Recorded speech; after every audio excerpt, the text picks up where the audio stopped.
Good morning, good morning. Time for convening has arrived. The Senate will come to order.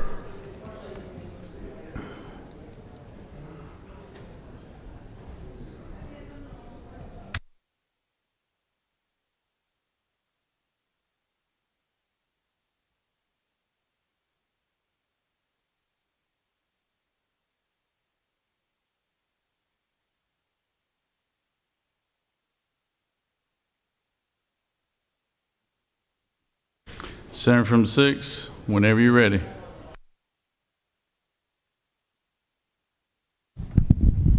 Well, thank you, Mr. President. How are you this morning? You looking very presidential today. Very official. Mr. President, we got a lot of great pages from all over this great state. Out of Lakeland, Georgia, we have Jackson Bowling. From Gainesville, Julianne Cobb. From Stone Mountain, Shelby Cruz.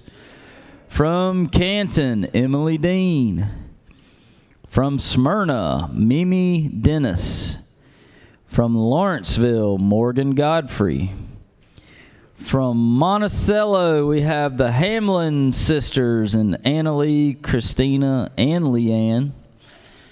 From Ellenwood, we have Lathan Harrington. From Phoenix City, Noah Hudson. From Gainesville, Olivia Hutchinson. From Marietta, Hudson Ingram. From Perry, Presley Jackson.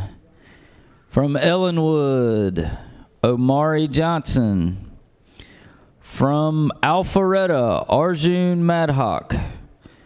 From Athens, Ethan Mathis.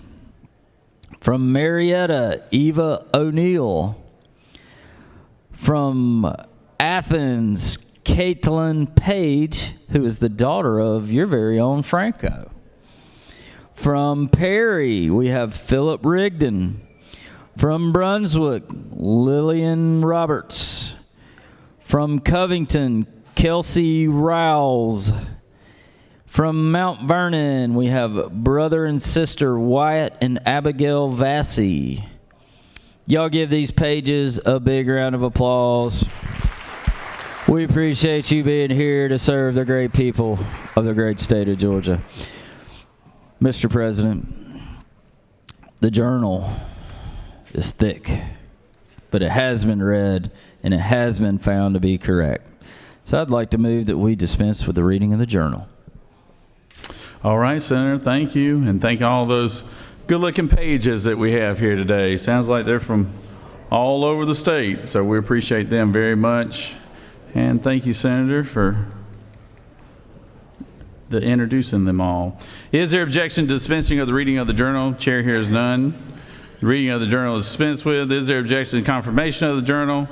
Chair hears none. The journal is confirmed. All senators who have bills and resolutions to introduce, please bring them to the Secretary's desk at this time. First reading and references to Senate bills. Secretary? Senate Bill 632 by Senator Bearden of the 30th, a bill to be entitled an act to amend Code Section 16-11-130 of the official Judiciary. code. Senate Bill 633 by Senator Bearden of the 30th, a bill to be entitled an act Public to amend... Safety.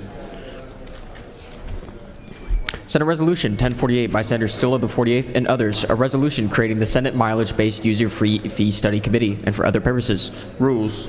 Senate Resolution 1049 by Senator Still of the 48th and others, a resolution creating a Senate Study Rules. Committee. Senate Resolution 1051 by Senator Eccles of the 49th and others, a resolution creating the Senate. Mr. President, that completes the order. First reading and references to House bills. House Bill 1559 by Representative Glaze of the 67th and others, a bill to be entitled... State and local government. House Bill 1567 by Representative LaHood of the 170th and others, a bill to be entitled... State and local government. House Bill 1570 by Representative Mathis of the 133rd, a bill to be entitled... State and local government. House Bill 1571 by Representative Steffens of the 164th and others, a bill to be entitled an act to amend an act establishing the State and state... local government. House Bill 1577 by Representative Saines of the 180th, a bill to be entitled an act to amend an act providing... State and local government. House Bill 1578 by Representative Gaines of the 120th and others, a bill to be entitled an act State to and amend... local government.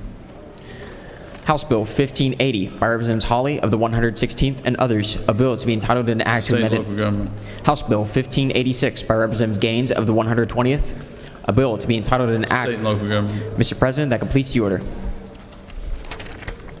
Secretary will read reports of standing committees.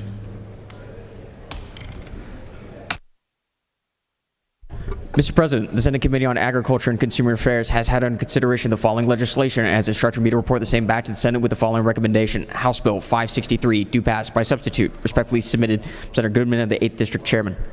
Mr. President, the Senate Committee on Economic Development and Tourism has had under consideration the following legislation and has instructed me to report the same back to the Senate with the following recommendation. Senate Resolution 890, do pass by substitute. Respectfully submitted, Senator Eccles of the 49th District Chairman.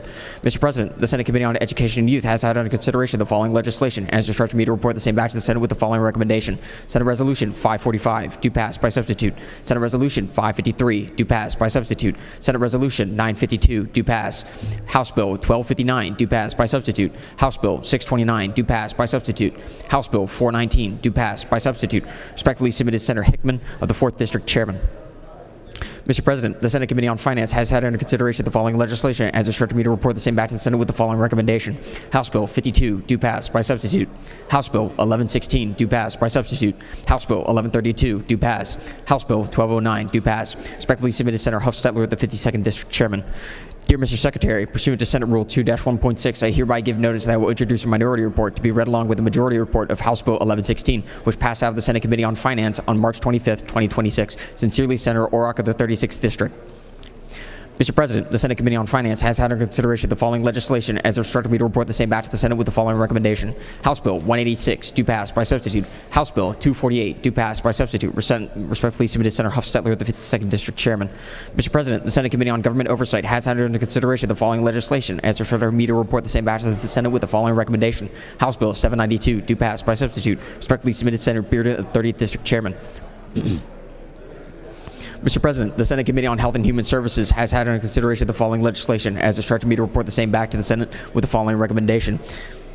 House Bill 291, do pass by substitute. House Bill 334, do pass by substitute. House Bill 350, do pass by substitute. House Bill 657, do pass by substitute. House Bill 1211, do pass. House Bill 1393, do pass by substitute. Respectfully submitted, Senator Watson of the 1st District Chairman. Mr. President, dear Mr. Secretary, pursuant to Senate Rule 2-1.6, I hereby give notice that I will introduce a minority report to be read along with the majority report of House Bill 1393, which passed out of the Senate Committee on Health and Human Services on March 25th, 2026. Sincerely, Senator Orrock of the 22nd District. Mr. President, the Senate Committee on Insurance and Labor has had under consideration the following legislation as instructed me to report the same back to the Senate with the following recommendation. House Bill 1263, do pass by substitute. House Bill 1274, do pass by substitute. Respectfully submitted, Senator Harbin of the 16th District Chairman. Dear Mr. Secretary, pursuant to Senate Rule 2-1.6, I hereby give notice that I will introduce a minority report to be read along with the majority report of House Bill 1263, which passed out of the Senate and Committee on Insurance and Labor on March 26, 2026. Sincerely, Senator Merritt of the 9th District. Mr. President, the Senate Committee on Regulated Industries and Utilities has had under consideration the following legislation as instructed me to report the same back to the Senate with the following recommendation. House Bill 34, do pass by substitute. House Bill 1027, do pass by substitute. Respectfully submitted, Senator Cowsert of the 46th District Chairman. Mr. President, the Senate Committee on Rules has had under consideration the following legislation as instructed me to report the same back to the Senate with the following recommendation. Senate Resolution 533, do pass by substitute. Senate Resolution 925, do pass by substitute. House Bill 79, do pass by substitute. House Bill 171, do pass by substitute. House Bill 485, do pass by substitute. Respectfully submitted, Senator Brass, the 6th District Chairman. Mr. President, the Senate Committee on State and Local Government Operations has had under consideration the following legislation as instructed me to report the same back to the Senate with the following recommendation. Senate Bill 346, do pass by substitute. House Bill 1519, do pass. House Bill 1525, do pass. House Bill 1536, do pass. House Bill 1542, do pass. House Bill 1555, do pass. House Bill 1556, do pass. House Bill 1551, do pass. House Bill 1552, do pass. Respectfully submitted, Senator Dixon of the 45th District Chairman. Mr. President, the Senate Committee on State and Local Government Operations General has had under consideration the following legislation as instructed me to report the same back to the Senate with the following recommendation. Senate Bill 628, do pass by substitute. House Bill 295, do pass. House Bill 309, do pass by substitute. House Bill 646, do pass by substitute. House Bill 1166, do pass by substitute. House Bill 1245, do pass. House Bill 1317, do pass. House Bill 1523, do pass. House Bill 1526, do pass. House Bill 1543, do pass. House Bill 1544, do pass. Respectfully submitted, Senator Dixon of the 45th District Chairman. Mr. President, that completes the order.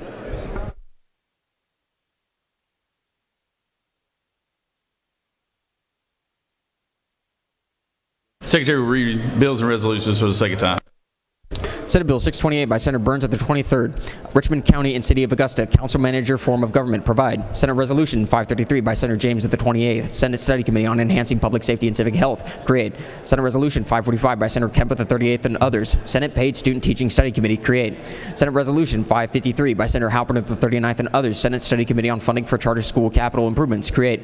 Senate Resolution 890 by Senator Halpern of the 39th and others. Senate Study Committee on Protecting Free and Fair Markets in Georgia, create. Senate Resolution 925 by Senator Halpern of the 39th and others. Senate Study Committee on a Museum of African American History and Culture of Georgia, create. Senate Resolution 952 by Senator Davenport of the 17th and others. Senate Rosenwald School Study Committee, create.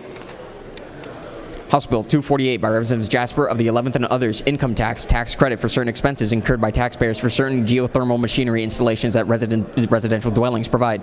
House Bill 295 by Representative Gaines of the 120th and others, local government, procedures for real property owners to make claims for compensation for loss of property value or expenses incurred, provisions. House Bill 334 by Representatives Crawford of the 89th and others, Sickle Cell Disease Protection Act, enacts. House Bill 350 by Representatives Cameron of the 1st and others, domestic relations, safe places for newborns, revised provisions. House Bill 419 by Representatives Hawken of the 27th and others, education, require possession of opioid antagonists by institutions within University System of Georgia. House Bill 563 by Representatives Bennett of the 94th and others, motor vehicles, authorized licensed physical therapists to certify an individual is disabled for purposes of obtaining special vehicle decals. House Bill 629 by Representatives Hawkins of the 27th and others, education, remove requirement of having a licensed physician in automated external defibrillator programs. House Bill 646 by Representative Stinson of the 150th and others, coroners, provide minimum salaries. House Bill 657 by Representatives Hagan of the 156th and others, mental health, qualifications of recovery community organizations for substance use, provide. House Bill 792 by Representative Montahan of the 17th and others, courts, increase amount of magistrate court claims from $15,000 to $30,000. House Bill 1027 by Representatives Anderson of the 10th and others, local government, authorize certain long-term contracts for sale of electric power. House Bill 1116 by Representatives Blackman of the 146th and others, Home Ownership Opportunity Market Equalization Act of 2026, enact. House Bill 1132 by Representatives Franklin of the 160th and others, sales and use tax, exempt materials used in construction, renovation, and rehabilitation of affordable housing by purely public charities. House Bill 1166 by Representatives Herring of the 145th and others, local government, zoning decisions shall not affect or be required for certain residential dwellings of 400 square feet or fewer, provide.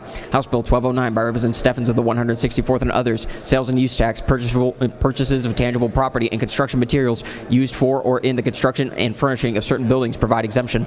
House Bill 1211 by Representatives Kelly of the 16th and others, insurance, guidelines and recommendations for colorectal cancer screening, examinations, and laboratory tests, provide. House Bill 1245 by Representatives Cameron of the 1st and others, Walker County Board of Education, members shall be elected by voters of the respective education districts, provide. House Bill 1259 by Representative Dubnik of the 29th and others, education, prohibit virtual instruction to out-of-system students if the local school system has a college and career-ready performance index below the state average. House Bill 1263 by Representative Loveson of the 12th and others, insurance premiums made within the 3 years of payment to the commissioner and provide for a claim for a refund of certain fees and taxes. House Bill 1274 by Representative Reeves of the 99th and others, Auto Insurance Excess Profits Act, enact. House Bill 1317 by Representatives Horner of the 3rd and others, Fort Oglethorpe, City of Levi and excise tax.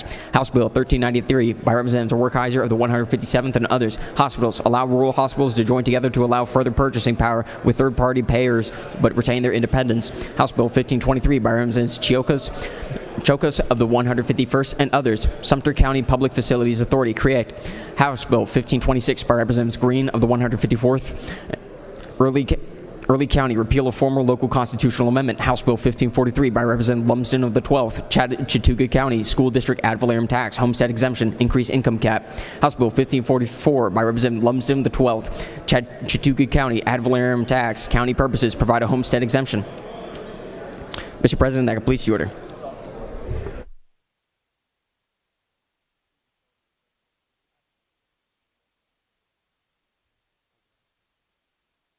It is now time for the morning roll call. All those senators who'd like to make a motion to excuse, let yourself be known. Recognize the senator from the 33rd. Thank you, Mr. President, and y'all. And Mr. President, just like the senator from the 6th said, I think you look very presidential today. Well, thank you. I appreciate that. And that's all I have for you today, sir. Wait, why y'all being so nice today? Y'all must be up to something, I tell you. So, recognize the senator from the 9th. Thank you, Mr. President. I ask for unanimous consent to excuse the senator from the 12th. Without objection, the senator from the 12th is excused. Recognize the senator from the 41st. Thank you, Mr. President. I ask for unanimous consent to excuse the senator from the 44th. Without objection, the senator from the 44th is excused. Recognize the senator from the, just turned your light off. Any other senators would like to make a motion to excuse? Any other senators? Secretary will call the roll. Senators, please signify your presence by voting the yea switch. Secretary?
It is now time for our morning devotion. If I could get everybody's attention real quick, I got a quick announcement to make before if I could have every senator's attention real quick, please. I got a quick announcement that I think all of you need to know about. So as many of you know, Senator Freddie Powell Sims has not been with us last few days because of her husband, who's been suffering.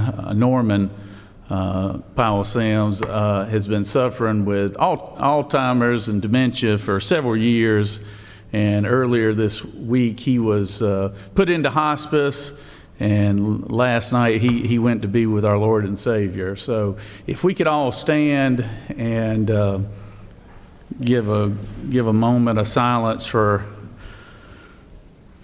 Senator Powell Sims and her family.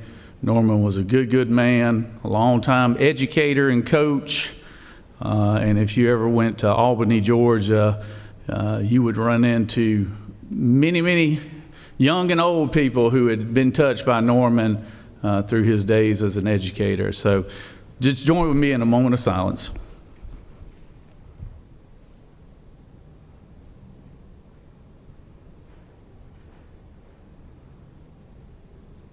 Amen. Thank you.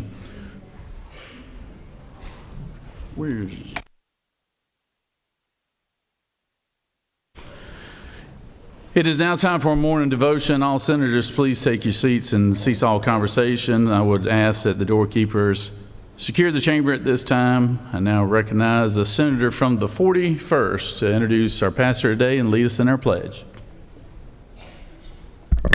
Please stand and stay with me the pledge to the flag. I pledge allegiance to the United States of America, and to the republic for which it stands, one nation, under God, indivisible, with liberty and justice for all. And now the Georgia flag. I pledge allegiance to the Georgia flag and to the principles for which it stands, wisdom, justice, moderation. Thank you, everyone. It's my honor and privilege this day to introduce to our chaplain of the day, It's the Reverend Nikki Mathis. Many people call her Mother Mathis, but I don't do that in the presence of her son, who is here sitting at my desk. Ethan is here to support her. Ethan is my nephew. Nikki is really my sister in so many ways, including being the sister in ministry. But Nikki comes to us, or Mother Nikki comes to us from Athens, Georgia, where she is the rector of St. Gregory the Great in Athens, and has been serving there for several years. She is one of the smartest, most thoughtful, and compassionate preachers that I know. And I say that knowing a lot of passionate, compassionate, and passionate preachers. And so I'm really grateful to be able to share the space and introduce her to you all. So please receive my good friend, the Reverend Nikki Mathis. Good morning. That was mighty quiet. Good morning. Thank you so much. It is such an honor to be here with all of you today. What I'd like to do is start by asking you to picture this, if you would. You are driving up to your house, knowing you left the house empty when you went oh so faithfully to this, your place of service. Getting out of the car, you're surprised to hear your very favorite music in all the world. And that's when you notice that Senator Derek Mallow is on drums. That's when you notice that Senator Kim Jackson is singing a solo. That's when you notice that all the pages have formed a choir. And it is the most heavenly music you have ever heard. The guests are all clapping. Some of them are offbeat, but that's okay. And there's this little group to the side saying, ain't no party like a Georgia Senate party, because a Georgia Senate party don't stop. And people are walking in and out of your house, their plates just piled high with fried chicken, prime rib, mashed potatoes and gravy, biscuits, homemade, and there's a guy at a very, very, very open bar. And as you see all of this festivity, you notice people coming towards you, and it is both the caterer and the bar person coming with their bills. And they are handing them to you, and that is when you notice that this must be coming from your bank account. And so maybe you begin to speak in tongues that need absolutely no interpretation, saying, who authorized all of this? And if you are from the Judeo-Christian tradition, you won't be surprised to think that it's Jesus who showed up, who said, I was just throwing a little party for the guest of honor. And that's when you see the name on the banner, and you see the big old sheet cake, and it's your favorite flavor, by the way. And in the chair reserved for this guest of honor, which is not you, is the name of the person who believes and does the exact opposite of everything you believe in. You know, the one who never apologized, never admitted they were wrong, never admitted anything or even tried to explain. What would you do at this party? I'll tell you what one person did. This is a little like a story from my Judeo-Christian tradition, where an older brother came home, got out of his car, music thumping, and saw a party for his younger brother. Those of you from my tradition might know of this story as the prodigal son. And what happens is that the eldest son runs off mad after seeing all this, after being handed the bills. But the daddy comes, and this daddy could be thought of as the God who loves us, who comes to find us and remind us that in God's economy, there are no family members, no matter what they've done, that are undeserving of food and shelter, that are undeserving of dignity and care. The daddy in this story who gave such a big welcome to the younger brother who had completely insulted him by doing everything wrong. The daddy who gave a big welcome home to that kid is the same one who says to this older brother, everything I have is yours. Which means that for people of faith, our job is to care for both the younger brother and the older brother, all the siblings in the Holy Family. And I know that those of you who are people of faith in the Senate, in these hallowed halls, do your best to care for all God's children, all of our siblings. And to that end, I ask that we stand and pray.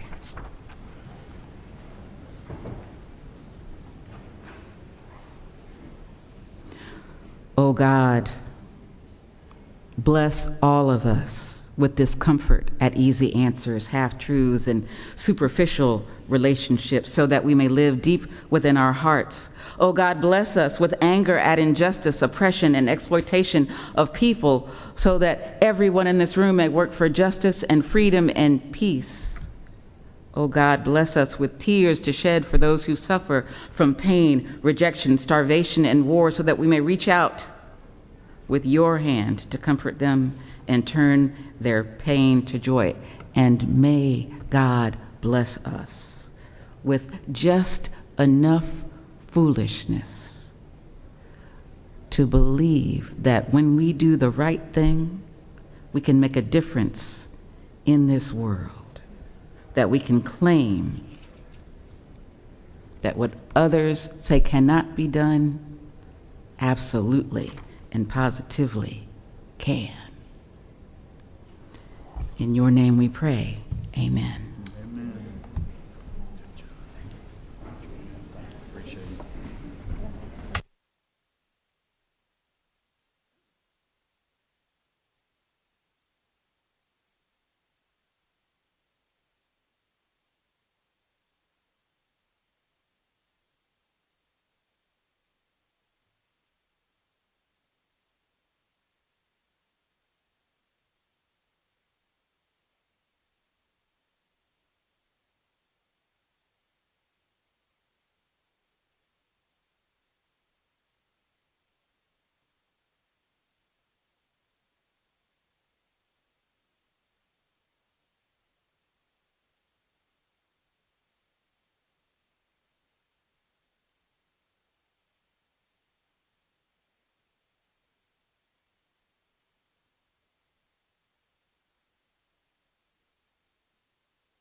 we have we're not doing special presentations, but I did actually change the rules today a little bit. If I get everybody's attention real quick, please.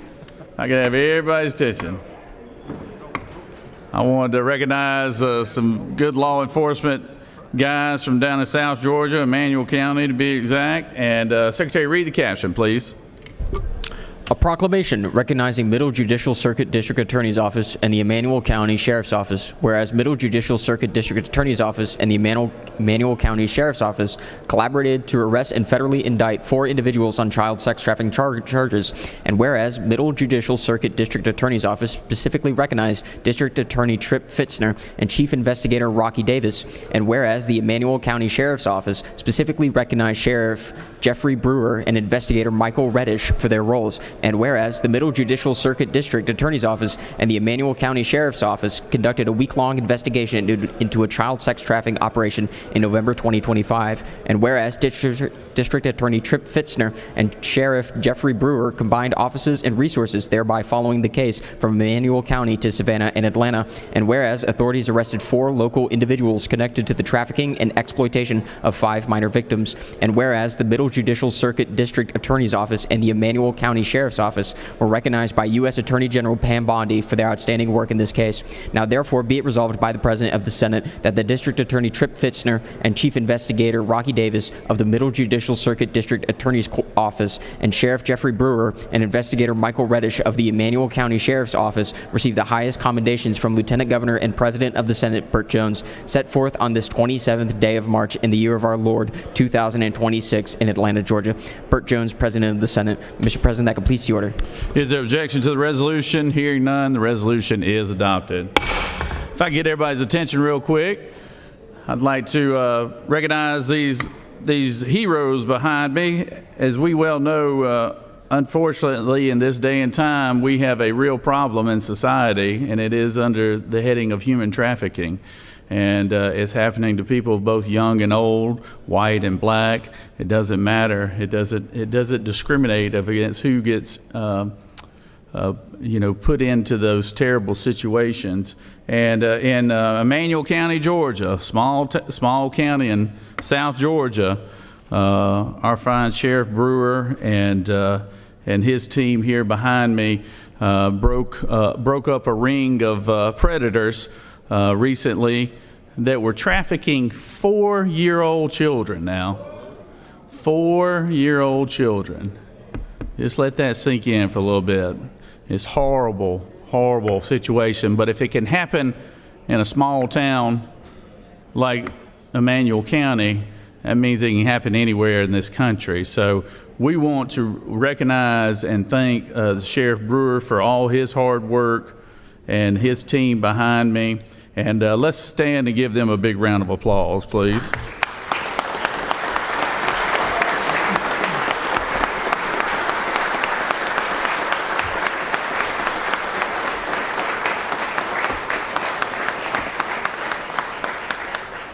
I'd like to recognize the district attorney from there, Tripp Fitzner, and y'all please give him your attention as he tells how all this happened, and we appreciate you being here today, sir. No offense to y'all, I'd much rather be talking in a courtroom than here. This is a new experience for me, but this is one of those cases that you don't ever expect can happen in your own backyard.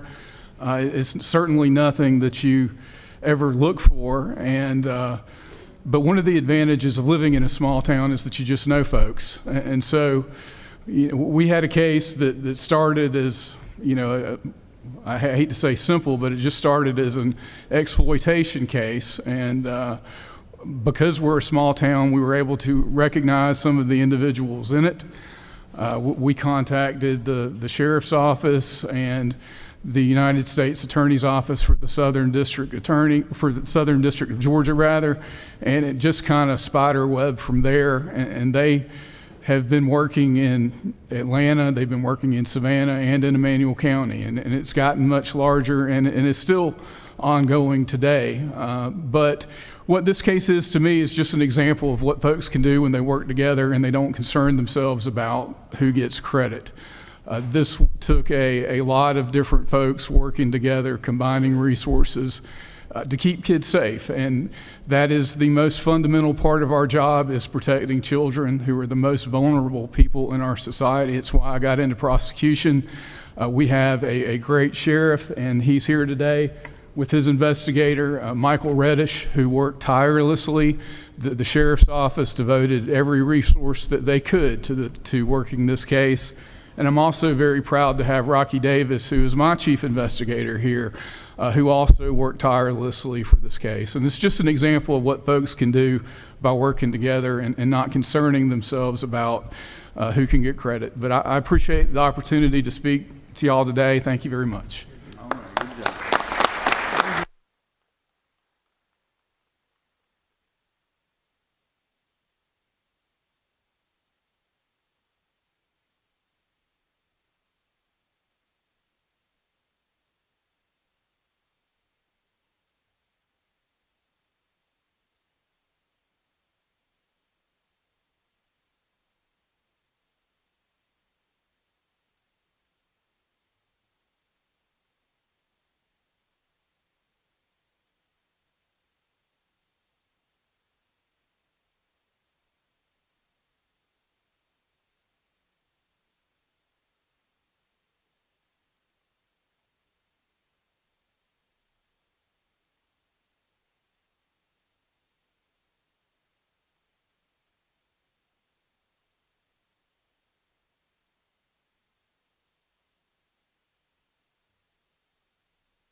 To introduce our doctor of the day, I recognize the senator from the 38th. Thank you, Mr. President. I am very happy to once again welcome Dr. John Gleason to the chamber as our doctor of the day. Dr. Gleason is an orthopedic surgeon with Resurgent Orthopedics. And I told him that he's been here so often that we might need to just get him a seat. But I told him we need the seat to be in the House, not in the Senate, so he doesn't take mine. So very glad to have him here. It's always great to have him here and have a conversation with him. Just a joy to have Dr. Gleason here. So everyone, Dr. John Gleason. Thank you. So thank y'all for your hard work. I know y'all have got a lot done so far this session. You got less than a week. So hang in there and finish the job. Thank y'all. All right, good job. Appreciate it, Don. Man, I appreciate it. Thank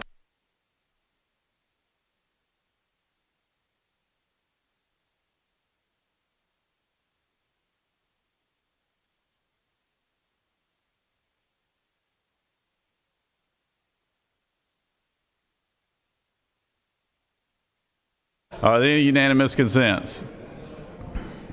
Does anyone wish to rise on a point of personal privilege? Recognize the senator from the 24th, the man from Columbia County. If anybody needs any wheat straw, that's the man you call on right there.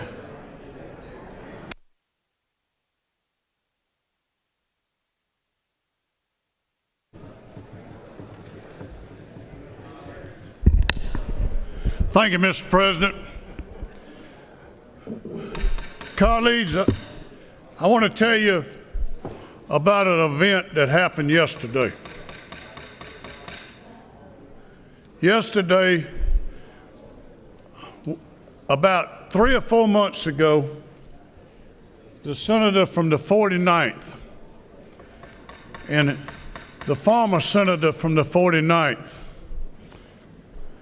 their nephew was killed in a tragic accident on the farm. And yesterday, Rebel Auction had the honor to auction off all the estate for the family. Rebel Auction is an auction company that I deal with quite often. And we have always in the past, when we had auctions to where we had to auction off a farmer or citizen that got killed in an accident and left a family, we've always tried to some way come up with a solution to be able to raise more money than normal for that family.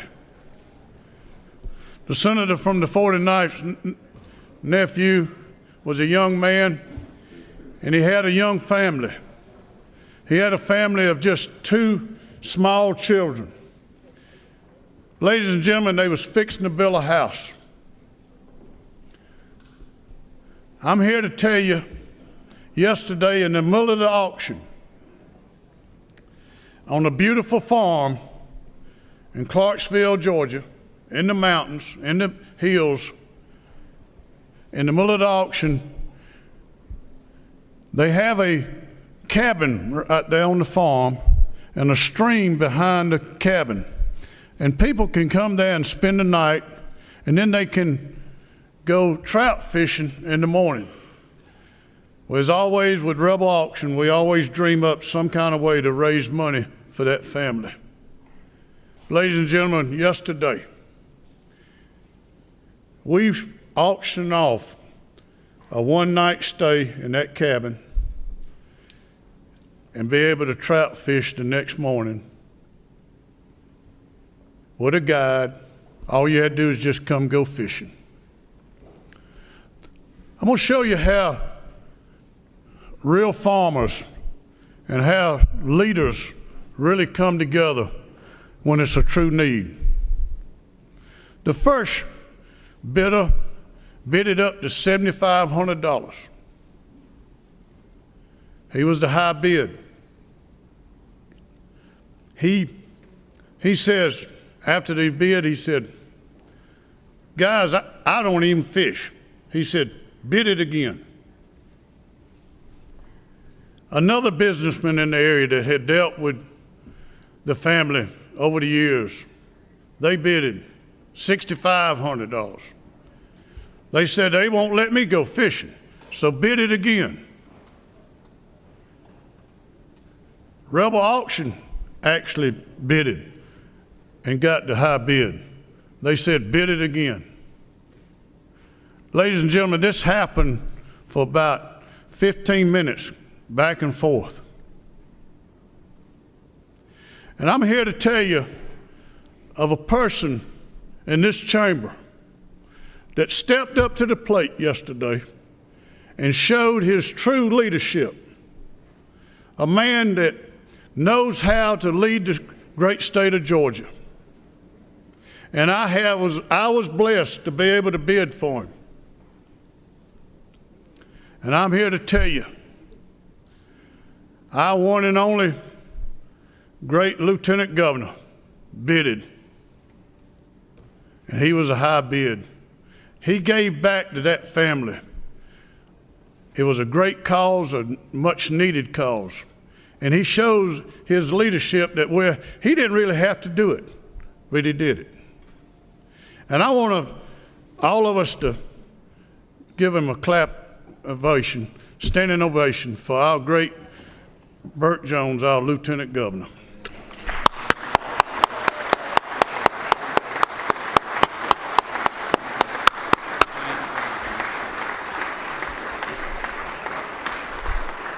I'm here to tell you, I stopped by the Senator's 49th little store up there in the mountains, and I got y'all a little gift on there from their family, showing their love for y'all being supportive of him.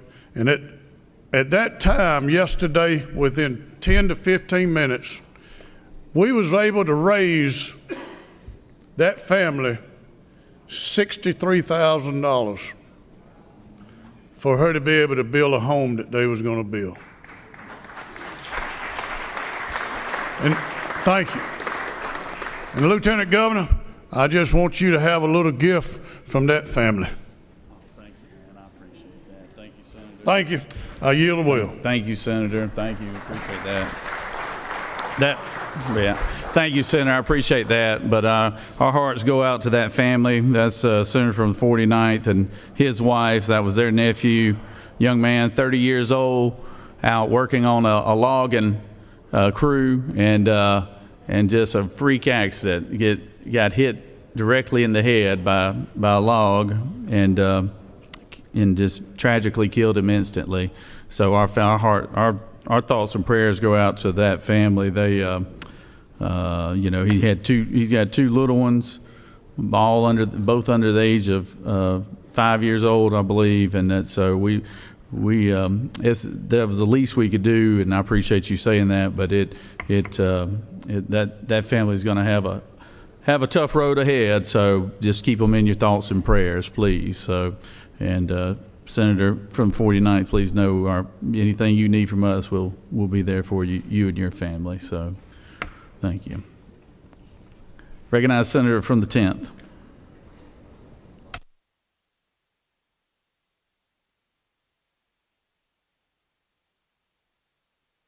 All right, go ahead. Thank you, Mr. President, and the presiding officer's body for extending this courtesy to those of us that represent DeKalb County. I am here to recognize Georgia Perimeter Technical College. Dr. Tavares, 4 years ago, this body allocated $4 million to build a logistics center. That center project $6 million. It turned into a $12 million project, and truly one of its kind in that it was a public-private partnership between Stonecrest, the state of Georgia, and the federal government. Even contributed $2 million toward the completion of the project. And I'm just here to say and recognize those from Georgia Perimeter Technical College for building a tremendous logistics center. Transportation Logistics Center was now the largest on the East Coast. Dr. Tavares, please. Thank you so much, Senator Jones. I just want to say thank you to this legislative body. We're at Georgia Piedmont Technical College is one of 22 technical colleges in this state.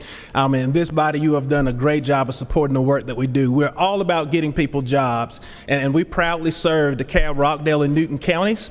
And so we're in the transportation epicenter.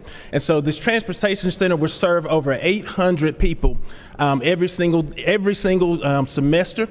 They will get jobs as diesel technicians. Anybody hiring out there? I don't know. But anyway, they're getting jobs as diesel technicians, truck drivers. We'll be training electrical line workers. So about 800 students that will be trained every single day at this center located in Lithonia. And I'll also say that it brings me great pride to know that our students, when they graduate from one of our technical colleges, specifically Georgia Piedmont Technical College, 98% of them get a job. So these are careers where they make good money, they get a job, so there's almost a guarantee that you will get a job when you graduate one of our technical colleges. And we're so proud of the work and the support that's been offered by our delegation in DeKalb County, but also thank you all for your support of the technical college system of Georgia. Thank you so much. Good job. Good job. Good job.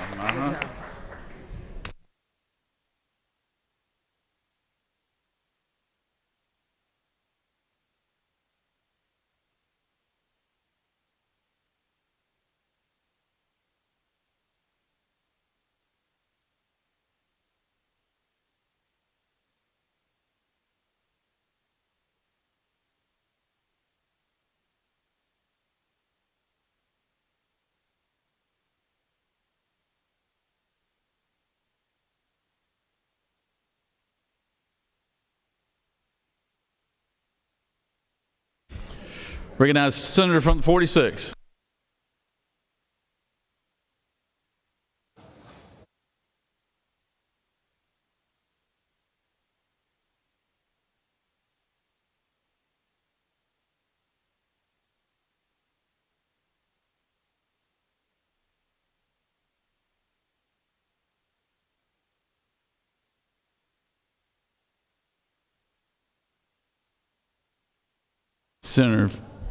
Senator from the 8th.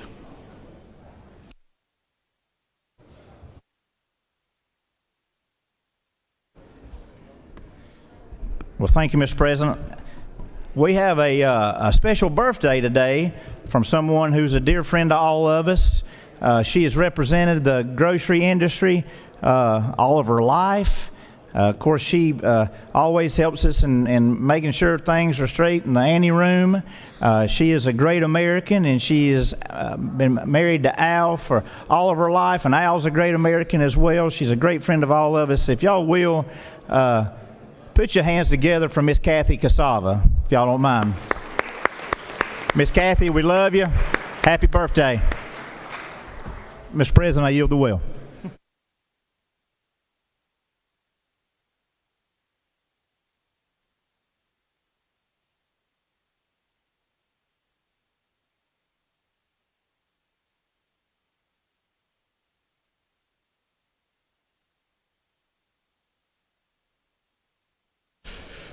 Recognize the senator from the 16th.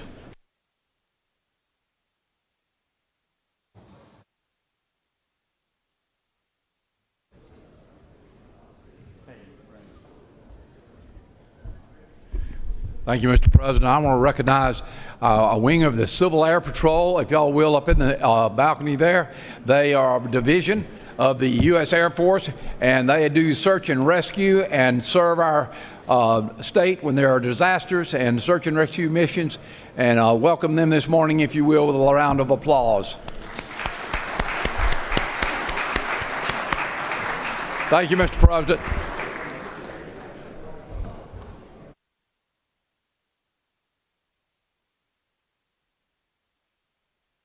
Recognize the senator from the 35th.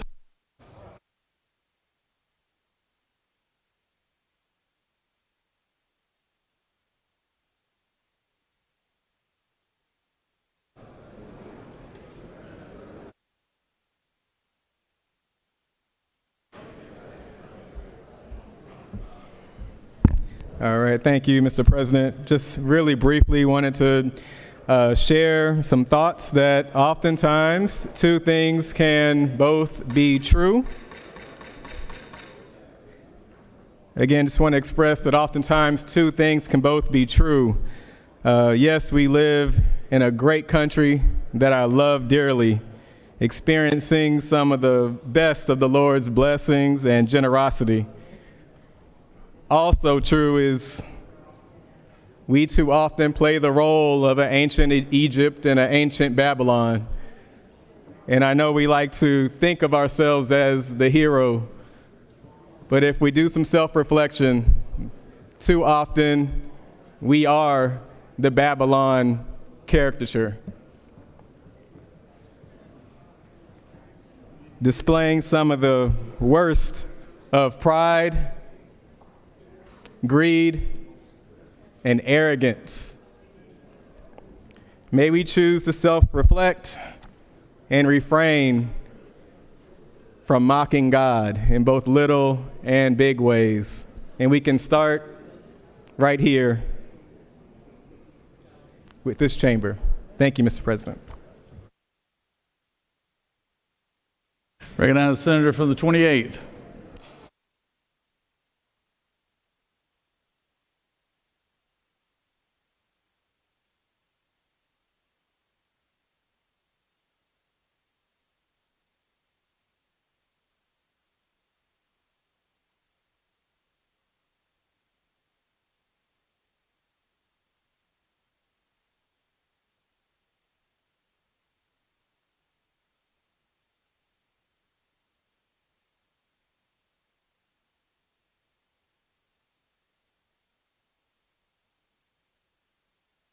Thank you.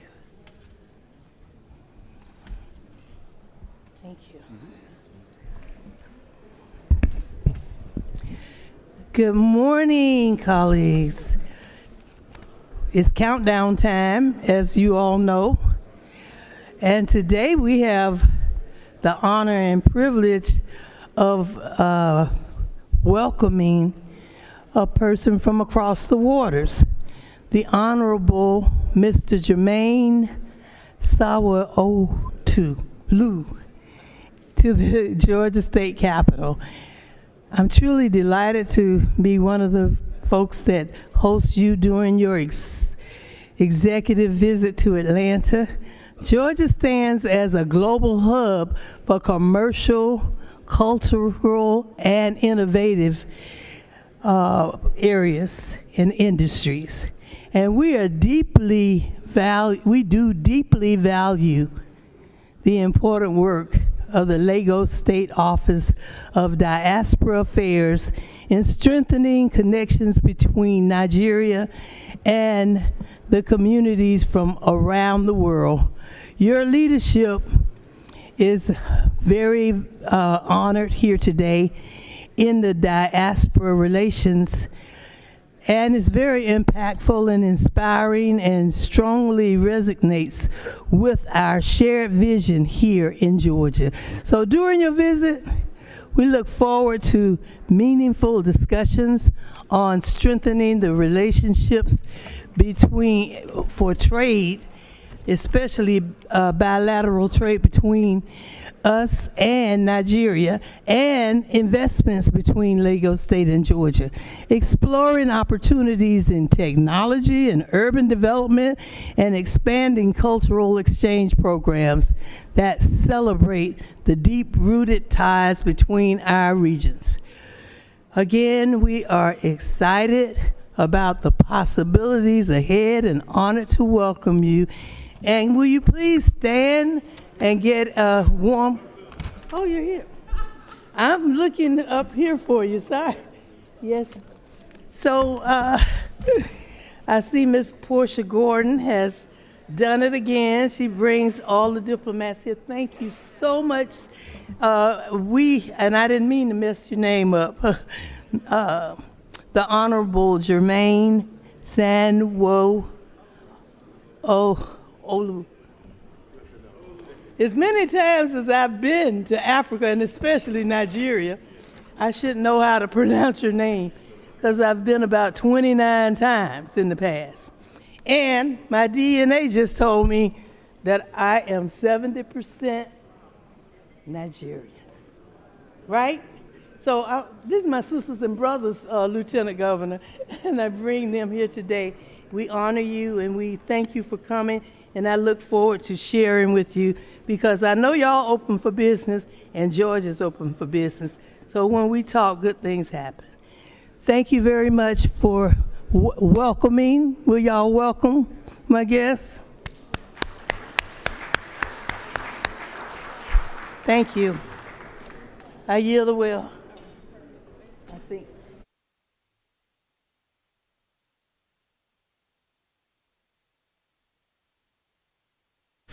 Recognize Senator from the 46.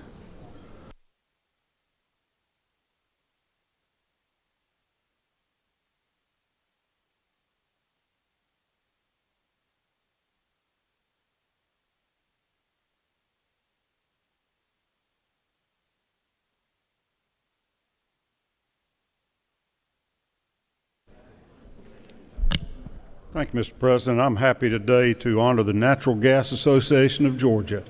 It's comprised of over 50 companies and municipalities that provide natural gas service to all of Georgians. Over 2 million homes and businesses are connected up to natural gas for energy, heating, cooking, etc.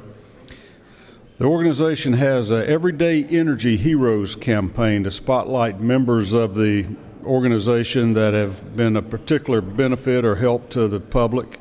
So I think I've got them up here in the gallery. I'd like to honor Lonnie Robinson, Robert Gordon, Alex Philemon, Everett Rhodes, Danny Hughes, Tabitha Shepard, and David Martin for being nominated for that high honor this year. Welcome them to the Senate chamber. Thank you. Great to have you all. Keep up the good work. Recognize Senator from the 34th.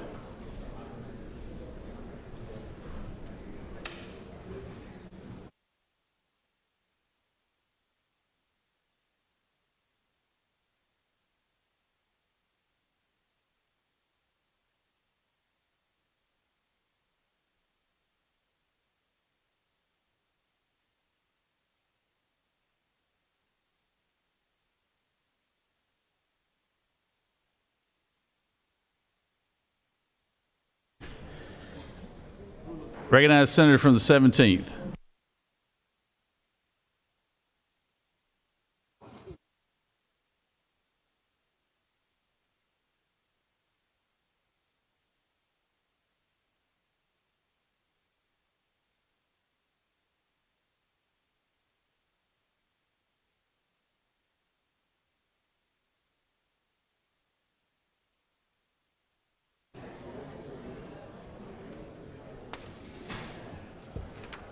see if I can see this.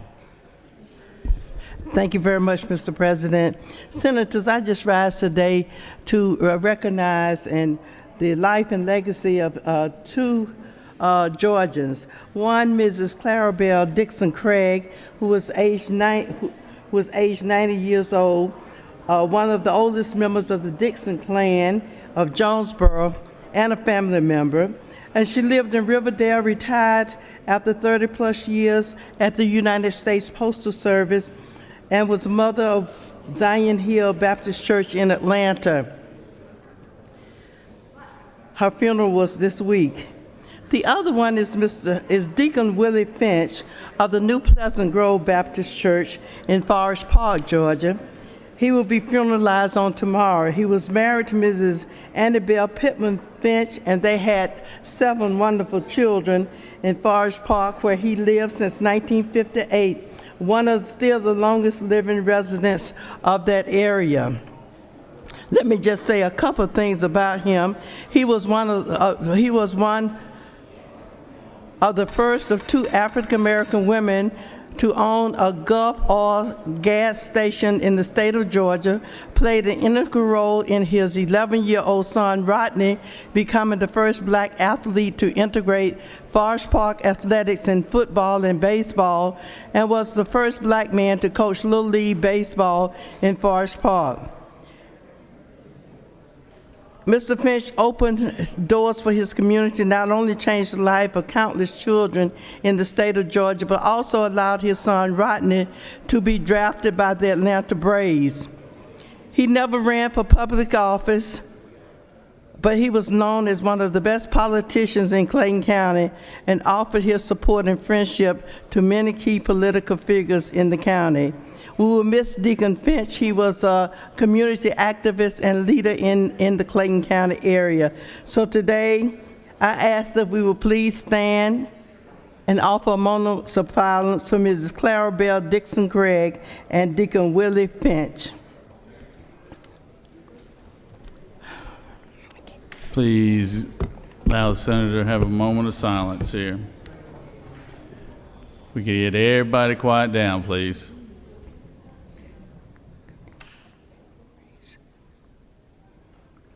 Amen. Thank you very much, Mr. President. I yield the well.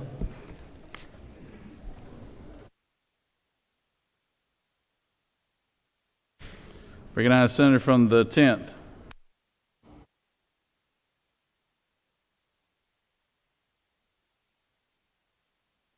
Thank you, Mr. President. I rise this morning to celebrate and congratulate the new incoming president of Henry County School System. Henry County School System is a system of roughly 42,000 kids, and Dr. Pace came in at a time when there was a lot of turbulence and unreadiness in the school system. And Dr. Pace, thank you for your leadership. Thank you for the great work that you and your staff has done in managing the Henry County School System, which is now considered one of the best in the great state of Georgia. Thank you, Dr. Pace, for your leadership.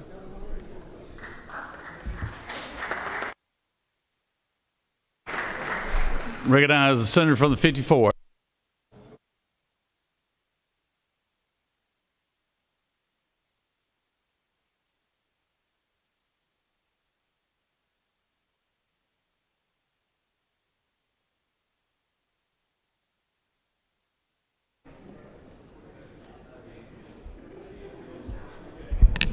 Thank you, Mr. President, and my friends, it's my honor today, and they're actually coming in now, and for us to honor these. We have special guests. The Maury County Lady Indians basketball team this year won the 2A state championship in basketball for Maury County, and it's the first state championship that Maury County Lady Indians have won since 1965, so it's going back a long time. We're mighty proud of these young ladies for what they've endured through the season, and in the final, they wind up defeating Hardaway 51-48, the 2026 final, and we are most proud of these young ladies. If you ladies will please stand up and let us recognize you. Also, with the ladies, we have Chris Tipton, head coach Adam Winkler, assistant coach, and also Ben Alver as assistant coach. And we are mighty proud of what you've done for not only to represent Murray County, but to represent Northwest Georgia in my favorite sport of all, in basketball. Thank y'all for being here. All right, good job, ladies. Good job. Thank you, Senator from the 54th. Recognize Senator from the 14th.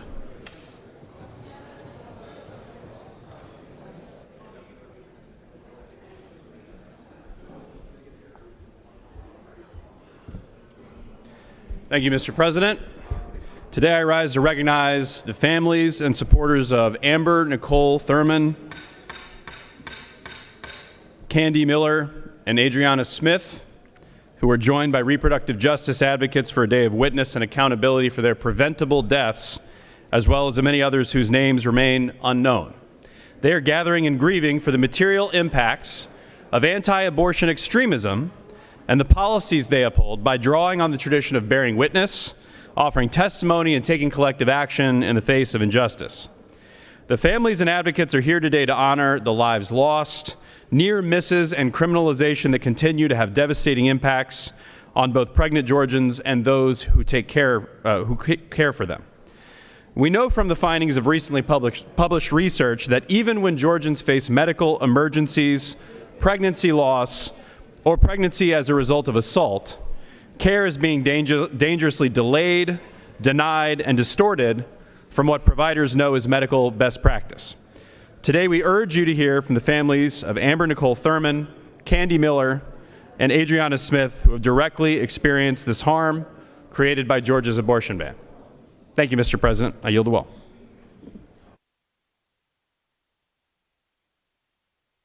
Does any other senator wish to speak on a point of personal privilege? Hearing none. You have before you a consent calendar of privilege resolutions. Does any senator wish to remove a resolution from the consent calendar? Is there objection to the adoption of resolution on the consent calendar? Chair hears none. The resolution on consent calendar is adopted. Secretary, read the caption. Senate Resolution 1045 by Senator Halpern of the 39th and others, a resolution recognizing and commending Andrea Young upon her retirement as Executive Director of the American Civil Liberties Union of Georgia and for other purposes. Mr. President, that completes the order. Is there objection? Hearing. Secretary, read the caption. Senate Resolution 1053 by Senator Anna Vitarte and others, a resolution commending President Donald J. Trump for his leadership and continued efforts to make home ownership more affordable and achievable for all Americans by reducing regulatory barriers, adopting innovative platforms, expanding housing supply, protecting prospective home buyers, and advancing policies aimed at restoring the American dream of home ownership and for other purposes. Mr. President, that completes the order. Is there objection? Hearing none, resolution is adopted. Are there any motions to withdraw or commit?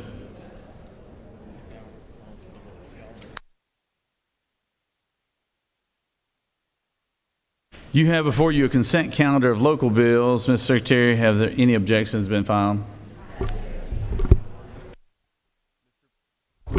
Mr. President, Senator Jackson of the 41st, Senator Harrell of the 40th, and Senator Jones of the 22nd have filed an objection pursuant to Senate Rule 4-2.8b on Senate Bill 346. Mr. President, that completes the order.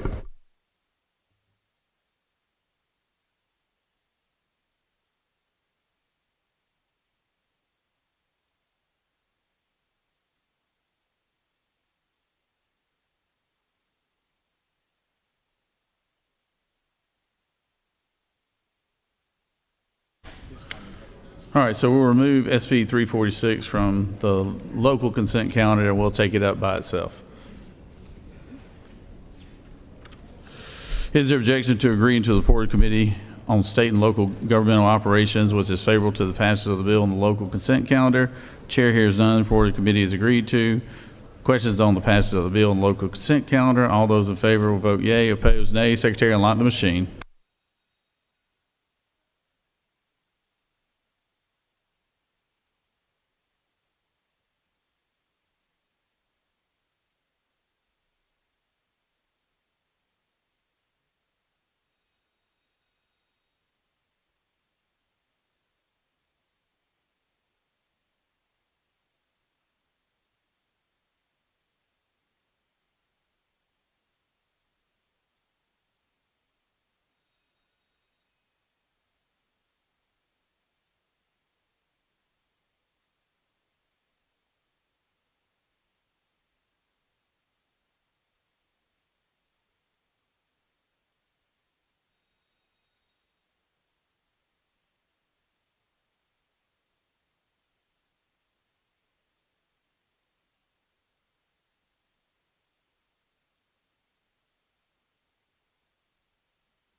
On the passage of the bill, the yeas are 47, the nays are 0. And this bill on the local consent calendar, having received the requisite constitutional majority, is therefore passed.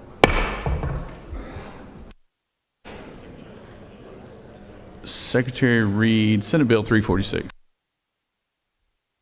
Senate Bill 346 by Senator Jackson of the 41st. A bill to be entitled an act to amend an act providing for the compensation of certain county officers and officials of DeKalb County, approved March 31st, 1976, as amended so as to revise the compensation of certain judges, judicial officers, and county officers, to make conforming changes related to court names changed by general law, to provide for related matters, to provide for an effective date, to repeal conflicting laws for other purposes. Mr. President, the Senate Committee on State and Local Government Operations recommends that this bill do pass by substitute. Respectfully submitted, Senator Dixon of the 45th District Chairman. Mr. President, the Senate Committee on State and Local Government Operations offers the following substitute to Senate Bill 346, a bill to be entitled an act to amend an act providing for the compensation of certain county officers and officials of DeKalb County, approved March 31st, 1976, and for other purposes. Mr. President, that completes the order.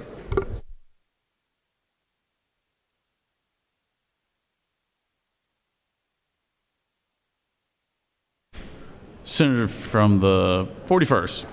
Mr. President, I move that Senate table SB 346. Senators move that SB 346 be tabled. Is there objection? Not objection, that is tabled.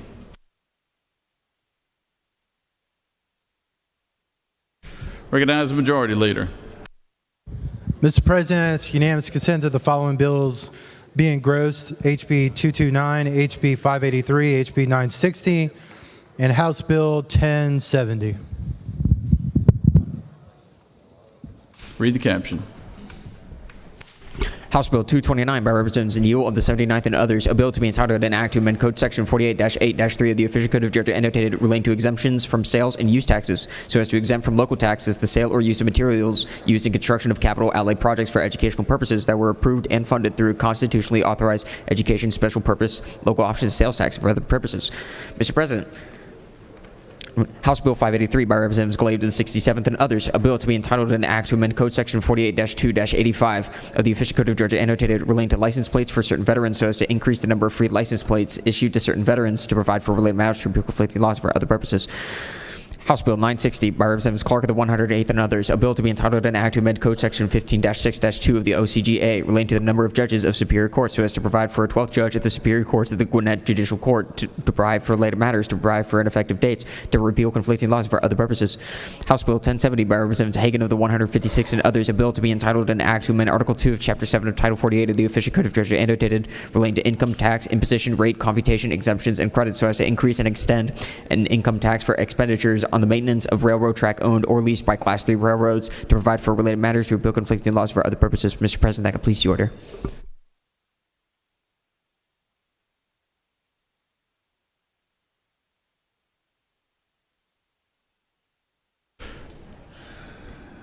I didn't think we'd get objection here, Senator. Already. I hadn't even asked a question. All right. So the Majority Leader has moved on House Bill 229, 583, 960, and 1070 to engross, and the Senator from the 41st has objected. Would you like to speak to it, Senator? Majority Leader? No? What about you, Whip? Minority Whip? All right, well then we'll just vote on it. All those in favor of engrossment will vote yea. All opposed, nay. Secretary, unlock the machine.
On the motion to engross, the yeas are 31 and the nays are 18, and this motion has prevailed. Recognize the senator from the majority leader. Mr. President, it's unanimous consent to excuse the senator from the 54th for business inside of Capitol. All right, without objection, the senator from the 54th is excused. Moving on to the rules calendar. House Bill 960. Secretary, read the caption.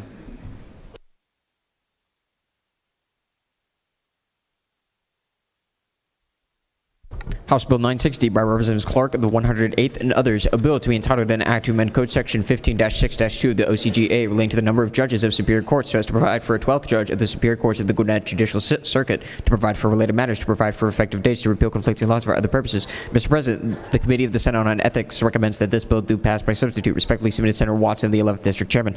Mr. President, the Senate Committee on Ethics offers the following substitute to House Bill 960, a bill to be entitled an act to amend Chapter 2 of Title 21 of the Official Code of Georgia annotated relating to elections and primaries generally so as to require that the list of eligible voters is posted and made public prior to each primary or election, to provide for civil fines in the event that registrars fail to remove a person from the list of registered voters following a successful challenge, to revise provisions related to the uniform system of election equipment to be used after July 1st, 2026, to revise provisions related to ballot design, to provide that timing marks may be used on ballots to determine an elector's marked selections, to require the posting of a list of electors who cast ballots in an election upon the closing of the polls, to require the Secretary of State to maintain an archival database of such lists, to revise provisions related to data that must be posted with the scanned ballots following the closing of the polls, to revise provisions related to certain recounts of votes, to revise provisions related to risk limiting audits, to provide conforming changes, to provide for related matters, to repeal conflicting laws for other purposes.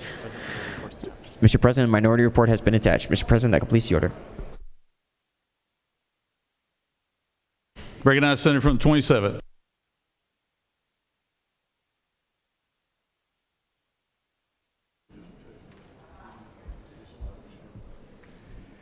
Thank you, Mr. President. Colleagues, House Bill 960 has changed completely from its original bill, and it has become what started as Senate Bill 568. You probably remember that from crossover day. That was a bill to move us to a hand-marked paper ballot system, functionally for this year's November election. And there's really three primary changes in this bill from version 568. My intent is to walk you through those three changes, answer a couple of questions, and then get out of the well, because I know we got a lot of bills and we've adjudicated this extensively. The first change you'll see on line 32 and 39. Originally, this bill had a $10,000 fine for failure to comply with the provisions of either voter registration challenges or elector challenges. That went down to $1,000, then ultimately to $100 in the version of the bill that is before you. So we've reached somewhat of a compromise on that piece. One of the changes in the bill you won't see in the bill, because it was a complete removal of what was previously Section 9. And Section 9 moved us to assigned advanced early voting locations. So today, in about 27 of our counties, we have multiple advanced early voting locations, and you can go to any of those advanced early voting locations. And we have changed 568 in this version of 960, so that remains the state of law. It will require the stocking of more ballot permutations, which is what we were trying to avoid and why we previously had sought to assign advanced early voting locations. But there was some heartburn about that, so we took it out. Now there's heartburn about us taking it out, but such is life in the Gold Dome, and I'll be happy to answer kind of the pros and cons of what I think that is. And then the last change that you see is lines 278 to 284. Now, nothing changed with the language here, but it was previously in a section of code that related to risk limiting audits, and we have now moved it to a section of code that relates to recounts. And so this is not a functional change. Functionally, this does the same thing that the last bill did, whereas it requires a manual recount of certain elections, and those elections are within 1% differential. And that was previously just in a different code section, frankly, where it just didn't quite line up. And if you recall, I mentioned that we intended to fix that if the bill got to the House, and we're just making that change here now that we're taking a second crack at it. So, Mr. President, those are the changes in the bill. I'm happy to answer any questions, and I should say I'll answer a few because I do want to keep this moving, listen to the opposition give speeches, and then close debate if necessary. You have no questions, Senator. Thank you, Mr. President. I yield the will. Recognize the Senator from the 14th.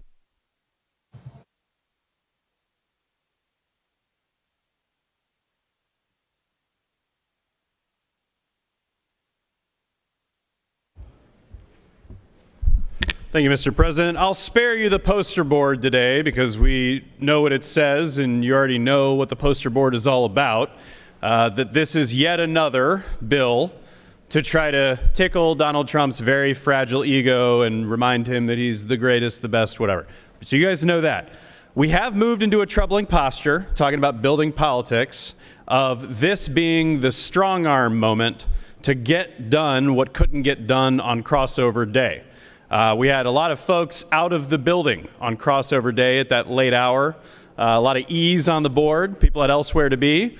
But we know what was really going on, which is that several members of the majority caucus have immense heartburn over this bill. You know that it's not necessary and that it's more of the same. And just to be clear, I mean, I'll call it out in the language of May and November. Everybody's got a shtick, right? Senator from the 19th has income tax. Senator from the 51st has license plates. John F. Kennedy has a name. And the senator from the 27th has election intrigue. And that's all it is intrigue.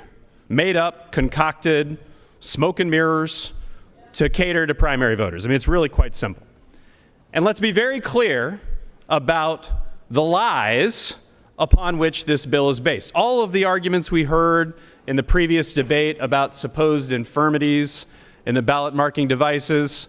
Look, you're not going to hear objection from Democrats that hand-marked paper ballots are the gold standard for election integrity.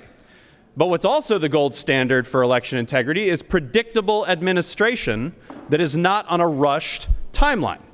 And this false sense of urgency that somehow these wholesale changes, which are unfunded mandates to the Secretary of State's office, by the way, the idea that these mandates or these changes need to happen immediately this year, November 2026, is based on a lie. It's based on a false urgency that comes from lies about the current system. I think it's important for Georgians to hear that there are an array of regulations and rules that protect our election administration from undue harm or influence. I'll list a handful of categories. Network and software restrictions. There are rules in Georgia that say that software on ballot marking devices, scanners, poll books cannot be modified without prior Secretary of State approval. They can't be connected to the internet. No other software may be loaded on these computers. EMS rooms must be locked.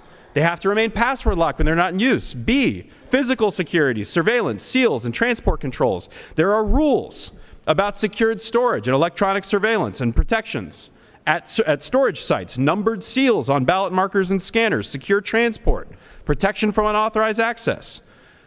Category C, pre-election logic and accuracy testing. Georgia rules require public notice, open observation, testing of ballot markers, printers, scanners, poll books. Category D, read-only media and physical security review. In 2023, the SOS said counties implemented a policy of transferring election projects on read-only media, and then Georgia partnered with DHS and others to review the physical security of every location where voting equipment is stored. And folks, if your eyes glazed over, if you got bored listening to the litany of protections that Georgia law already has in place, then congratulations, you are a friend of normal times.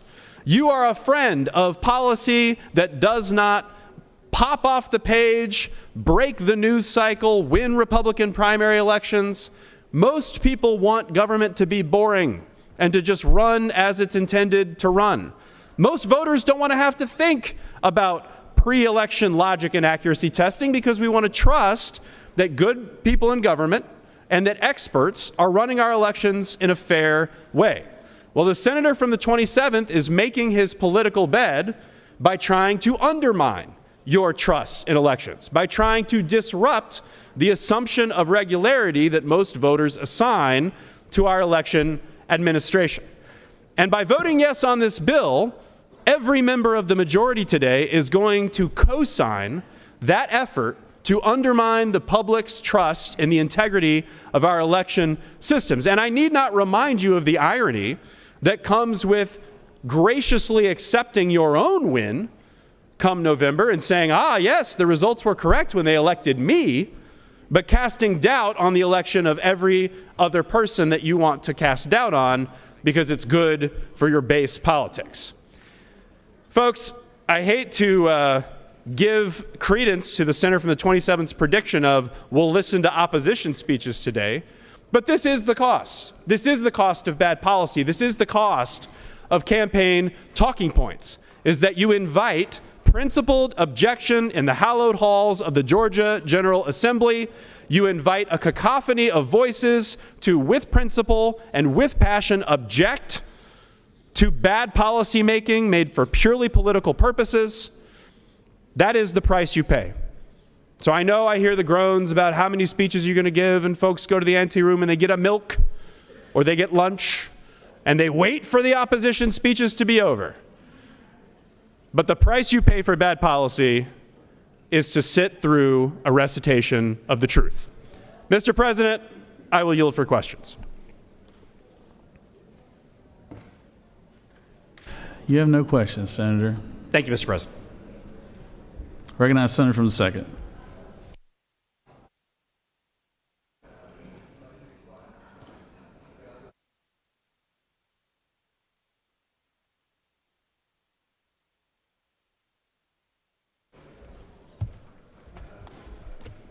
Thank you, Mr. President. I always start off with these election bills with the adage, you can shear a sheep year after year, but you can only skin him once. I want to talk about HB 960. Heard this a few different times, voted no in committee, and I want to come back and address a couple things real quick. Starting off with Section 13. The State Election Board shall be responsible for overseeing the administration of this code section by election superintendents and shall be authorized to promulgate rules, regulations, and proceed all these things. Then it says, line 293, the Secretary of State shall have no role in conducting, overseeing, or administering the provisions of this code section unless requested by the State Election Board. Now, this is an unelected, unaccountable board to anybody that happens to be partisan political appointees. If we are going to be serious about elections, you ought to bring the minority party a 2/3 amendment so that we could add them to the Constitution so that they could be elected and elected statewide, and then the people of Georgia have an opportunity to vote on who's on the state election board. Because right now, I don't know any of the folks on the state election board. They get appointed by somebody that was elected, but clearly feelings change after you elect somebody. You may not like them like you used to. They might not be the same person you thought you voted for. So if we were going to be serious about elections, we would absolutely allow folks to elect them, because we elect the Public Service Commission. They regulate utilities.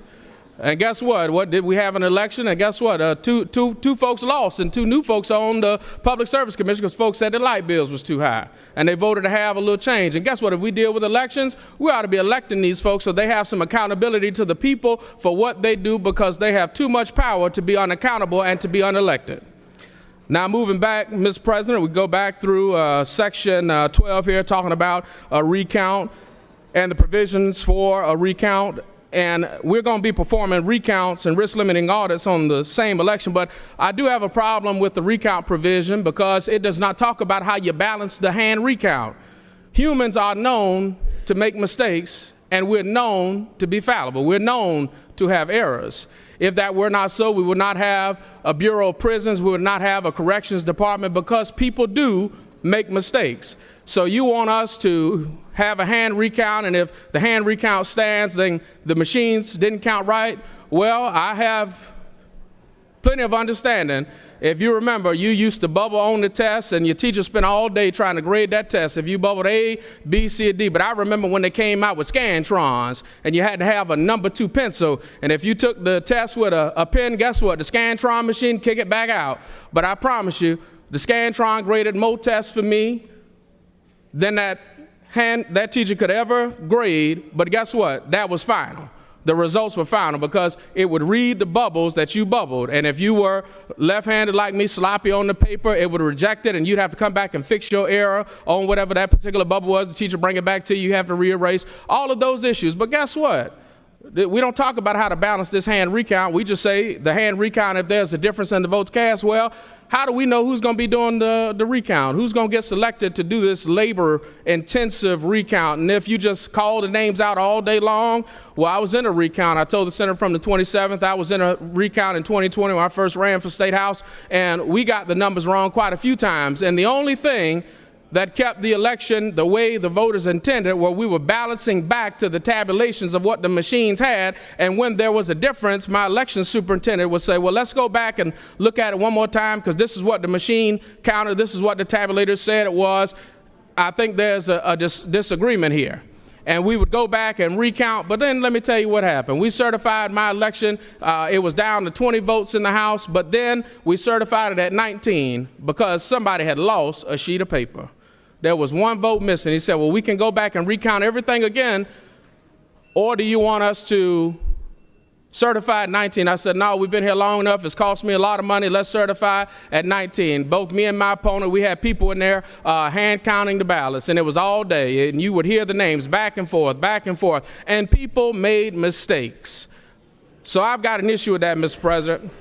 And I'll walk through the rest of the bill. When we talk about how we're going to deal with these scans and we're going to deal with this equipment and these machines, I just want to know, why did we just not take the effort to upgrade the current Dominion system and update the software so that the equipment we already bought can be used in the elections that we already have? I'm certain there could be some modifications purchased, there could be some things added so that we can continue to use the equipment, because I know that when we talk about fiscal responsibility, I know you all in the majority party want to make sure we do the best with tax dollars, but this is not the best use of tax dollars. If we've invested millions of dollars in a system and equipment we're going to throw away just to buy new equipment, then why do we buy the equipment in the first place?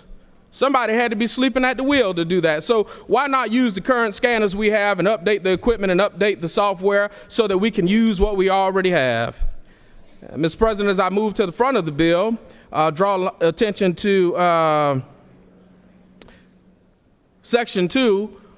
This previous biennium, we still have fines of $100 per registration not properly removed. Well, you know, we created a burdensome process for Board of Registrars, because now you can challenge any voter if you just have a reasonable suspicion. If I don't like the senator from the 15th and I have a reasonable suspicion he shouldn't be voting, I go challenge his status, and he'd have to go and appear and prove that he is who he is and he is a registered voter. And if you don't believe me, myself and the senator from the 1st had an issue in Savannah and Chatham County where they challenged a bunch of college students at Savannah State, and all those college students showed up. But then there was somebody in Bryan County that challenged all those folks' right to vote, and they showed up to the meeting 500 hard. They were mad because their right to vote had been challenged. They wanted to know who allowed their right to vote to be challenged. And I reminded them, I said, my colleagues in the majority party just changed the ruling on that says you just got to have a reasonable suspicion, and with that, you can challenge anybody's right to vote. Just a reasonable suspicion. Don't have to submit any proof. So now you got people coming with 500 to 1,000 lists of names to challenge folks' right to vote. And now those folks have to respond, show up, answer. We're waiting on the USPS, which y'all know how long it takes mail, because if you're in Savannah, I reminded my colleagues when we had another election bill, when they wanted folks to come back to Fulton County to appear for their voting status to be challenged, that mail doesn't come to Savannah. It goes down to Florida first, sits down there for 3 days, then comes back to Savannah. Sometimes folks might not get the notice in time. I said, why don't you make it certified mail so at least somebody has to sign for it, because you're dealing with folks' right to vote. And so if you're going to challenge folks, well, if you put a list of 500 people out, they got to mail out 500 notices. 500 people have to come and appear to prove that they have the right to vote. We're moving towards a banana republic with some of this voting stuff, because it does not make sense, and the average layperson does not understand what you're trying to accomplish. But $100 for each fine for each person that's not properly removed, well, what are the steps to make sure that we're complying, to make sure that people are properly removed? Because there are a lot of things that can go wrong, and we didn't do it right the first time. And my great-granddaddy was a carpenter, Mr. President. He would always tell me, sometimes you have to measure twice and cut once. I would encourage us to do the same thing. Let's measure twice and cut once, because we're cutting multiple times and we're doing a hatchet job in our elections to create confusion. Because if folks don't know how to vote, why wait until we have the largest election in state history to talk about making all these changes? We could have tried this out a little different than this. But I tell you what, What a tangled web we weave when we seek to deceive. And again, Mr. President, this is a bad bill. To quote my good friend, the senator from the 26th, this is a bad bill. And I would urge my colleagues to vote no, because there are a lot of things we could do, and this ain't it. And with that, Mr. President, I yield the well. Recognize the senator from the 38.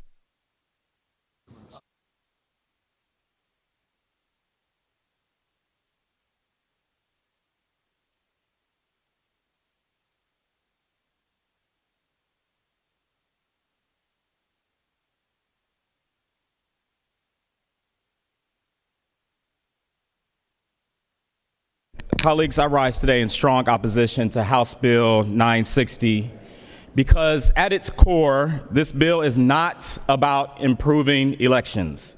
It's about undermining confidence in them. And I hope I'm wrong in saying this, but it truly feels like it's another attempt to give a colleague something to run on. And let's be clear, Georgia elections are already secure, they're already verified, already tested under a hell of a lot of pressure. We've proven that in 2020, we proved it in 2022, and yet here we go again. Relitigating the past, recycling conspiracy theories, and risking real harm to voters in the present. House Bill 960 would force sweeping changes to our election system, changes that counties would have just 4 months to implement before a major election. 4 months. That means ordering new equipment, training new poll workers, educating millions of voters across this state, all on a rush timeline that invites chaos, confusion, and mistakes. And when elections are chaotic, people don't feel confident. And when people don't feel confident, they don't participate. But something inside of me tells me that is exactly what we want to do. That is not election integrity. It is voter suppression by dysfunction. This bill requires hand counts for major races to begin within 2 days. 2 days. Not because our current system is broken, but because some folks refuse to accept the results. Let me say this plainly. We should not be rewriting election law to satisfy conspiracy theories. We should be strengthening democracy to serve Georgia. House Bill 960 also imposes fines up to $100 per challenged voter on local registrars. And here's the problem. There are no clear standards. So what happens? Registrars are put in an impossible position. Either remove voters and risk disenfranchising eligible Georgians, or keep them on the rolls and face financial penalties.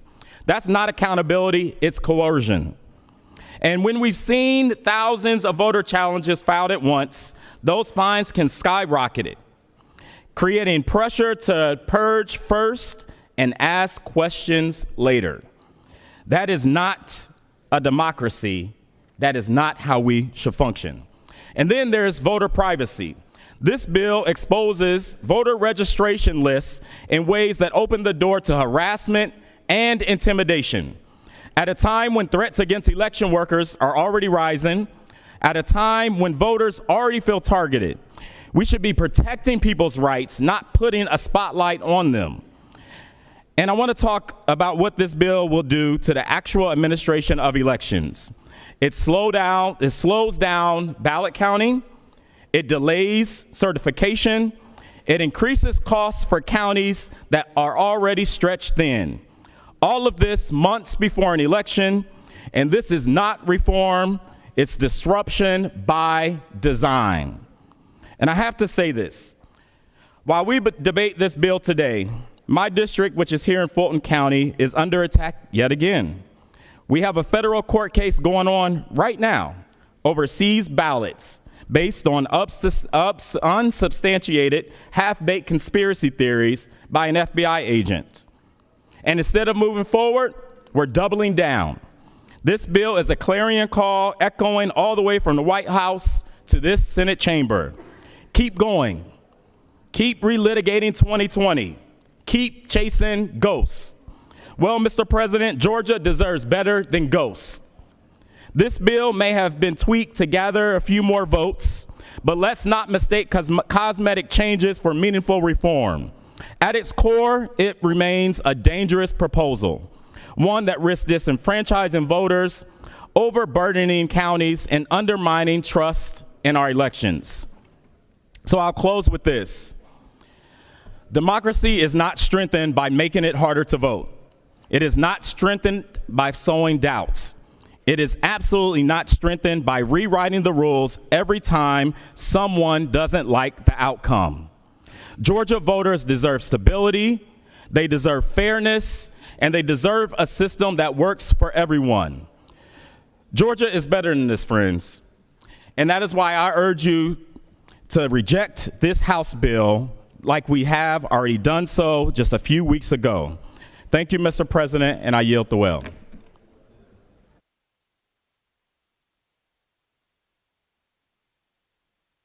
Recognize Senator from the 35th.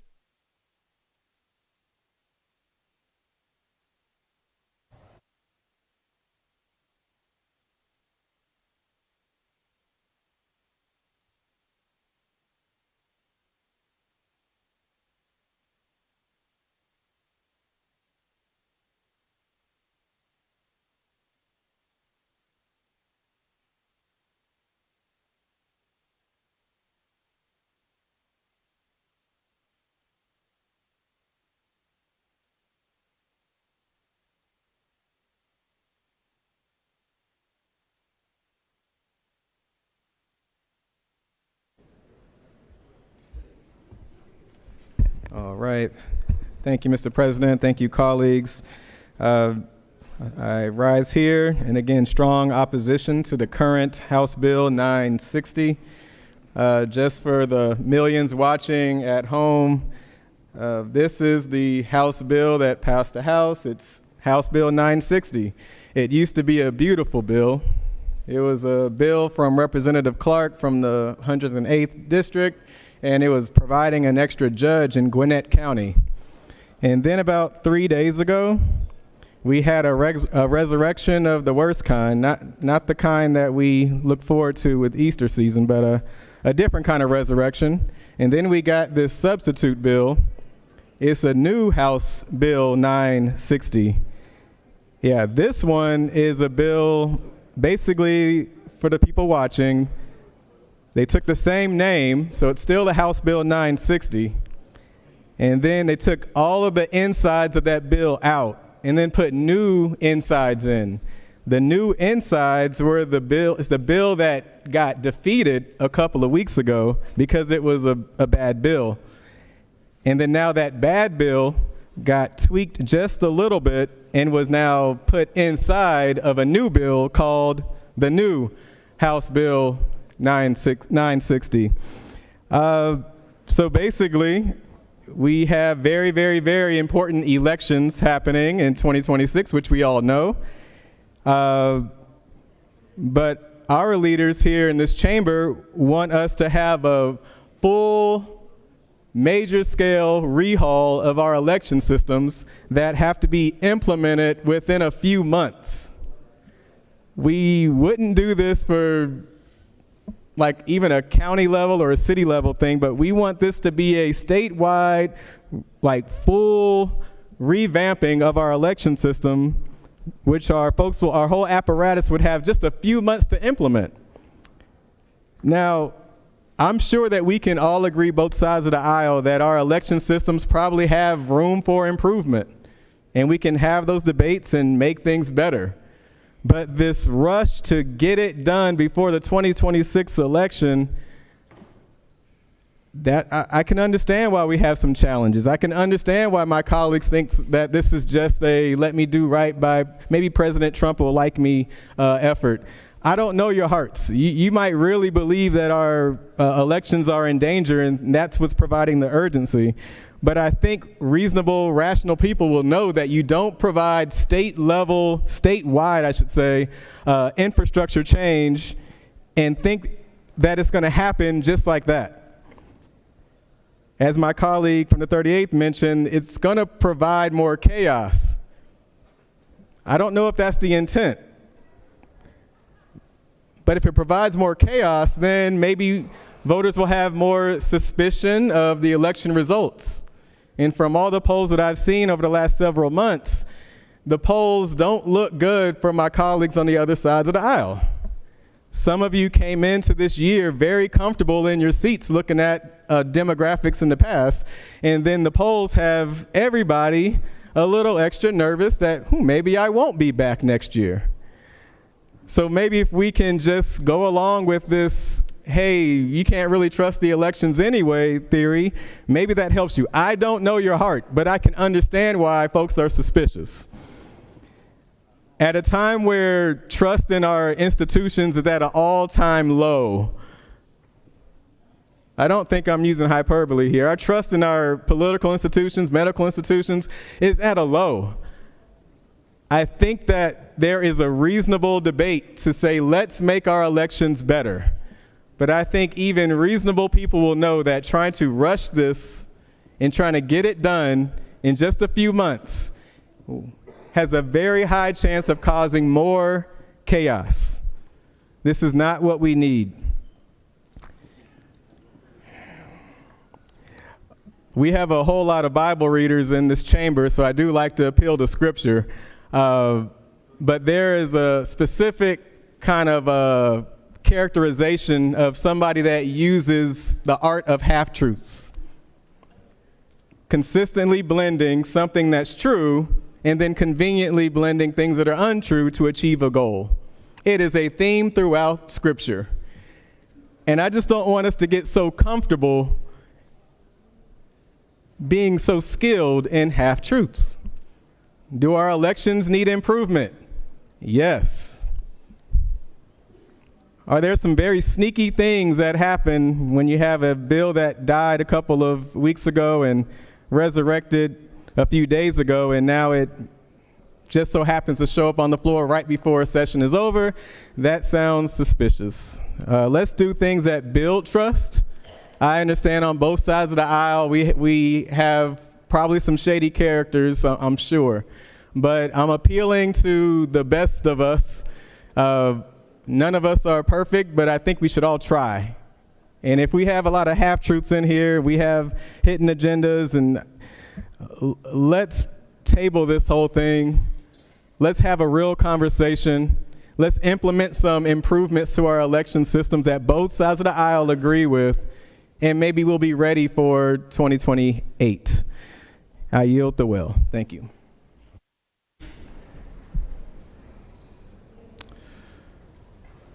Recognize the senator from the 55th.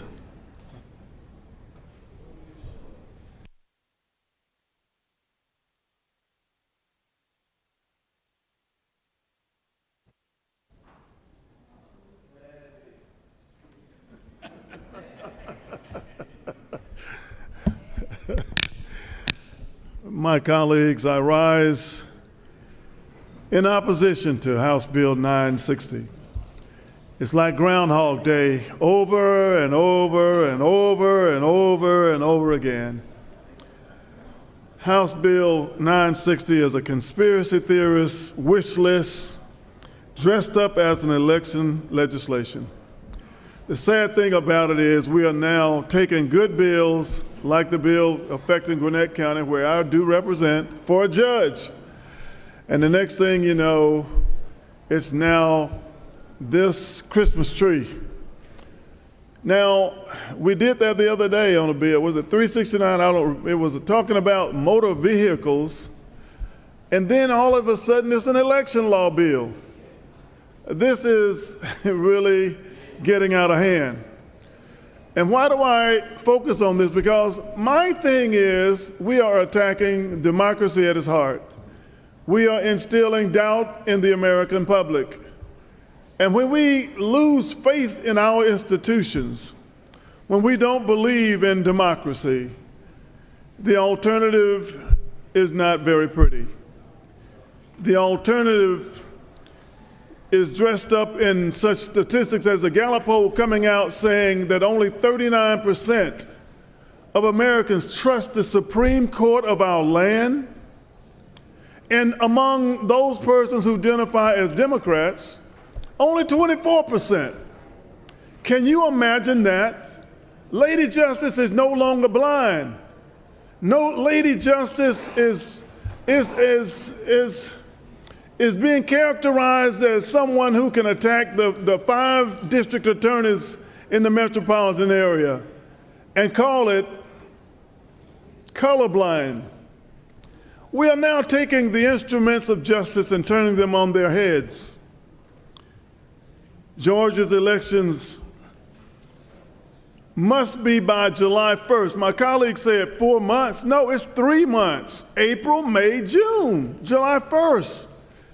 By July 1st, with $0 appropriated to pay for it, overhaul the entire Georgia voting system, leaving counties holding the bag for new equipment, training, and workflows on an impossible timetable, creating chaos.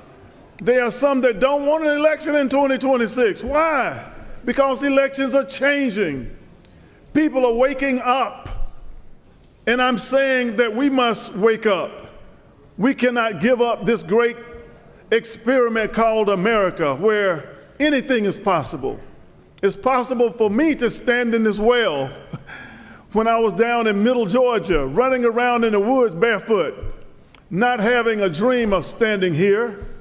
But America is a place of possibilities. And if we take those dreams away, even those people who are dying in the journey from real terrorist environments, will be challenged to come to a place where there are these possibilities. We got to protect this possibility. We got to protect the voice of every voter. And that's why this mandatory post-election hand counting of every major race, every cycle, would take weeks. It's impossible.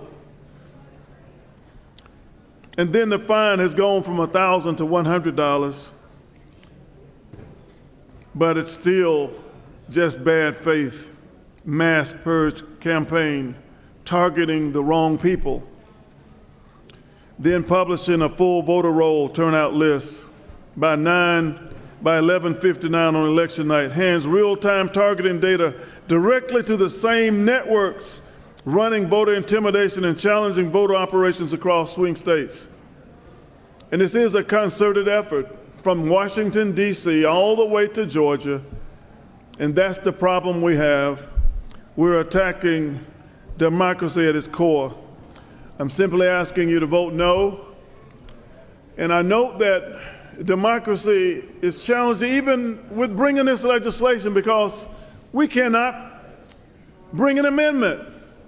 I have the legislation, I propose legislation that we not change any election law 180 days before an election qualification. Why? Because to run for an office and then change the rules in the middle of the race simply because you may be of one party or another is simply not right. And I would dare say that when we engross this legislation and not allow any improvement, then we are challenging that notion called democracy. Mr. President, thank you for offering yourself for the highest office in our land. Thank you for that. And I challenge you even, and I challenge everyone who is offering for election to protect our democracy, to protect this because it's bigger than a party. And it has survived some very great storms, the bull corners of our latest history. It has survived the 60s. It survived so many things. It survived and was implemented with Bloody Sunday 61 years ago. All about voting. It's still about voting. Give me the ballot and not the bullet. That's why we have to protect America. Thank you, Mr. President. I yield the well. Opposed, 960. And let's do right by Georgians. Let's deal with the issues of affordability. Let's deal with issues to get these people off the streets that are now homeless. Let's get people jobs. Let's get people real relief. Health care, education. I yield the well. Oppose 960. Thank you. Recognize the senator from 36.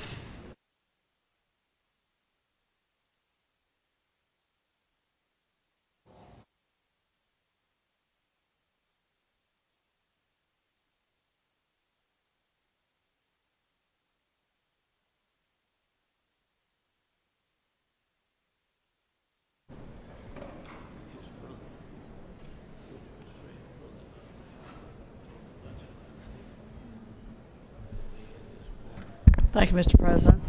Colleagues, I rise to join my voice with those of many others here who've spoken against the House Bill 960 that's really an infamous bill. This whole effort that's been poured into defaming people, challenging the honesty and the credibility and the integrity of people who have worked the polls, of our Secretary of State, who's elected statewide and in charge of the election process. This has been going on. It's a drumbeat here in Georgia and across the land because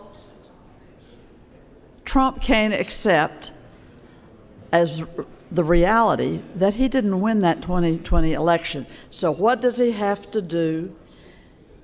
Get his minions, and someday some of the folks in the sound of my voice will regret steps that they've taken to, kiss the ring of this guy when all the facts are out there. He's very busy right now conducting another war and asking for peace awards. But I'll not linger on that, but except to say, you may one day come to regret that you signed on to boost his lies around the country, and particularly here in Georgia, a swing state. So we have been subjected to a scrutiny and to a constant hammering and yammering, I would say, that our election process is fatally flawed.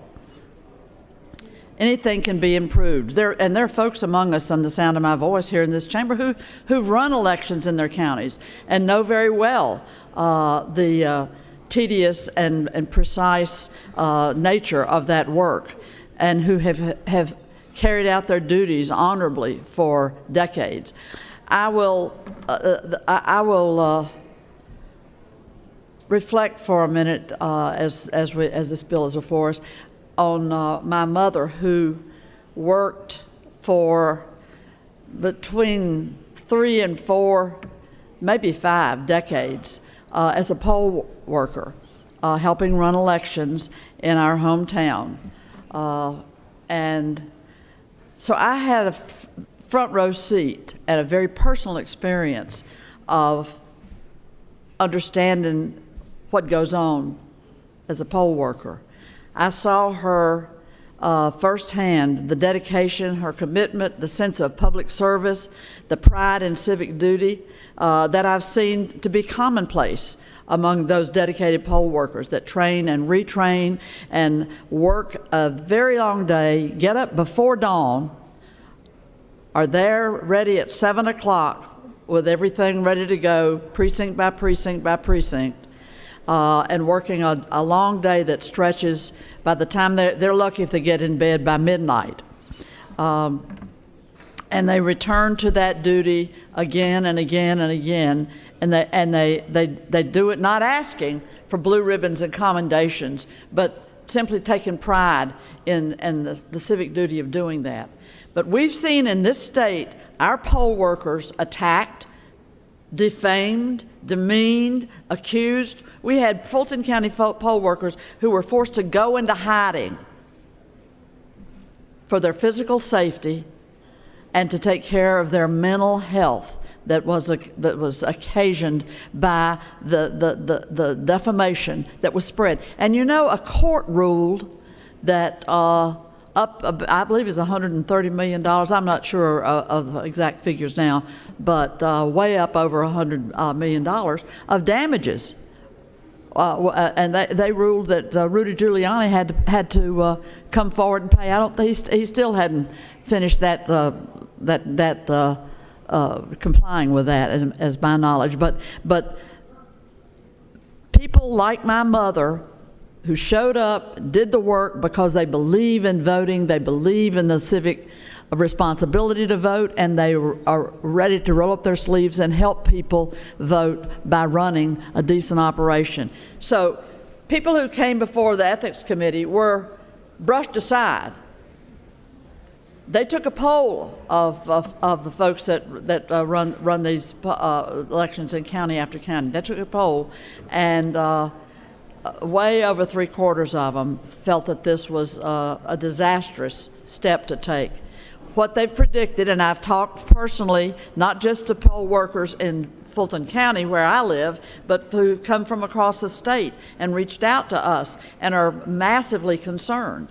When we were had this bill before the Ethics Committee the other night, they were over in Athens, good people. They'd been called to Athens for a couple of days of training. You have to train your poll workers, and you have to train the leadership in the county by county level as you prepare for an election. And I heard the stories. There's going to be chaos when you have to retrain workers that have already been trained. When we're up here passing a bill that goes into effect July 1, after our election officials have already run the May primaries and the May runoffs. They got to turn and take all of these new twists and turns that this bill puts into place, and proceed then to with I believe, as one person said, I believe it is 3 months between April and July. So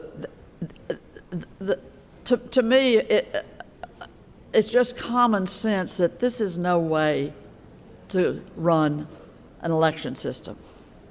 And I'm going to actually repeat what the senator from the 2nd lifted up, and that is that this state election board, which is unelected, appointed, answerable to no one, and have already exhibited extremely bad behavior in public, highly partisan, that they're going to be the ones that are placed in charge of this process when it comes to recounts and auditing, and that the Secretary of State is going to be forbidden from doing that. Do you all not see how preposterous that is? That the Secretary of State, elected statewide, has served in office now for more than a few terms. And by the way, the Secretary of State who declined to find votes when Trump called him up and asked him to do that, that Secretary of State is in this bill barred from participating in that process. And instead, the state election board, and if you look on page 12, shall be responsible for overseeing the administration of this code section by election superintendents. The Secretary of State shall have no role in conducting, overseeing, or administering the provisions of this code section, unless the state election board deigns to ask for help. It's a bad bill, and there were amendments offered, and some prevailed that made things like this ludicrous $1,000 fine for each incidence if you fail to remove someone from the voting rolls that should be, each incidence. So we had amendments offered in committee, and some of them prevailed, and that was to take the $1,000 down to $100. Things like that. But the bill is fundamentally bad, and again, couched and based on a foundation that at its core is rotten, and that is the belief that the 2020 elections were rigged, and that's the reason that we've got to go through the shenanigan of this. And quite frankly, even the most sensible thing that could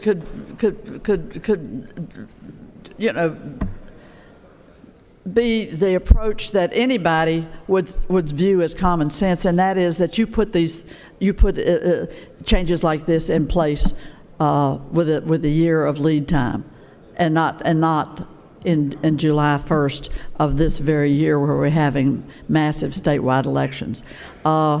On its face, the bill does not pass the smell test, and I am going to join with many in this chamber to vote against it. We're better than this. We can do better than this. We don't have to continue to spread lies and myths about the 2020 election and then justify this approach to crafting this bill. Mr. President, I will yield the well if there are no questions. Thank you. I yield the well. Recognize the senator from the 41st.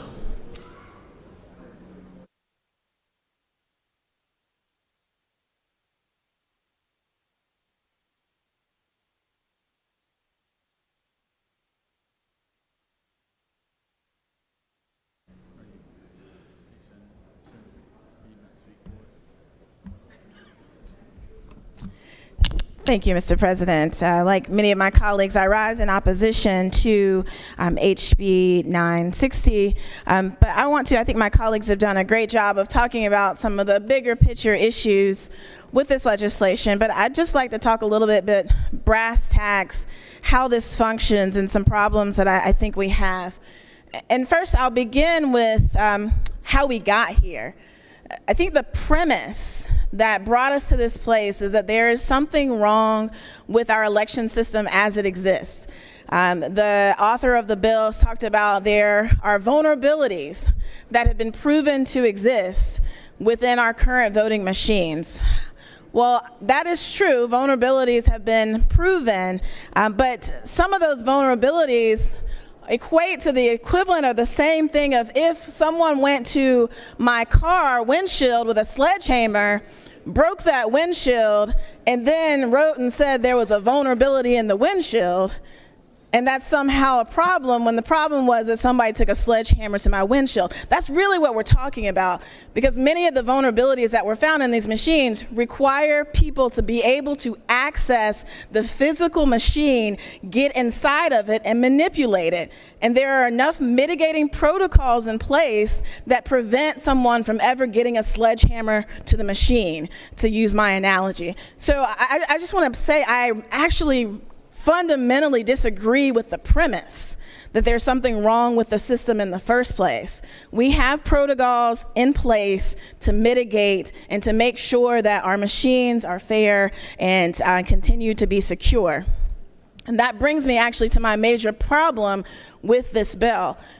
This bill requires that we pre-print all of the necessary ballot permutations at an early voting location and have those on hand. So let me break this down for my own county, and I'll say to the author, we rose a stink about having to have a pre-designated early voting location because we called that voter suppression. I stand by that. However, while you have opened it up for us to be able to vote anywhere in our county, here's the problem. DeKalb County has over 500,000 voters, almost 600,000 registered voters in DeKalb County. We have over 400 different ballot styles.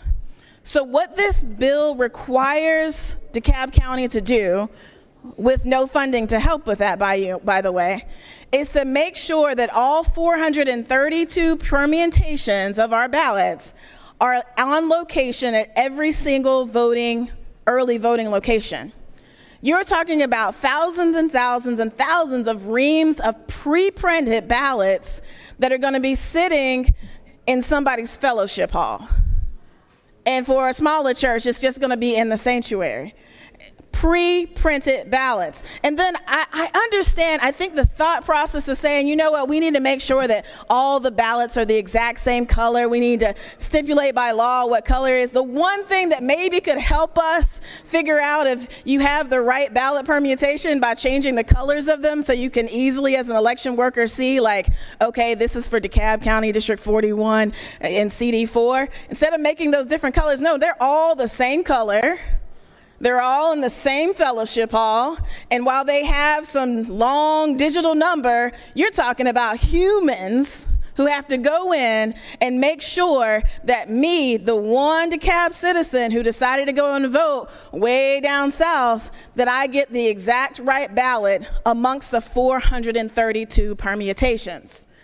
That's the system that we've created. We have built in all kinds of opportunity for human error, not alone the major security risk and concerns that I have when you have thousands and thousands of pre-printed ballots sitting in someone's fellowship hall. Now, I also want to name, and I think this is important to know, that our county governments are really concerned. And they're concerned rightfully because what we're asking them to do is implement a lot of change with a lot of training, and my colleagues have spoken to that. But we've also asked them to take on the burden of a grave cost to making this happen. Now, certainly DeKalb County, it's a big enough county, they probably can find a great printer who will give us a decent deal to pre-print all of our thousands and thousands of ballots. But for some of our smaller counties that don't have access to major printers, we are talking about substantial cost. And the other piece that I want to highlight that I see as a major problem with just the implementation of this bill as it is on its surface is that we have spent a lot of time in this body making sure that the wait time for voting is cut down. We've made sure that people don't have to stand in long lines. You know, when SB 202 was passed and we complained that you couldn't hand out water, the response was you won't need to hand out water anymore because the lines won't be long anymore. We've done a lot of work to cut down on the wait time for people to be able to vote. But now, if we move to these pre-printed, hand-marked ballots in which there are 432 different permutations in one location, your wait time's going to go up. There's just no way to avoid it because the election worker is going to have to go and sort through, and despite how amazing and great my election workers are, they are going to have to go through and find my permutation amongst the 432. Wait times are bound to go up. And so all of the work that we've done to shorten the lines suddenly gets erased by virtue of us doing this. So again, I am clear. Georgia is moving in a direction of changing our system because there's been so much doubt seeded into our election system, even though we've proven that they are safe and secure. We're moving in that direction. I acknowledge that, but we do not need to move in that direction in such a hasty manner when we could actually work out some of these logistical kinks. There are solutions, and the author will tell you this. My issue with having all these thousands and thousands of pre-printed ballots, the solution is on-demand printers. Those exist. The author will say we have a procurement problem. That procurement problem only exists if we try to do this right now. If we just simply wait another year, procurement problem solved. All of these blank ballots that are stuck around in somebody's fellowship hall, those disappear as soon as we procure the on-demand ballots that are necessary. So we can go to hand-marked paper ballots if that is the will of the body. We just need to do this in a way that is systematic and that's logical and ultimately maintains the security of our elections. I fundamentally believe that if we pre-print 432 permutations of ballots in DeKalb County, put them in every single early voting location in the thousands that are necessary in order to meet the demand, we create our own security risk and we increase the cost substantially to our counties with no money to help them sort this out. So again, I urge my colleagues, based not on bigger issues, but even just on the logistical implementation issues that are included in this bill, I urge you not to vote for this bill. And with that, I will yield for questions.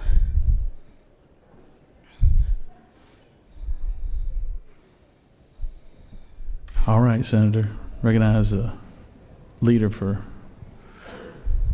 minority leader. You ready to close it? I'll yield for questions. Senator from the 35th. Thank you so much, Mr. President. As a senator yield. Yes, I'll yield for my new friend from the 35th. You made some interesting points. Isn't it true that counties bear the responsibility of the cost of these elections?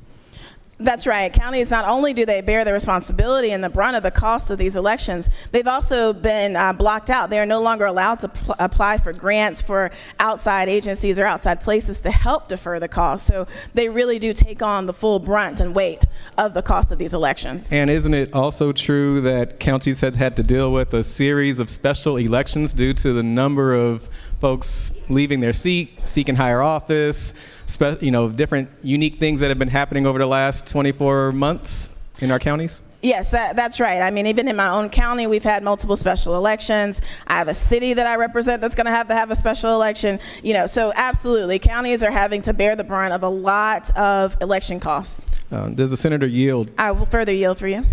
Can you remind us how counties are funded to be able to afford all of these special elections and traditional elections? Well, now, Senator, I believe you're just meddling, but I believe that they're often funded by property taxes, which there's particularly one chamber in this building that's not interested in continuing to fund property taxes. So we're creating even more problems on top of problems. But again, you're meddling with the business of another chamber right now, sir. Does the senator yield to one last question? I will yield for one final question from you, my brother. Isn't it true that both property taxes are a challenge, but they also help fund something as sacred and important as free and fair elections? The senator knows of what he speaks. Thank you. With that, Mr. President, I will yield the well. Recognize Senator from the 22nd.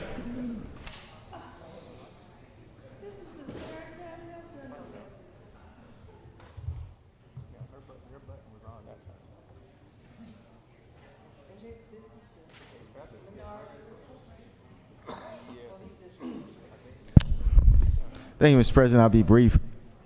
Obviously, I rise in opposition to this bill because it gives support and credence to the fallacy and the complaints that cause persons to storm our Capitol and try to overturn an election over non-ballot or even legitimate concerns. We know these complaints that took place were not credible because when other people win, the wild, outlandish accusations are not made. In 2024, no crazy lawsuits, no releasing of the Kraken, no phone calls asking for more votes, no Capitol storming, nothing. But even looking back at 2020, the election fraud that supposedly took place somehow missed the 30-some-odd Republicans that got elected to this body, somehow missed the many House members that got elected across the hall, somehow missed the Republican district attorneys and solicitors and mayors and sheriffs. It all magically skipped them. Instead, like some monster in the night, it basically only stalked supposedly one man.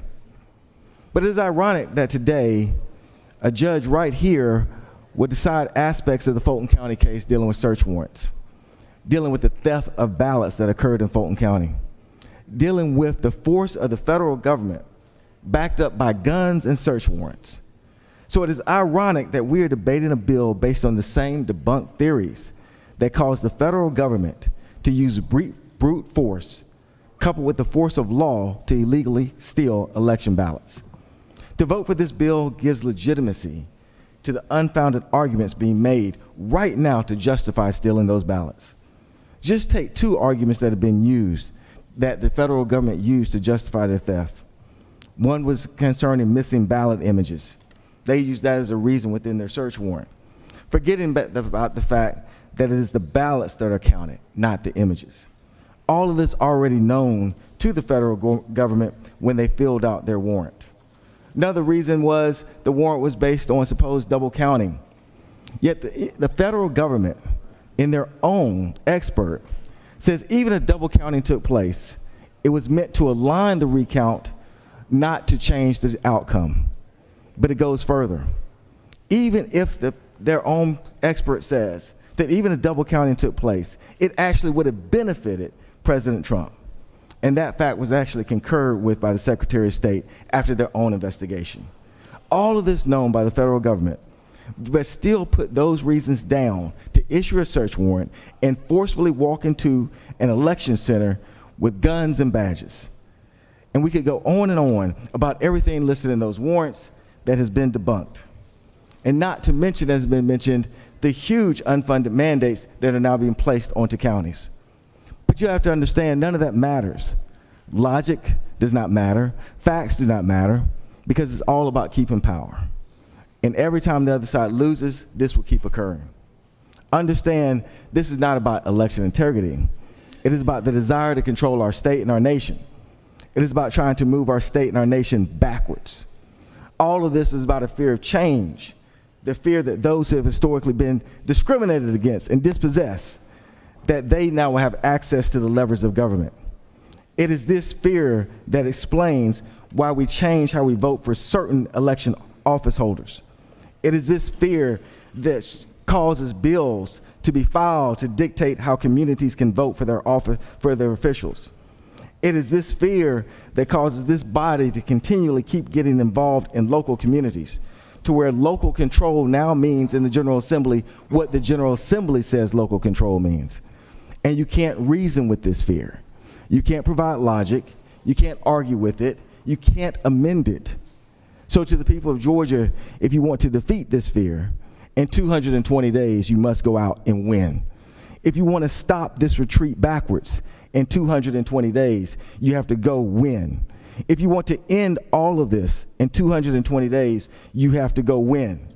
So for Georgians that want progress, that want real change, want to stop hate and divisiveness, there's only one thing to do, and that is in 220 days, go win. And with that, I yield the well. All right. That was the minority leader, and he just gave the minority report. Recognize the author from the 27th to close.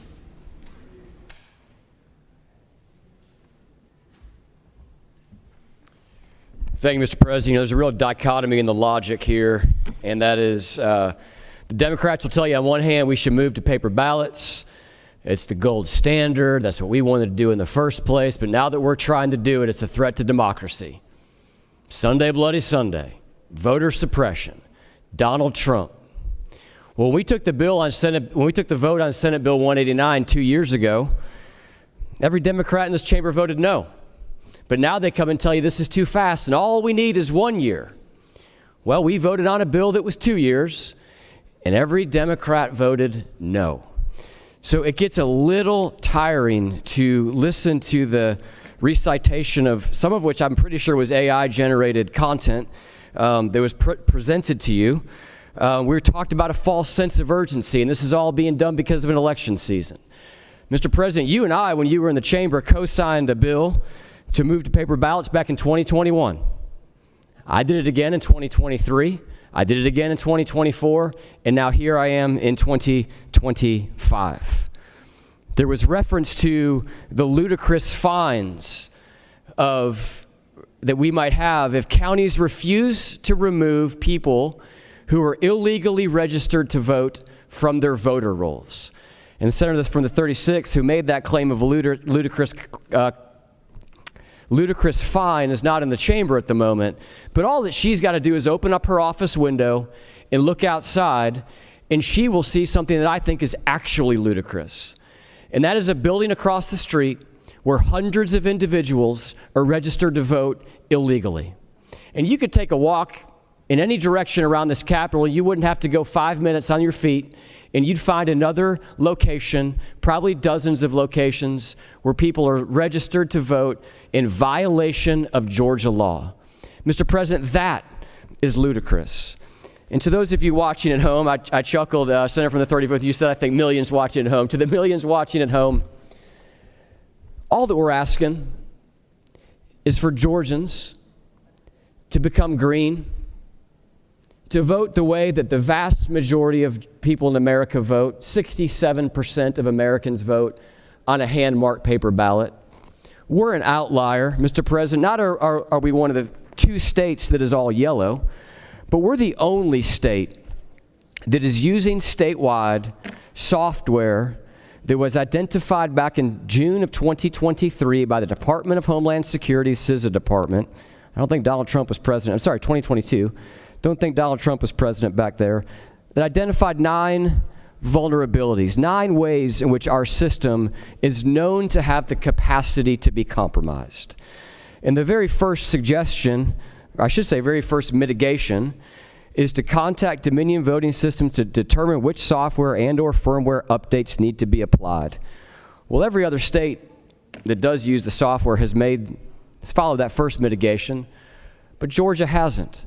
And I haven't heard a single Democrat in the last 4 years come down to this well and urge the secretary to at least do that. Now, I'm not even an advocate of doing that anymore because I think it's time that we go to the green. But, Mr. President, there's been some what I would call fair, reasoned debate. I think that the minority whip made some valid points of concerns that I would say are just rooted in a policy difference. But there were some claims made today, Mr. President, that were completely outrageous, that impugn the integrity of people that have been working on this issue, that have impugned the integrity of people that brought bills to this chamber for the last half of a decade, and somehow tried to misconstrue it as something that we're only doing this year because it's an election year. With that, Mr. President, I thank you for your continued work on this issue, for allowing us to bring this bill back for a second chance, and hopefully our House colleagues, after we pass it today, will give it serious consideration. With that, I'll yield the well.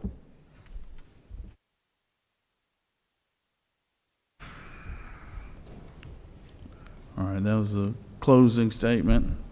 So the question is on the adoption of the committee substitute. Is there objection on the adoption of the committee substitute? Hearing none, the committee substitute is adopted.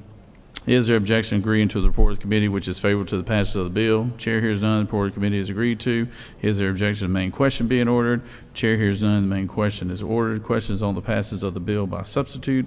All those in favor of the bill vote yea, opposed nay. Secretary, unlock the machine.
On the passage of the bill, the yeas are 32 and the nays are 21.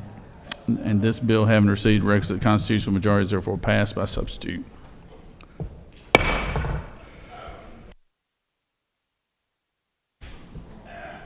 Senator from the 26th, for the purpose you rise. Mr. President,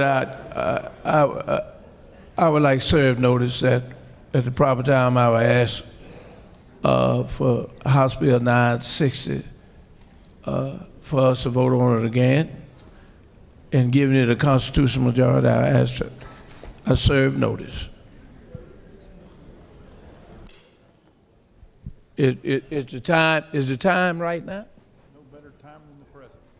I doubt it. I think if it's the last day, you got to do it then. Hold on one second, Senator.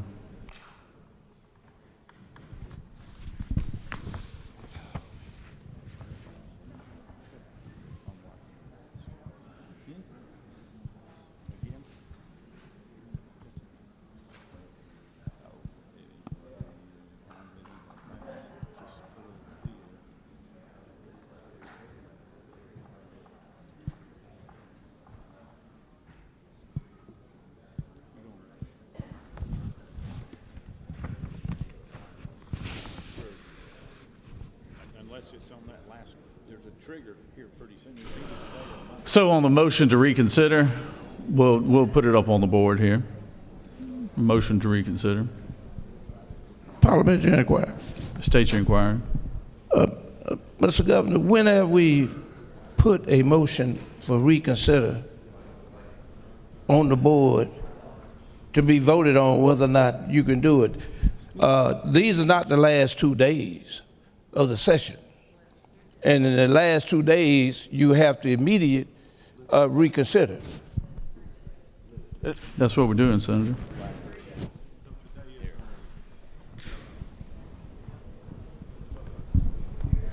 So, Senator from 26 has made a motion to reconsider. Is their objection? There's objection.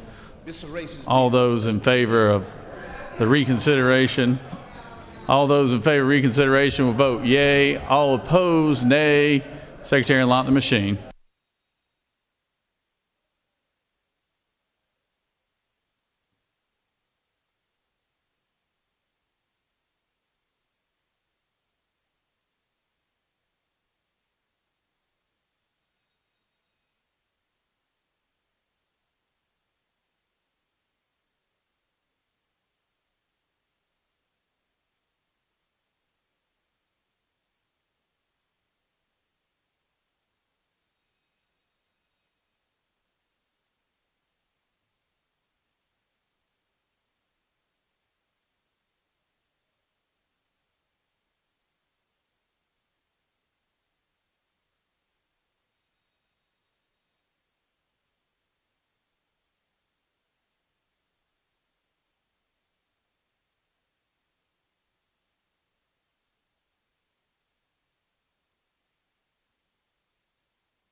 On the motion to reconsider, the yeas are 21, the nays are 31, and this motion has failed. Moving on, House Bill, Secretary Reed, House Bill 229.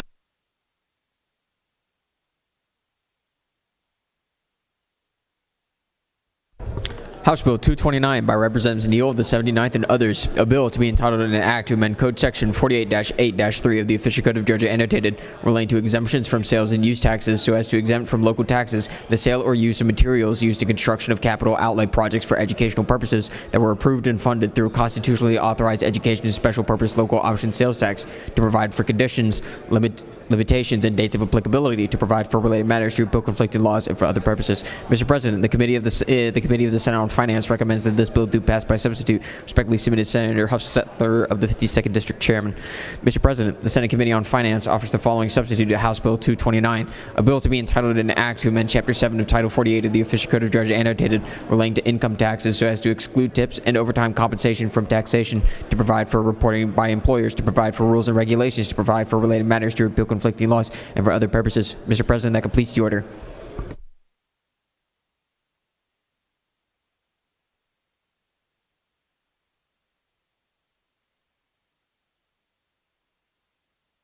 Recognize Senator from the 27th.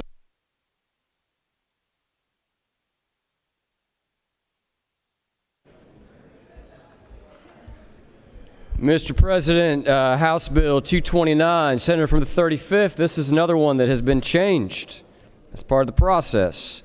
But it has been changed, I think, in a way, hopefully, that we'll agree to.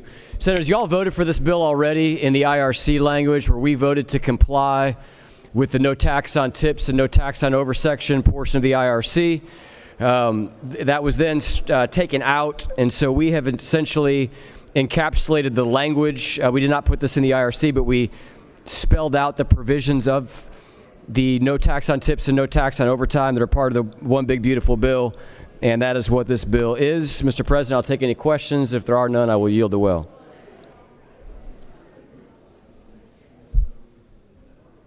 You have no questions, Senator. I'll yield. Does any other senator wish to speak for or against the measure? Chair hears none. Is there objections to the previous question being ordered? Chair hears none. The previous question is ordered. Questions on the adoption of the committee substitute. Is there objection to the adoption of the committee substitute?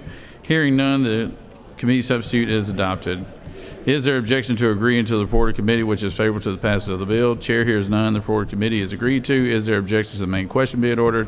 Chair hears none. The main question is ordered. The question is on the passage of the bill by substitute. All those in favor of the bill vote yea. All opposed nay. Secretary, unlock the machine.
On the passage of the bill, the yeas are 51, the nays are 0. This bill, having received a requisite constitutional majority, is therefore passed by substitute.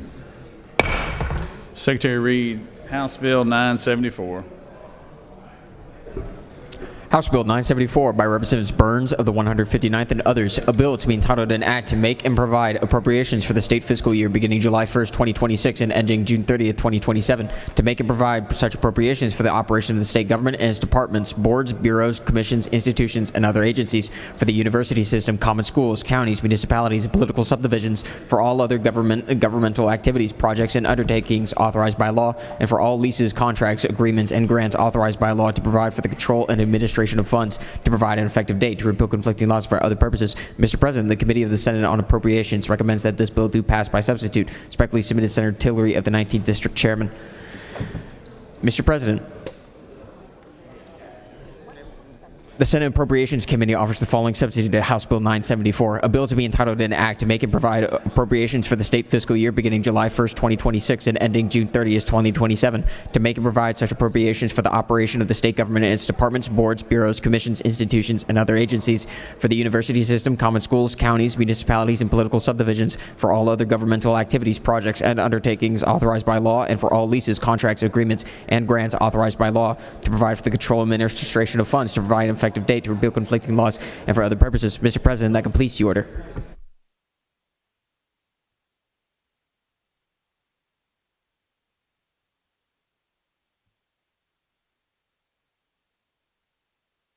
Recognize Senator from the 19th.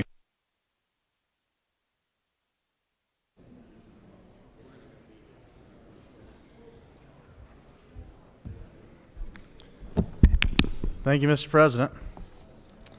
I rise to present House Bill 974 on behalf of Representative Burns, Speaker Burns. The state's FY27 amended year budget.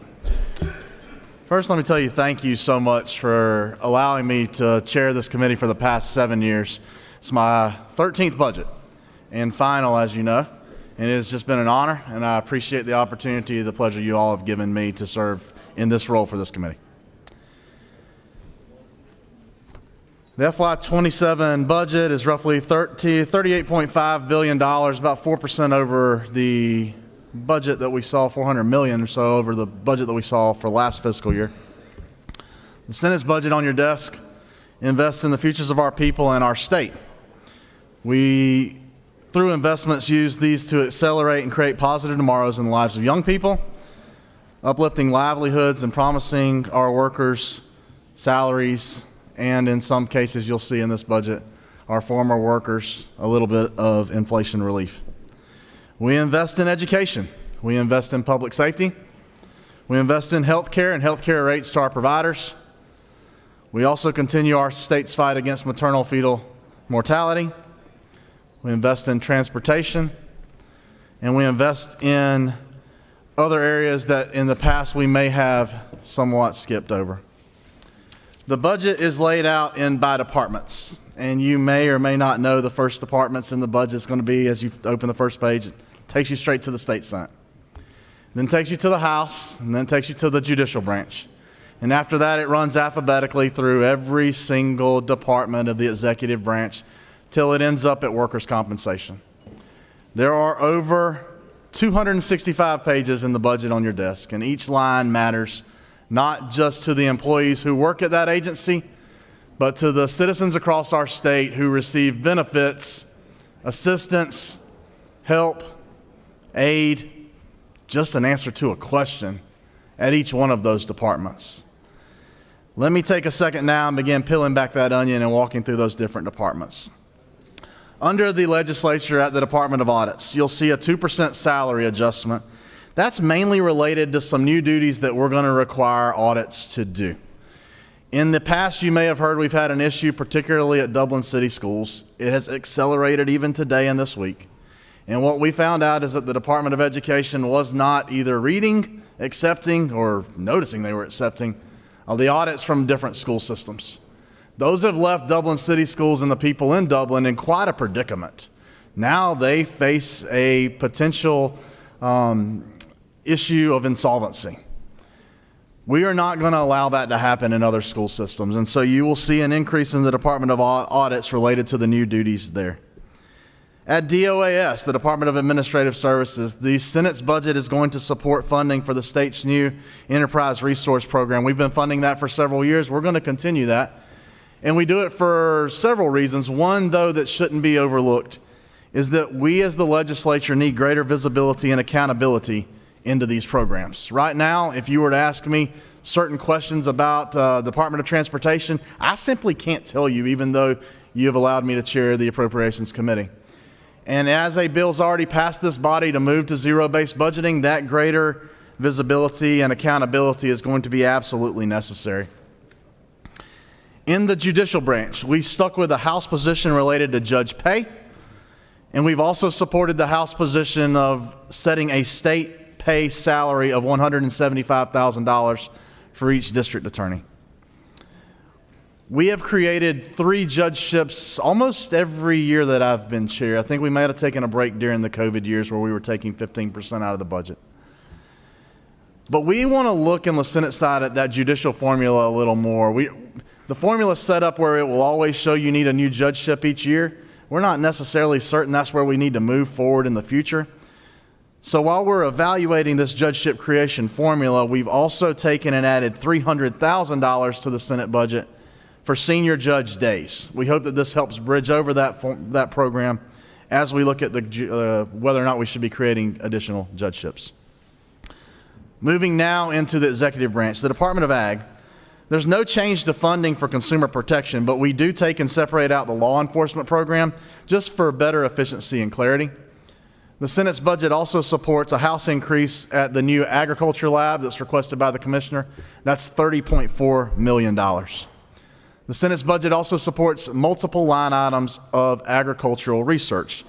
$500,000 at the Georgia Tech Research Institute. What that does is adds a base level now of $1 million for peanut research. We also add $80,000 for a peanut breeder program. We did something previously with a probe to hopefully help make it where peanuts aren't busted as much and more accessible for markets. In that process, there's going to need to be a one-time, hopefully $80,000 ad for that peanut breeder program. The Senate supports and adds this item.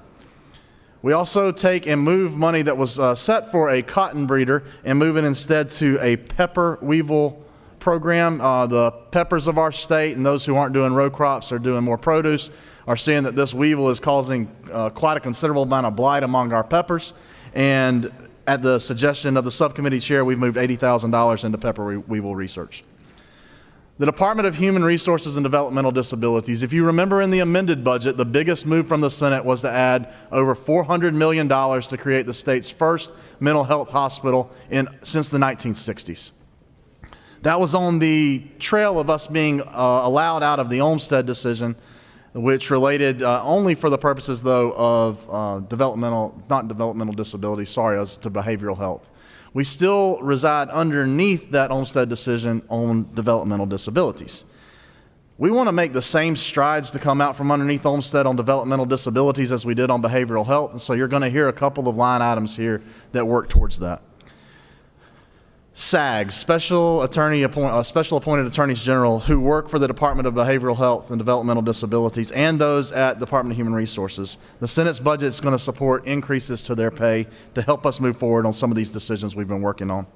The Senate's budget also is going to support a transfer of $200,000 out of the Department of Behavioral Health and over to the Department of Veteran Services for the purpose to assist with cleanup related to a new Veterans Cemetery site located in Augusta. And we can't talk about the Department of Behavioral Health without talking about waivers. The Senate's budget includes over $20 million to fund 1,217 new now comp waivers.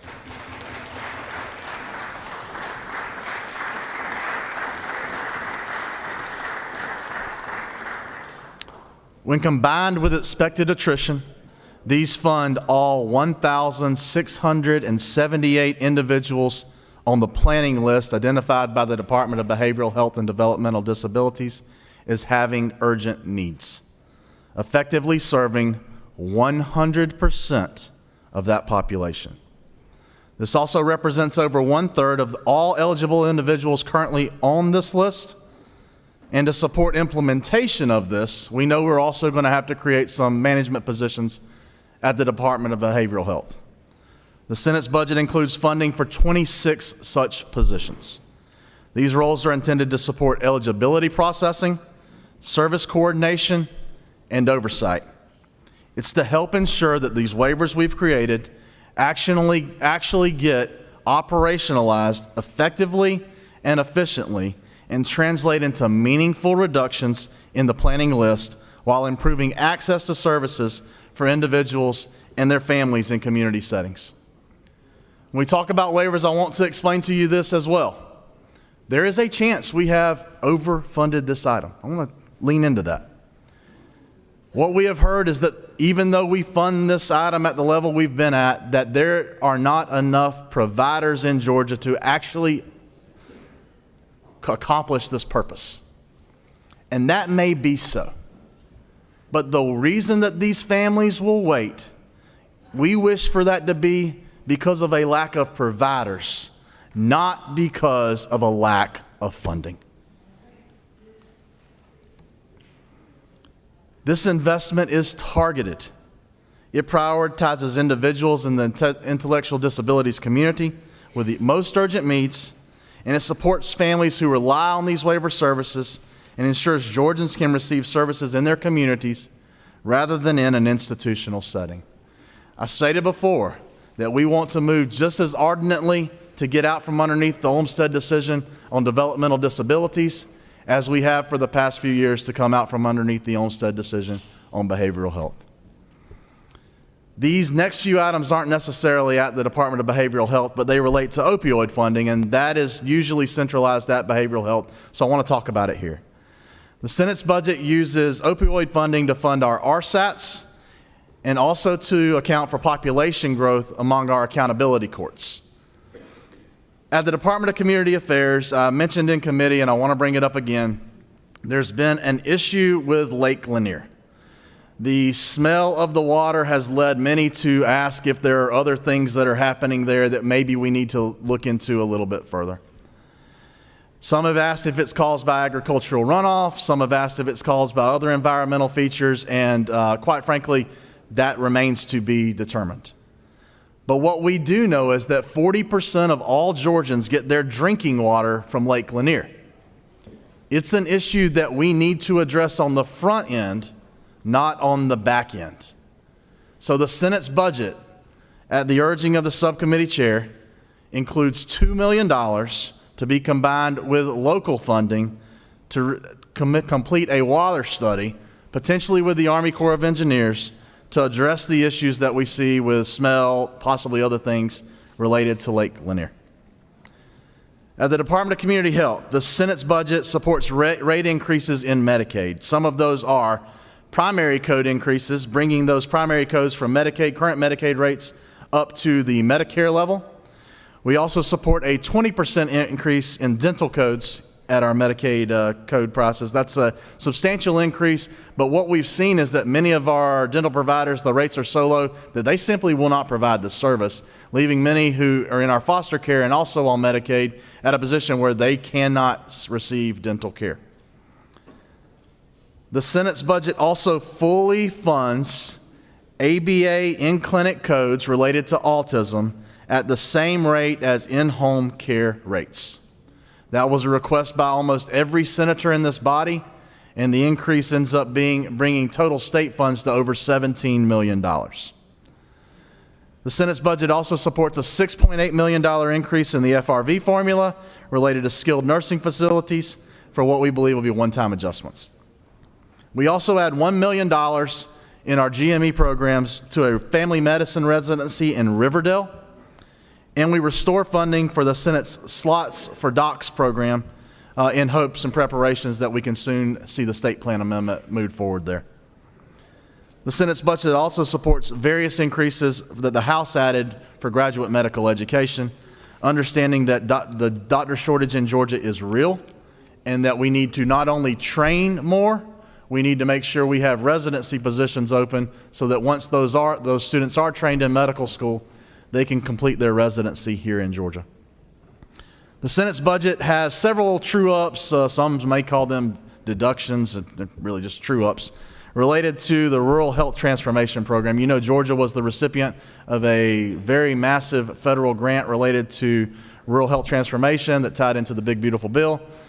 If the feds are going to pay for some of those things on the grant side, we want to move our state general funds that may have been considered for those programs instead to things that we are looking at in other graduate medical care. It's still in health care, but if there's things that the Rural Health Transformation Program doesn't cover that we can use state general funds to supplement instead, we want to be in a position to do so.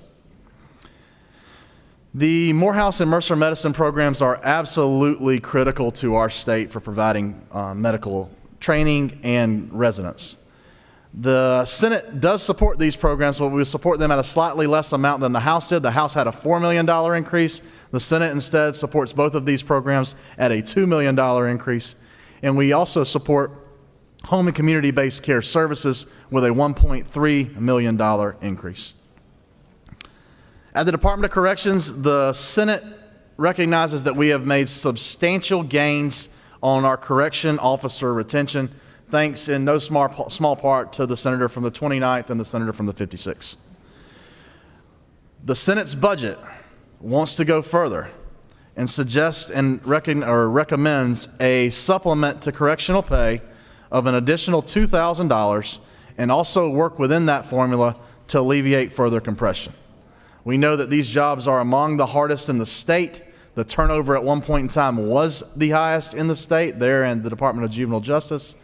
If we're going to keep people in these positions to house our worst violent offenders, we are going to have to make sure that they're compensated accordingly. The Senate's budget in the Department of Corrections also adds to the physical health contract, but we do so at a lesser dollar amount than the House and Governor due to a long-term care facility that's coming online that we built and funded in 2 amended budgets ago, and also different modular units that we believe are going to bring additional space online. The expectations of this mod unit and the long-term care unit is that we should be reducing outside the wire care, and that outside the wire care cost reduction should lead to a reduction in the physical health contract. At the Department of Early Care and Learning, the Senate supports the House position on lottery funding of extended day learning. That'll free up additional cap spots for our citizens. And at the Department of Economic Development, we promote good governance by separating tourism into its own budget category, and we also are going to support grants to local tourism offices from that category. The Department of Education I'm going to talk about a little later, but I do want to lead in here and say at this line item in Boost, the Senate supports an additional $2.5 million to the Boost program. And at the Department of Human Services, the Senate supports $55 million to alleviate budget pressure on out-of-home care, which is our foster care program. The Senate's budget also tries to address our SNAP error rate. You know that we've had one of the worst in the nation, and that's going to have to be addressed based on changes at the federal level. The Senate did not agree with the House funding of roughly $11 million to address this rate. We chose instead to accept the offer of a free state partnership with Equifax, overspending that $11 million, and instead rolled that $11 million into other items in DHS and several other departments. At the Department of Labor, the Senate supports the addition of 30 new positions in customer service, in audits, and in agents to right-ship the department. We also support the Commissioner's request to fund a call enhancement center. You know, about 5 years ago that this was an agency that we saw that had many issues. Those issues, we believe, underneath the new commissioner and our former colleague, Commissioner Thompson, have been right-sized, and we want to make sure they have the funding to, if we end up in that position again, that they're ready to move forward in a much more efficient fashion. Did you know that feral hogs cost the state of Georgia over $150 million annually? And we actually take and fund programs to try to eradicate feral hogs in several different line items. Some in the Soil and Water program, some in Department of Ag, and some at the Department of Natural Resources. In the Department of Natural Resources, the Senate's budget tries to combine most of those kind of one-off payments and fight this problem of feral hogs more efficiently and effectively. Florida has had a similar issue with invasive species as it relates to pythons. They were able to bring a vendor in that is actually turning those into fashion items. And what we've done at our state instead on this year and this year's 27 budget, we've adopted that Florida model. We've been in contact with that vendor, and we set aside $1 million to help eradicate the feral hog program,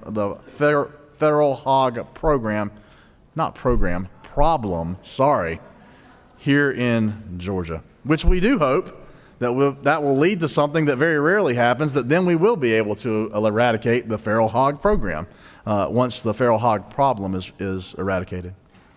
At the Department of Public Health, the Senate supports the House visiting pilot program to reduce maternal mortality and to expands its core into 10 counties more than the governor's original program. That's 31 counties that would be new added to this program.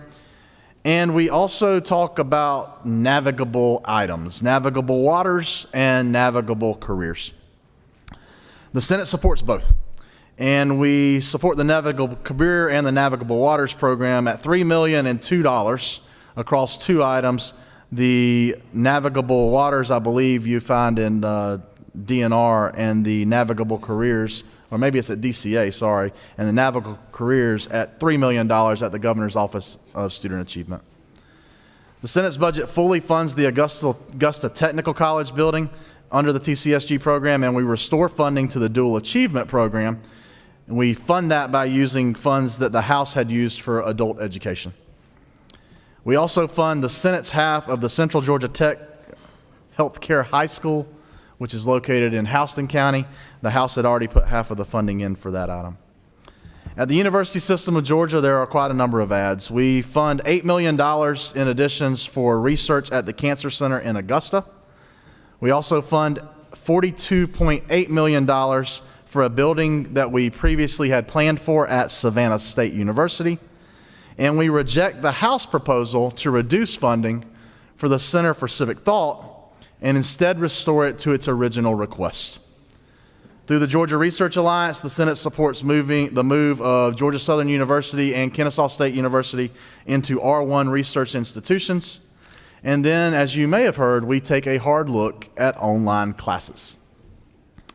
More than 30% of the University System of Georgia's classes are now taught online.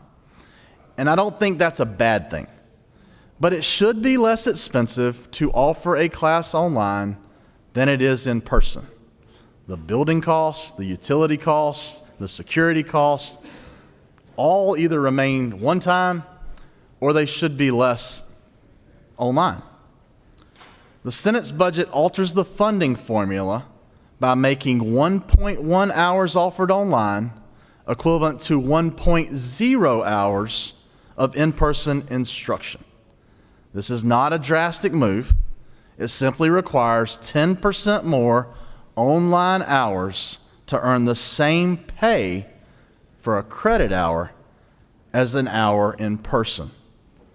I recognize there are some concerns about this change to the teaching formula, but it's important for this body to understand that while the state has been paying the same cost per credit hour for an online hour and an in-person hour, the students are paying more typically to learn from home. Tuition, yes, is typically the same for an online class, but fees decidedly are not. Online fees at our colleges range from 52% to 100% of on-campus mandatory fees, and students pay this online fee in addition to mandatory campus fees, which already in many instances include a technology component. Fees for fully remote students on average are 15% higher than for a traditional student. And students who take a blend of online and in-person classes face even more costs. They pay on average about 65% more in fees. At some schools, they pay twice as much. And remember, hope won't cover these fees. Second, I think it's important to just look at common intuition, which should direct us that online classes cost less to operate than in-person class offerings. So why should they be treated the same? Much less, why should they cost more? The Senate's not willing to blithely follow this path, so we've made the change to the funding formula I already presented to you. We've also set a study committee to look at this further. But sometimes the greatest encouragement is change, and the Senate proposal offers that encouragement. By making this change, we ensure schools receive roughly the same dollars to educate an in-seat student as they do an online student, and our future study will help determine whether what we believe common sense already tells us. There's been some other questions here, and I think it's fine to go ahead and address them. We were asked to look at several other things as well. For instance, instead of looking just at online classes, what if we looked at funding out-of-state students and the state only paying half the credit hour cost for an out-of-state student as compared to what they do for an in-state student? In other words, making sure there was a financial incentive to take in-state students. So we looked at that proposal. The proposal, I remind you, to move from 1.1 online hours equaling 1 hour in person is about a $123 million move. That's about 3% of the teaching formula, or it's about 0.75% of the entire USG budget. That's that move, $123 million. If we instead were to take and do 50% of credit hours for those who are not Georgia residents, out-of-state residents only fund that, provide that incentive to take in-state students, that would be a reduction of $200 million. We were also asked to look at another item. What it would be if Georgia were to take the position that if you were not a U.S. citizen studying at a university institution, these are not folks who are here illegally, they're here legally, but they're not U.S. citizens, and they're studying at a USG institution, what if Georgia and Georgia taxpayers simply did not pay underwrite any part of that cost credit hour? If Georgians were to not do that, that would be a reduction in the university system's budget of $537 million. To say differently, the citizens of the state of Georgia, under the current formula, pay for and underwrite the cost of non-U.S. citizens learning at USG institutions to the tune of $537 million. If we were to separate that out instead and say we're only going to focus on the undergraduates, we're not going to focus on the graduates who are non-citizens, then that still is a knock to the funding formula of $63 million. Let me paint that in terms that you have to deal with as a legislator. I believe we should be incentivizing Georgia students at Georgia colleges. But when you get that call from a student in Brunswick who says they didn't get into Georgia Southern this year or the University of Georgia because someone else did, because there are only so many spots, and then they find out that that person's actually not even a U.S. citizen who took their spot, you also would have to tell that family member that not only did someone who was studying abroad here take that spot, but they were part of the citizens of Georgia that underwrote the cost of that tuition for that individual to a tune of over $537 million. When we study this cost formula over the summer for next year, we need to remember those figures and work, not one, to fund degrees, not hours, but two, to provide incentives to keeping and retaining and bringing into, as students, an incentive to do that for Georgia residents. I've also heard this be proposed as a cut. Guys, if you look at page 192 of your budget, you can see the Regents' budget clearly. You can turn with me there now.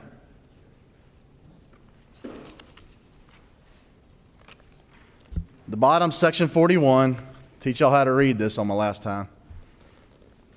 State general funds last year to Regents was $3.6 billion. Many of you have been called by Regents, professors, and others and told you had a cut to Regents. If you go down and look at the next portion that says total section final, even after this suggested cut, I don't know what you'd call it, it's not. The Regents end up with $3.76 billion. I know this isn't a literacy thing, it's a math thing. But that's $160 million more going to Regents this year than went to Regents last year, even after the Senate's budget proposal.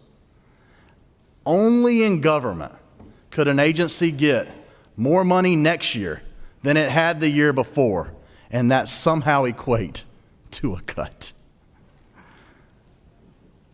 The Department of Transportation, the Senate's budget supports road maintenance and capital projects through motor fuel funds. We also support the House's $10 million increase to airport aid. But in the airport community, there's something going on with something called ADSB. It was used to track planes for safety. You've heard a lot about it with the safety concerns that happened in the Washington, D.C. area with the plane and the helicopter. What ADSB was not meant for is for billing. You're seeing some of our airports now use ADSB for billing purposes. If someone lands at 10:30 at night, they get sent a landing fee later on. We don't think that's fair to the citizens of the state of Georgia. What has actually happened is Georgians have paid for that runway once already. They don't have to pay for it again. So the $10 million that we included in airport aid will not be available to airports who use ADSB for tracking and billing purposes. At the Department of Veterans Services, the Senate continues its support for ending veteran homelessness with an additional $5 million, tagging on to the $5 million that we already put in the amended version, $10 million in total. We want to support ending homelessness, but we think the most needy in that group and the ones that we want to support first are our veterans community, and this $10 million advance is meant to eradicate and completely eliminate veterans homelessness. We also support quality at our Milledgeville Veterans Home with $5 million to promote that additional quality and also to open all the beds there. In education, which I skipped over earlier, the Senate supports $50 million in bonds for school safety. We also add to the cut that was made by the House to the Promise Scholarship. They carried out $70 million. We added $30 million of that back, which gives it a base of $100 million. And in a topic discussed quite frequently in these halls lately, literacy. The Senate's budget fully supports the Senate substitute to House Bill 1193. Our study on literacy began several years ago with a senator from the 4th. It expanded with the Literacy Council's work and the great work they have done. GOSA is now transitioning into a different role, more of a coordinator and not an implementer. And the Senate's budget for literacy focuses intently on one thing, that is help in the classroom. The Senate's budget proposal adds over $70 million to literacy coaches, funding one literacy coach in every single K-3 school of our state. That's 1,313 literacy coaches. We also funded this program outside of QB. So it's not subject to the local 5 mil share, so local districts do not have to pick up the 20% cost sharing in this measure. The Senate's budget proposal also includes $5.5 million for research and coaching implementation, most likely at Georgia Southern University, but we did move that out of education and moved it over to the university systems budget line. Mr. Chairman. Yes, sir. Give me just a minute if you don't mind. Okay. You're doing a great job. We appreciate the thoroughness. You are out of time, and I would accept a motion to extend your time 10 minutes. Recognize the senator from the 29th for a motion to suspend the rules and extend the senator's time to explain the biggest, most important bill we pass. Mr. Chair, I ask for unanimous consent to extend the senator's time in the well. Is there objection? Without objection, Senate rules are suspended and he will be given 10 more minutes. Have we already gone 30 minutes? I apologize, guys. Went through. I mean, it's only $38.5 billion. You do have questions too, Senator, but you're doing good. If we need to extend further, we probably will. Thank you. Yes, sir. The one thing I want to point out on this literacy instance, this is not a center for kids who can't read good. It is real work in the Senate by funds from the state taxpayers and moving those funds over to the university system to ensure that our Board of Regents maintains the high quality of this program. And finally, I want to talk one of the last big items in this budget, and that's our employees' retirement system. The retirement of many of our state's retirees has been eroded by inflation for decades. And by a change we made in the budget was previously made during the Great Recession has not helped them in that process. The Senate's budget proposal includes $100 million to trigger more reasonable, effective, and consistent COLAs for our state's retirees.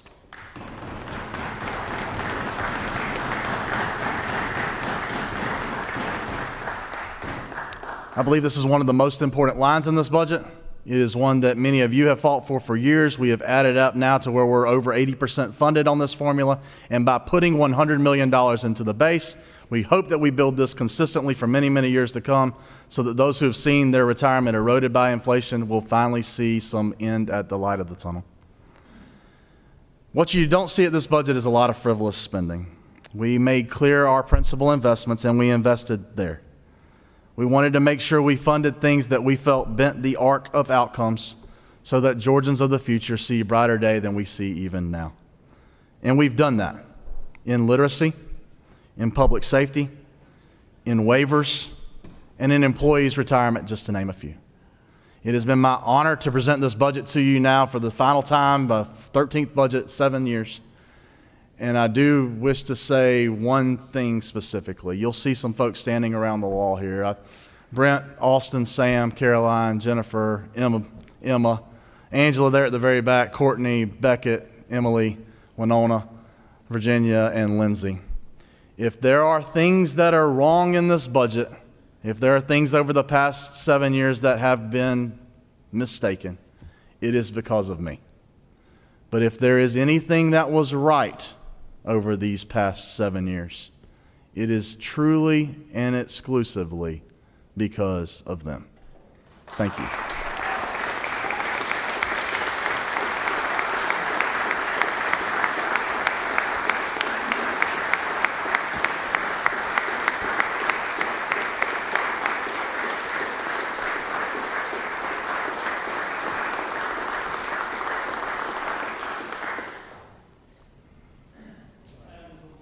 With that being said, happy to take any questions, Mr. President. I recognize the senator from the 37th. Mr. Chairman, yield. Yes, sir. Again, thank you for your presentation. Thank you for your work on these 13 budgets. We have gotten some feedback from some of our universities about this formula adjustment with respect to online learning. It was new to me that 30% of the courses in the university system were online. That was new to me. I thought it was more of a, I knew it was part of the picture, but I didn't realize it was 30% of the picture. The adjustment you referred to, $123 million, in the context of a $3.76 million budget, or $1 billion budget, Isn't it true the university system essentially, because of the constitutional protections they have, essentially get a block grant from us? That's true. They have flexibility to spend the dollars. I mean, we show the budget line items to kind of show our work of how we arrived at our final number, but to those that are concerned, isn't there still complete flexibility in the hands of the regents to determine exactly dollar for dollar how these dollars will be allocated? It is actually constitutionally protected. Yes, sir. Okay. I appreciate that. I also wanted to ask you, the numbers about the, Georgia is a very welcoming place. We welcome students from around the world. I was of a mind that most of our international students kind of paid full freight. The idea of the public supporting citizens we welcome, but they're not citizens in terms of how we treat our citizens that are Georgia-based. How is that in your? Yeah. Help me understand from the perspective of in-state tuition, out-of-state tuition. Where does that number come from? I want to make sure I understand that, because I do think members of the public who support our award-winning university system do feel like in-state kids ought to have a little bit of a bump there. How does that work exactly? There is a difference in in-state and out-of-state tuition.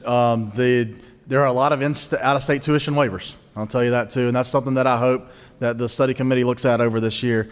But I think what you're trying to get at there is how do I make the premise that we are essentially subsidizing folks who are not from the U.S. studying at University System of Georgia? Yes, it's on credit hours.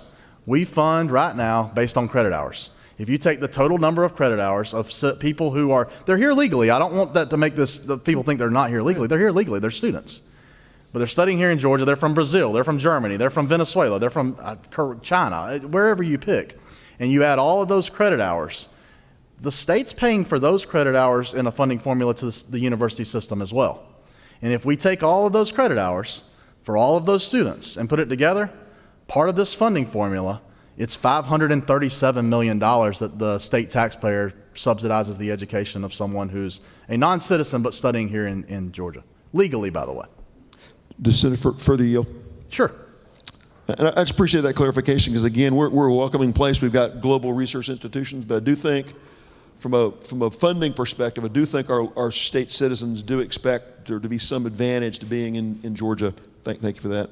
Well, the change, if we changed and funded the formula less per credit hour for someone who was not a United States citizen, or funded it at a higher percentage for someone who was a Georgia citizen, then I think it would give that as you stated, incentive to the local school to want to bring the Georgia student there instead of interested in the SAT score that was 10 points higher from Texas or 20 points higher from China. Thanks, sir. Final question would be, and by the way, thank you for the work with the state retirees. State retirees in my community have been very polite and consistent in their advocacy to be, and I think this fair treatment moves back towards the direction, isn't it true, of promises that have been made in times past.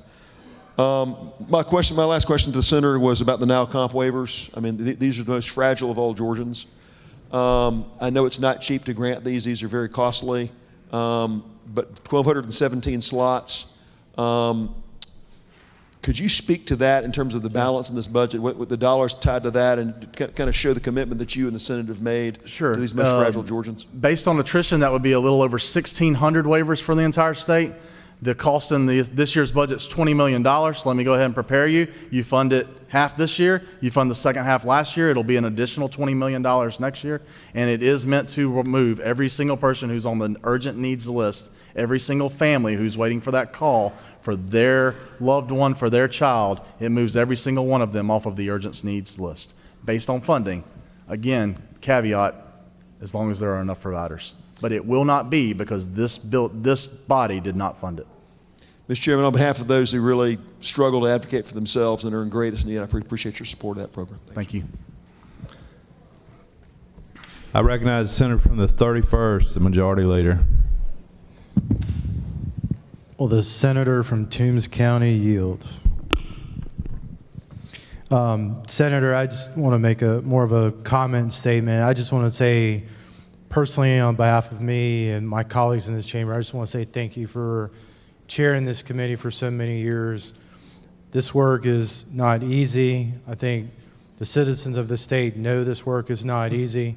But I think one of the things under your leadership and this body's leadership that we've committed to the citizens of Georgia is something that Washington, D.C. will never experience, is showing where every dollar is being invested, how does it impact the life of Georgians, and what does that mean for the next 50 to 100 years in this state. And I just want to say thank you for the work that you've done to lead us through this process and be collaborative as possible, and wish you well wishes and just say thank you for serving as our chairman. Thank you.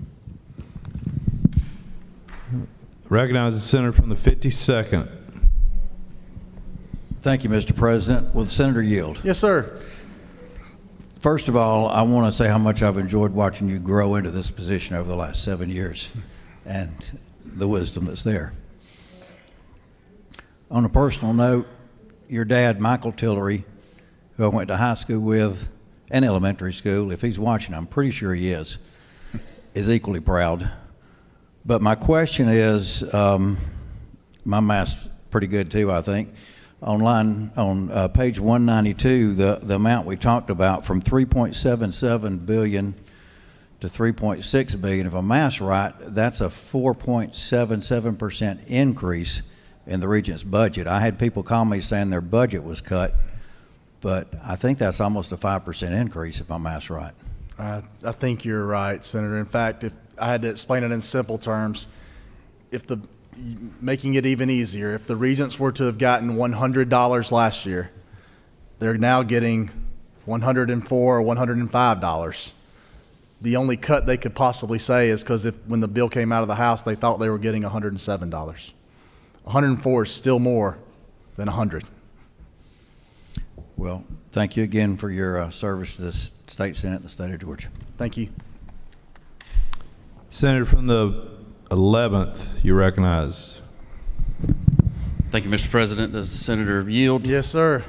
Thank you. You mentioned in your opening comments about peeling back the onion on this budget, and so I just wanted to ask you, do you know how much revenue is generated from the sale of Vidalia onions in the state of Georgia The cool that go thing, into this budget? You know, I actually do, because it's a line item and it's on one of the first few pages. So if you look, you'll see the royalties from Vidalia onions alone attribute to, gosh, why is it not written on this version? It's several $100,000 related to royalties of Vidalia onions. So yes, sir. So I'm glad you peeled that back for this whole body. Okay, thank you, Mr. Chairman. Just want a follow-up question, if I may. Yes, sir. You mentioned the pepper weevil on line 5211. Could you tell me what the scientific name of the pepper weevil is, by chance? It's Weevillus pepperus. So yes, sir. Hey, that's not really close, but I'll take that. Well, I will tell you, I was going to ask the senator from the 8th, but that red light's on, and he'd burn through 3 or 4 of them. That's right. That's right. Well, I'll let you go. Myself and the Senate Budget Office just wanted to make sure that you fully understood this budget. So appreciate the opportunity to work with you, Mr. Chairman. Thank you. Senator from the 36, you're recognized. Thank you, Mr. President. Does Senator Hugel? Yes, sir. Yes, ma'am. Well, as Sorry. a big fan of Vidalia onions, we're glad to hear those numbers you provided on the royalties for that delicious Georgia treat that all of us enjoy and tout around the country wherever we go. I just want to add my thanks for the wisdom and the leadership that you brought to making this decision to address this long-standing concern of the shrinking buying power for our retirees of their pension checks. And I really want to applaud you heartily. I've been on the retirement committee. Many of us here have worked and advocated over the years, and you heard and understood and saw the necessity, and you rose to the occasion. And I just want to offer my thanks and appreciation. Well, thank you. It's a Also, game changer. please give credit also to the Lieutenant Governor. This was one of his #1 budget requests, was to make sure that we looked after our state retirees at the $100 million level this year. Thank you. Thank you so much. There are no. Senator, you have a guest sitting in your seat. It looks like, I don't know if that's Scribbles or what, but Yes. your guest has got his button pushed. Yes. That brings me back to some of the early days on the floor. So yes, sir. Yep. Senator, you can yield the well at any time. There are a number of questions. Mr. President, I'm happy to take one more question. So you pick who it is. Recognize the senator from the 29th. Thank you, Mr. President. Does my good friend, the senator, yield? Yes, sir. Senator, you've still prior appropriations bill that raised justice and judge pay. Is that not true? Could you say that one more time? You have carried appropriations bills in the past that have raised pay for justices and judges. Is that not correct? Eventually, yes, sir. That is true. So that is true. After much fight and after concessions from them on raising their retirement age and on doing away with locality pay. Yes, sir. Well, I appreciate your excuses. I think the answer was yes. Is it not true that that was just a self-serving measure in order to have an exit strategy if your statewide campaign for lieutenant governor does not work out? Oh. You know, that could have been the case, but I can now honestly say that if I am able to win that statewide race, I know for certain that the senator from the 29th will not be the appropriations chair. So what you're saying is I should feel okay then, right? It has been a pleasure to work with you, Senator. You've done really well, and thank you for all of your questions. Thank you. Mr. President, if you'll give me one moment of indulgence, I did not get to this point by myself. It's been my honor to serve under 3 lieutenant governors, to serve under 2 governors, 1 governor as chair, and 2 OPB directors, Director Kelly Farr and Director Dunn, followed on the heels, as you know, of the death of Chairman Jack Hill. He was a good friend, and his shoes won't be filled. But I promise you, whoever comes next will do much better than me. I also had 2 incredible budget directors, Melody Debussy, who taught me everything. I mean, we had to take 15% out of the budget in year 1. We came back around to an incredible time of growth, and honestly, we're back now about where we were in 2019. Ecclesiastes, the Lord is right when he says that there's nothing new under the sun, and as Solomon wrote, there is nothing new. We're simply on a path, and it's kind of funny that this one only took 7 years. We've gone from incredible growth back around to where we were in 2017. There's also 2 other people I've had the pleasure of working with. 2 speakers. Speaker Ralston, who was my friend. That man put his arm around me and wrapped his arm through my arms and the arm of my wife on the absolute lowest week of my life.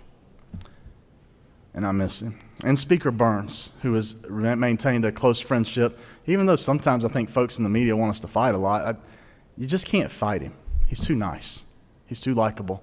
We can disagree, but we'll always be friends. Chairman Hatchett, well, is a statesman, and he is someone who you will be able to work with for decades to come. He's been a true friend to me. And then, of course, Terry England, who, when we went through that process in 2020, it was Kelly Farr, the governor, Terry and myself on Zoom calls, couldn't meet in person. One of the Senate traditions I hope whoever stands in this role will continue is that Terry always wore a purple tie when on the day he presented the budget. No one really notices it. Y'all may have noticed, you see these pictures of me a lot in the newspaper. I don't just only have one tie, I only have one purple tie.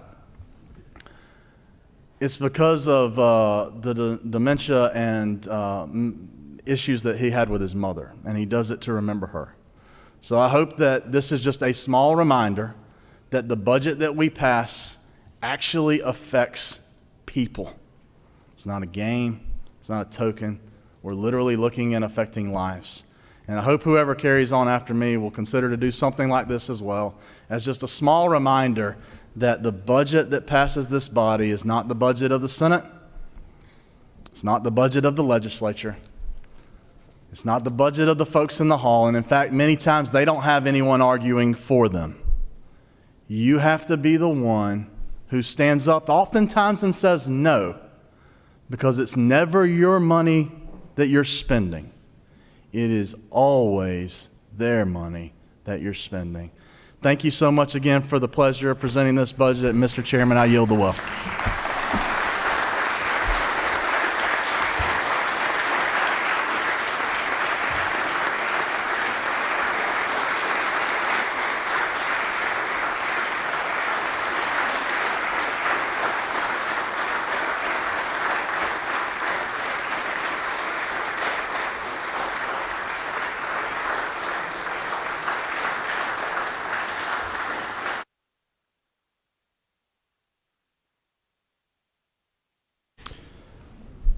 Mr. Chairman, I want to add my thanks to your friendship and your tireless work on behalf of the Georgia Senate, but more importantly on behalf of Georgians. I've learned a lot working with you, and I appreciate your dedicated service and look forward to a bright future together. Thank you. Secretary, read the caption to House. Oh, sorry.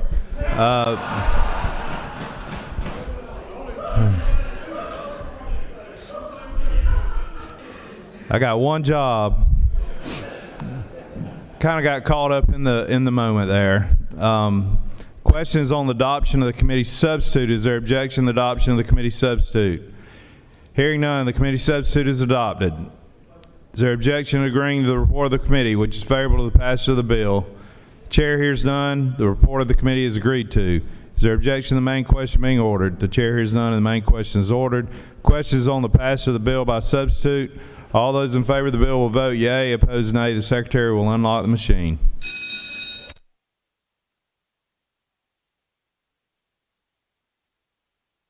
Senator from the 49th, what purpose do you rise? Parliamentary inquiry, Mr. President. State your inquiry. Isn't it true that there's agencies all over the state of Georgia breathing a sigh of relief that the senator, the chairman of the 19th, just presented his last budget? I don't know. I think he's going to be sorely missed.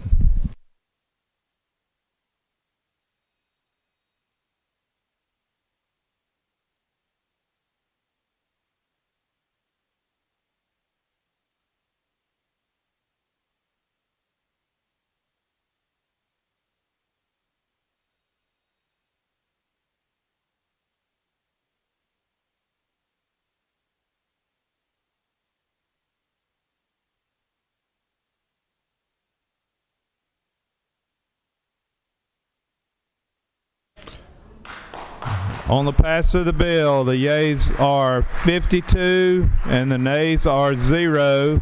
This bill, having received the requisite constitutional majority, is therefore passed by substitute.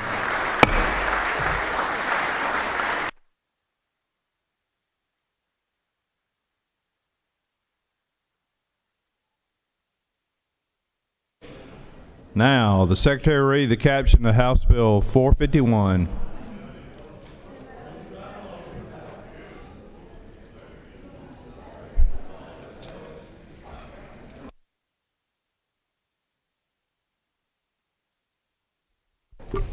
House Bill 451 by Representatives Cannon of the 172nd and others. A bill to be entitled an act to amend Part 14 of Article 6 of Chapter 2 of Title 20 of the Official Code of Georgia annotated relating to other educational programs under the Quality Basic Education Act so as to provide that local boards of education shall be authorized to provide instruction in hunting safety in grades 6 through 12, to provide for the adoption of content standards by the State Board of Education, to provide that local boards of education may establish a curriculum in hunting safety, to provide for instructor requirements, to provide legislative findings, to provide for related matters, to repeal conflicting laws, and for other purposes. Mr. President, the Committee of the Senate on Education and Youth recommends that this bill do pass by substitute. Respectfully submitted, Senator Hickman, Chairman. Mr. President, the Senate Committee on Education and Youth offers the following substitute to House Bill 451, a bill to be entitled an act to amend Subpart 2 of Part 1 of Article 6 of Chapter 2 of Title 20 of the Official Code of Georgia annotated relating to compulsory attendance so as to provide for public school students to be permitted to attend courses in religious moral instruction provided by an individual or organization independently of a public school, subject to certain conditions, to provide for such conditions, to provide for students to receive academic credit for such courses, to require local education agencies to adopt certain policies to prohibit students who participate in such courses from being counted as absent from school, to provide for responsibilities of the Department of Education, to require criminal record checks, to provide for immunity, to provide for definitions, to provide for a short title, to provide for related matters, to provide for an effective date, to repeal conflicting laws, and for other purposes. Mr. President, Senator Setzler, the 37th, and others offers the following amendment. Amendment 1, amend the Senate Committee on Education and Youth Substitute to House Bill 451 by replacing lines 32 through 34 with the following. 3A, if the release time course is not held on the property of the public school in which the student is enrolled, transportation to and from the location of the release time course, including transportation for students with disabilities, is the responsibility of the student or his or her parent or legal guardian, and for other purposes. Mr. President, that completes the order. I recognize the senator from the 27th to speak to the bill.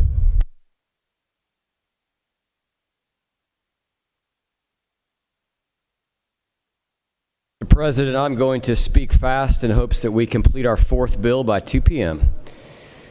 This is a bill that passed House Education and made its way to the Senate via a committee substitute that actually stripped a different House bill.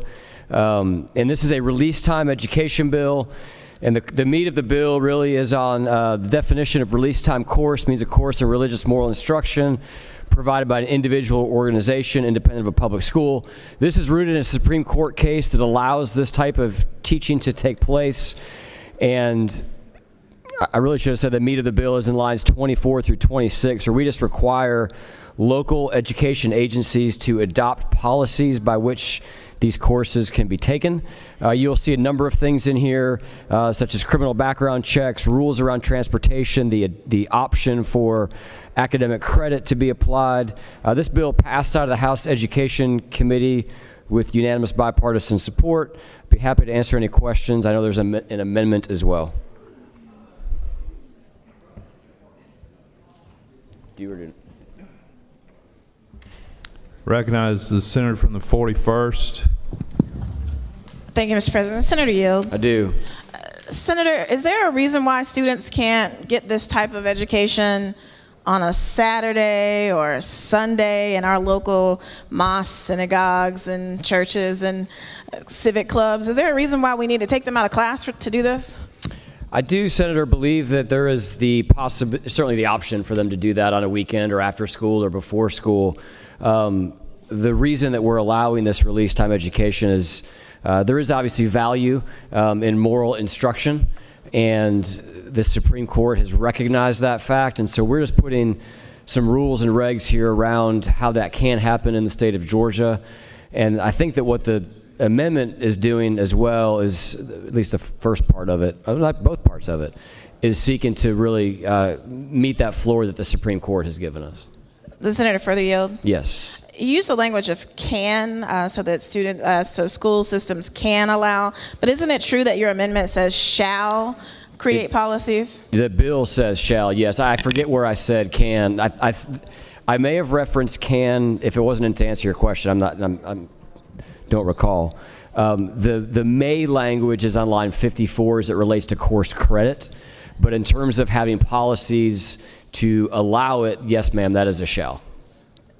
Do you further yield? I do. Senator, is there a reason why you will not trust our local school systems to make that decision themselves, as opposed to essentially forcing every single local system to create some possibility for this to happen? Why are we not leaving this in local control's hands? Senator, we want to be sure that this is an option for all Georgia students, and while we do have some systems that have adopted policies of that, we do want to have all systems have a policy that does allow students to participate, but B, do what we do in lines 27 through 50 that gives guardrails for those policies, that ensures that the transportation is paid for by the parent or the organization, that ensures the school is released of liability, that ensures that the background checks are happening. So we're doing something that we do a lot down here, Senator, which is kind of putting a structure in place for local school systems to adopt to follow through on a policy that we would say is of value to the students of Georgia. One final question, if you'll yield. Have you had a chance to look at the amendment? I have. The senator. I'm neutral on the amendment. I know that the bill sponsor in the House wanted to keep his bill clean. I will tell you that I think what the amendment does, I understand the intent of the amendment is to clarify that you do not need to be transported off-site. So it really changes the transportation language that's in the original bill from essentially saying parents have to pay for it to say that if there is transportation off-site. And then the second piece gets to the equal access policy for access to the facility. So I certainly understand the senator's amendment. I'm not opposed to it. Thank you. Thank you. Mr. President, I'll yield the will. Senator from the 37th, you're recognized to speak to your amendment.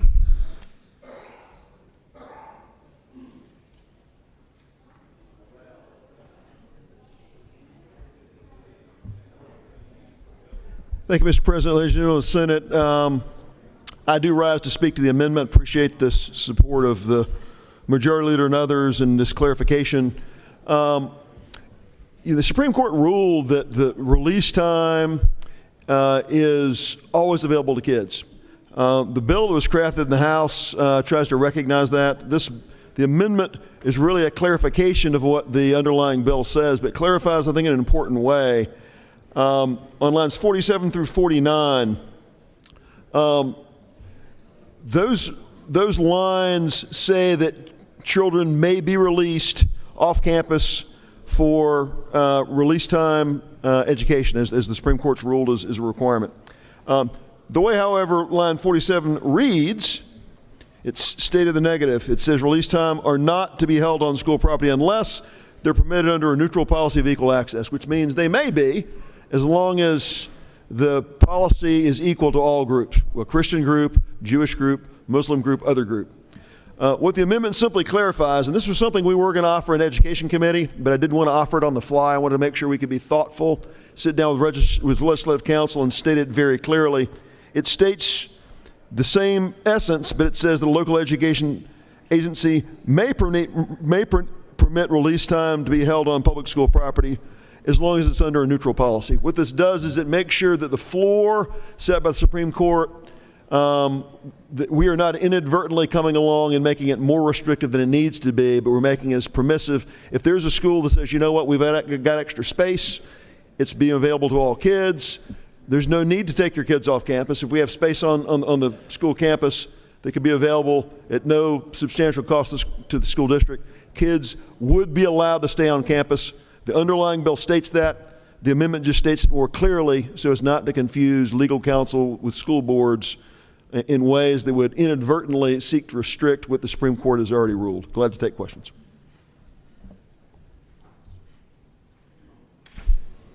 You have a question from the senator from the 41st. Thank you, Mr. President. Does the senator yield? I do. So does this amendment change anything actually about the bill other than to just kind of clarify things? The same principles are still here. Is that correct? Yes, the essence of the bill is exactly the same. It's just my belief, as the bill's crafted, it stated in the negative, it might confuse school leadership into thinking that there's more restrictions that exist than clearly do. The amendment clarifies that and talks about that which is permissive in a may is clearly available to school districts and to schools and how they implement the policy.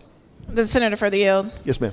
It seems to me that perhaps then our schools could really benefit from additional course time in literacy and reading comprehension if this type of amendment is actually necessary, given that the underlying bill states exactly what you're trying to do. Well, I think what it does to the lady's question is if there's an ability to logistically not have to take kids off campus for release time education, this makes it more permissive. Again, it requires that there be an equal policy that applies to all, that potentially, it makes it very clear that potentially, if there's space on campus, it could still be done on campus, which could lead to less time for kids being away.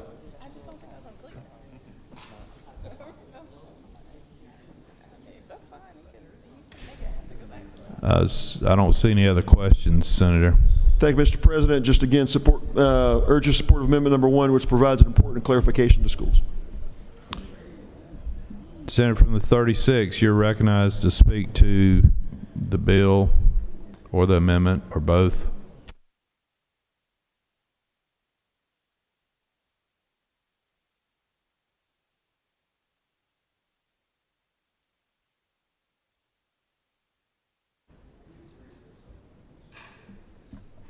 Thank you, Mr. President. I rise to speak against this bill. I find it troubling, and let me share my point of view. First of all, this amendment pulls us back into having school facilities used by an outside entity to do their moral or religious, moral character building, religious education. So we got the camel's nose under the tent. Now, first it was going to be leaving to go to a place where that was being done. But now this amendment, if I understand from my seatmate, the gentleman from the 37th, that's what this does is slip it actually onto the campus of the school. Now, where does this end? This is not a part of public education. That's not the place for it. And we are constantly trying to keep kids in school, attending to their studies, learning and growing, and building for success. So why would you stick in a whole nother reality? Oh, I'm going to leave the campus and go elsewhere and get during school time. You know, you've got after school, you've got weekends. I tell you, I decided which church to join based on wanting a place for my children to have a reinforcement of the values that they had in my home. And it was very important to me to find the place that I felt comfortable that was happening in a way that I would agree with. What's happened, folks, is that a vendor has come to town, okay? Now look at it closely. A vendor has come to town that has a product and wants buyers for that product, and has come down here to get us to change what's happening on in our schools, and with the time that children are at school, for them to be taken off campus, or as the gentleman from 37 have, give them a facility on campus. Give them a facility. Come on campus and bring the thing that you're going to make money off. That's what the program is about. It's a vendor making money. And now we have it, and it got over here to the Senate, and all of a sudden may becomes shall. And then the next thing you know, we got you did change may to shall when it got over here. That didn't happen in the House. That came over here and it happened in the Senate. Then now we've got an amendment on the floor to say let's provide them space here at our school. Good Lord! I mean, where does it end? Are you going to get them a desk in the principal's office the next thing you know? This is an intrusion into the very demanding, challenging job of running an orderly education facility. And all of a sudden, we're sticking this onto it. And it's done at the wish of a vendor who has lobbyists and who's come to town and wants to sell a product. And so wants Georgia, for us to change how our schools work, to either take kids off campus during academic time. I don't know where you find in a school day a time to go off campus and do something else other than tend to your lessons, learning your ABCs, if you will. That's inarguable to me, that we don't have the time in a school day as it is to cover all and meet all the needs and do all the work and move the students through an education process. And we have, as a state, done some beautiful work on literacy. We've got it in the budget. We've got leaders. The gentleman from the 4th, our K through 12 committee chair, that are working hard to create maximal opportunities for students to become literate and capable and competent, and set them on the pathway, this education pathway, which is so critical. It's a cornerstone of what we want to provide to our kids. So why are you all swayed by a vendor who's got a product to sell, coming to town, coming over to the legislature, having lobbyists, and pushing this whole thing through. That's what's going on here. And then you're going to put a shall in there to make the school systems accommodate this. And I know that you had some testimony from the education folks with some heartburn about this. So I think the amendment opens the doors to bring this program on campus, inside the schools' walls. Number one, and then have a product that you're going to sell and make money on. That's what this is about. Then who said follow the money? Follow the money here, and you will find it's a different story than what it sounds like on the surface. So I'm voting against this, and I'd welcome an amendment to turn the shall back to a may, but I think we're way off base on embracing this concept. And there's plenty of other time in the week, other than in the school hours, for parents to have their children properly schooled and supported in questions of character and religion. Thank you. I will yield the well.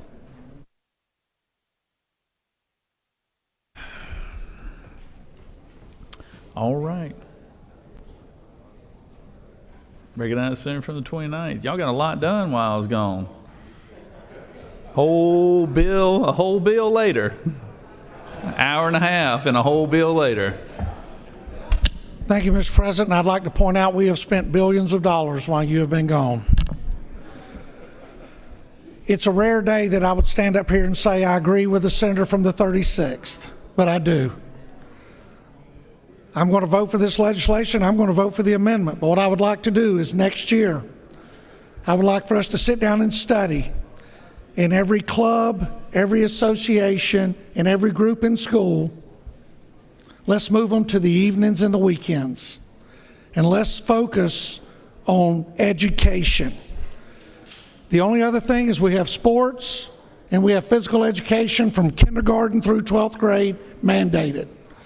But that the school day is spent on reading, writing, arithmetic, the tech, the ag. Just focus on that.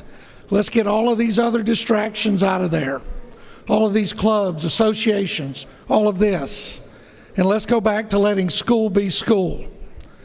Student government, they can meet in the evening, they can meet on Saturday. Let's make the available space there. But if we're going to do what they want to do, then let's don't cherry pick. Let's do it. And let's school going back to being school. Thank you, Mr. President. I yield the well. Thank you, Senator. Senator from 37th, you have your light on. You've already spoken on your amendment, haven't you? All right. Does any other senator wish to speak for or against the measure? Chair hears none. Is there objections to the previous question being ordered? Chair hears none. The previous question is ordered. Now, we're going to take up amendment number 1, authored by the senator from the 37th. Is there objection to amendment number 1? All right. So all those in favor of amendment number 1 will vote yea. All opposed, nay. Secretary, unlock the machine.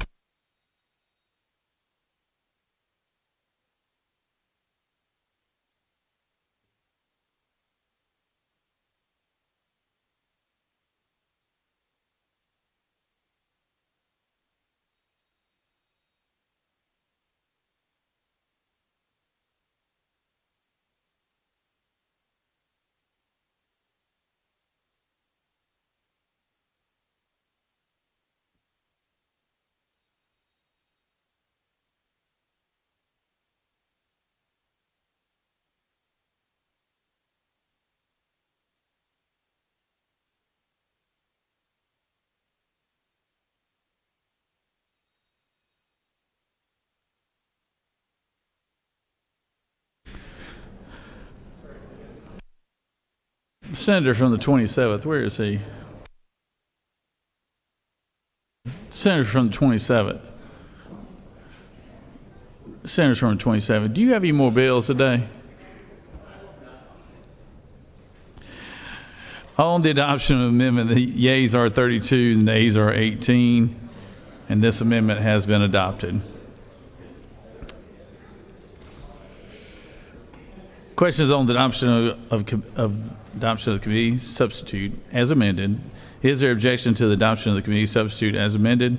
Hearing none, the committee substitute as amended is adopted. Is there objection to agreeing to the report of committee which is favorable to the passage of the bill? Chair hears none. The report of the committee is agreed to. Is there objection to the main question being ordered? Chair hears none. The main question is ordered. The question is on the passage of the bill. By substitute, all those in favor vote yea, opposed nay. Secretary will unlock the machine.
On the passage of the bill, yeas are 33, the nays are 18. This bill, having received the requisite constitutional majority, is therefore passed by substitute. Secretary read House Bill 1118.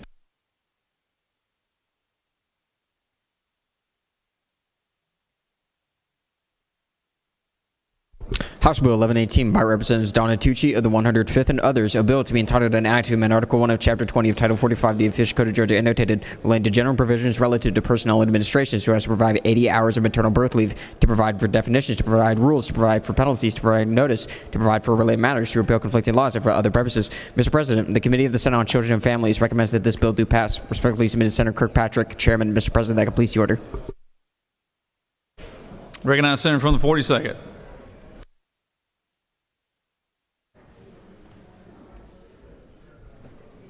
Thank you, Mr. President. Members of the Senate, I bring to you House Bill 1118. What this bill does is it creates a new time for leave for new mothers for maternal birth leave. What it'll do is give a new mother 3 extra weeks, and this is for state employees, us as the employer of state employees, including our teachers. This will give that new mother 3 weeks at home to help recover from the childbirth. In addition to that, she could also still get the other 6 weeks of paternity leave for a total of 9 weeks. And again, as employers, I think this is the right thing to do for our employees. And that's what the bill does on paper. Let me tell you a quick story. When our oldest was born back in 2017, the week after he was born, I had a 2-week-long jury trial in Spalding County. And I had to go right away and go try a very difficult case over a commercial lease. It was not a fun time for me. I was very tired. I had a newborn at home, so I looked extra tired every single day in court. My wife, though, was recovering from a C-section. And she also was trying to figure out how to learn to breastfeed and how to pump. I could go back to work and look tired. She couldn't go back to work.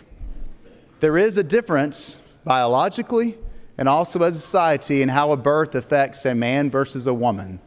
And it is about time that we as a state legislature, as employers, recognize that. This bill is pro-family, it is pro-woman, it is pro-life, and it's just the right thing to do. Hope you all will join me in supporting House Bill 1118. Happy to take any questions. I'll yield the well. Is there objection to the previous question being ordered? Chair hears none. The previous question is ordered. Is there objection to agreeing to the report of the committee which is favorable to the passage of the bill? Chair hears none. The report of the committee is agreed to. Is there objection to the main question being ordered? Chair hears none. The main question is ordered. Questions on the passage of the bill. All those in favor vote yea. All opposed nay. Secretary, unlock the machine.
On the passage of the bill, the yeas are 50 and the nays are 0. This bill, having received the requisite constitutional majority, is therefore passed.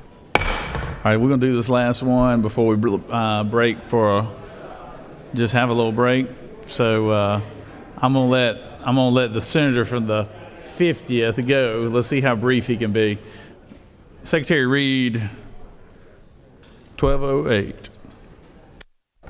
House Bill 1208 by Representatives Gunter of the 8th and others. A bill is being entitled and acting amend Article 5 of Chapter 11 of Title 9 of the Official Code of Georgia annotated relating to depositions and discoveries so as to require depositions in this state to be taken before certified court reporters, to repeal requirements that depositions in this state shall be recorded by stenographic means, to provide an effective date, to provide for related matters, to repeal conflicting laws for other purposes. Mr. President, the Committee of the Senate on Judiciary recommends that this bill do pass. Respectfully submitted, Senator Strickland of the 42nd District Chairman. Mr. President, that completes the order. Recognize the senator from the 50th.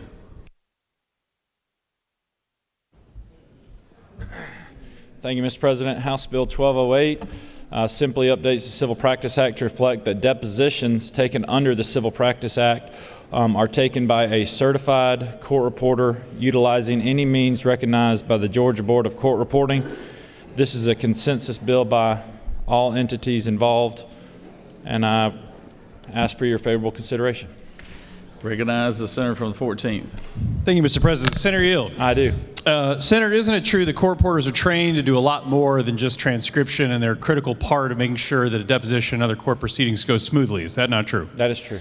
And isn't it true that there is a threat from AI transcription and other automated technologies that would undermine the valuable services the court reporters provide? That's true. Then I guess we're probably going to get a unanimous vote. Good job, Senator. Thank you very much. With that, I yield the will. All right. Any other senator wish to speak for or against the measure? Chair hears none. Is there objection to the previous question being ordered? Chair hears none. The previous question is ordered. Is there objection to agreeing to the report of committee, which is favorable to the passage of the bill? Chair hears none. The report of committee is agreed to. Is there objection to the main question being ordered? Chair hears none. The main question is ordered. Questions on the passage of the bill. All those in favor vote yea. All opposed nay. Secretary, unlock the machine.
On the passage of the bill, the yeas are 48, the nays are 0. This bill, having received the constitutional majority, is therefore passed.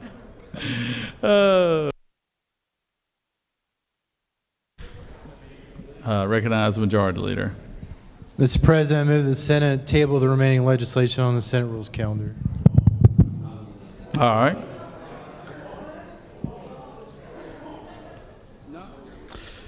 All right, the majority leaders move that the Senate table the remaining legislation on the Senate rules calendar. Is there objection? All right. Would you like to speak to your objection?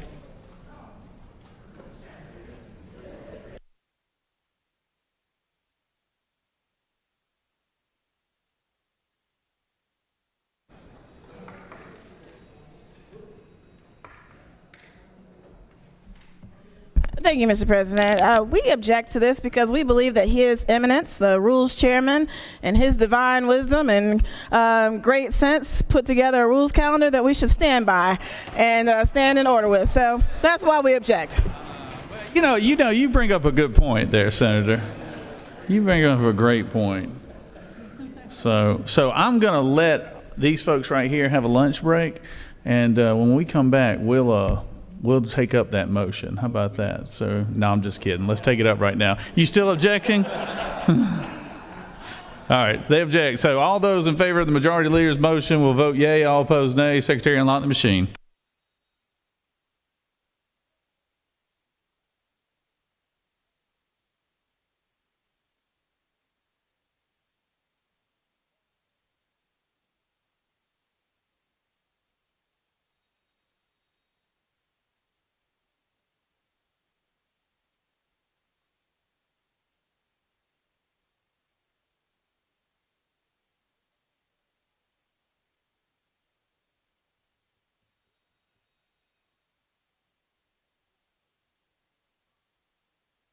Senator from the 19th, what purpose do you rise? Parliamentary inquiry, Mr. State President. your inquiry. Is it not true that a red vote is a vote to stand with our distinguished rules chairman?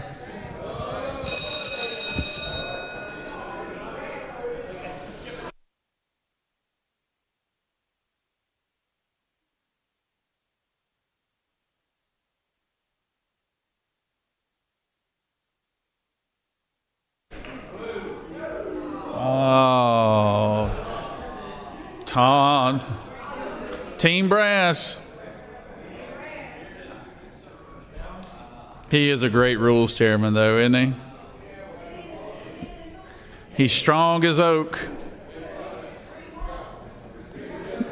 Senator from the 6th, what purpose do you run? Motion to reconsider. Oh, I can't recognize it. I'm gonna get them all one more chance. Motion's out of order. Here we go.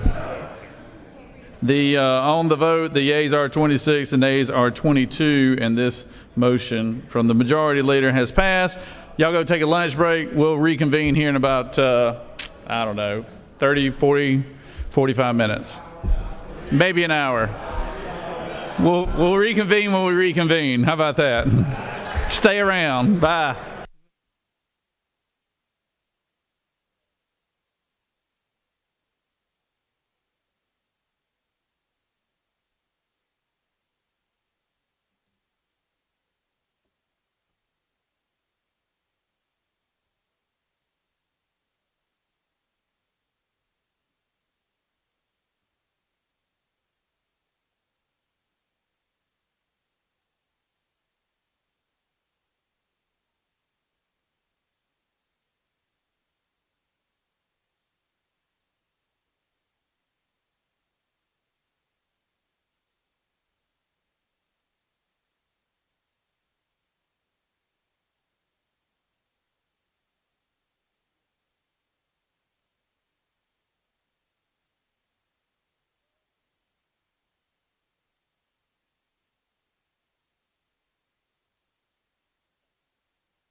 We're going to assign some House bills.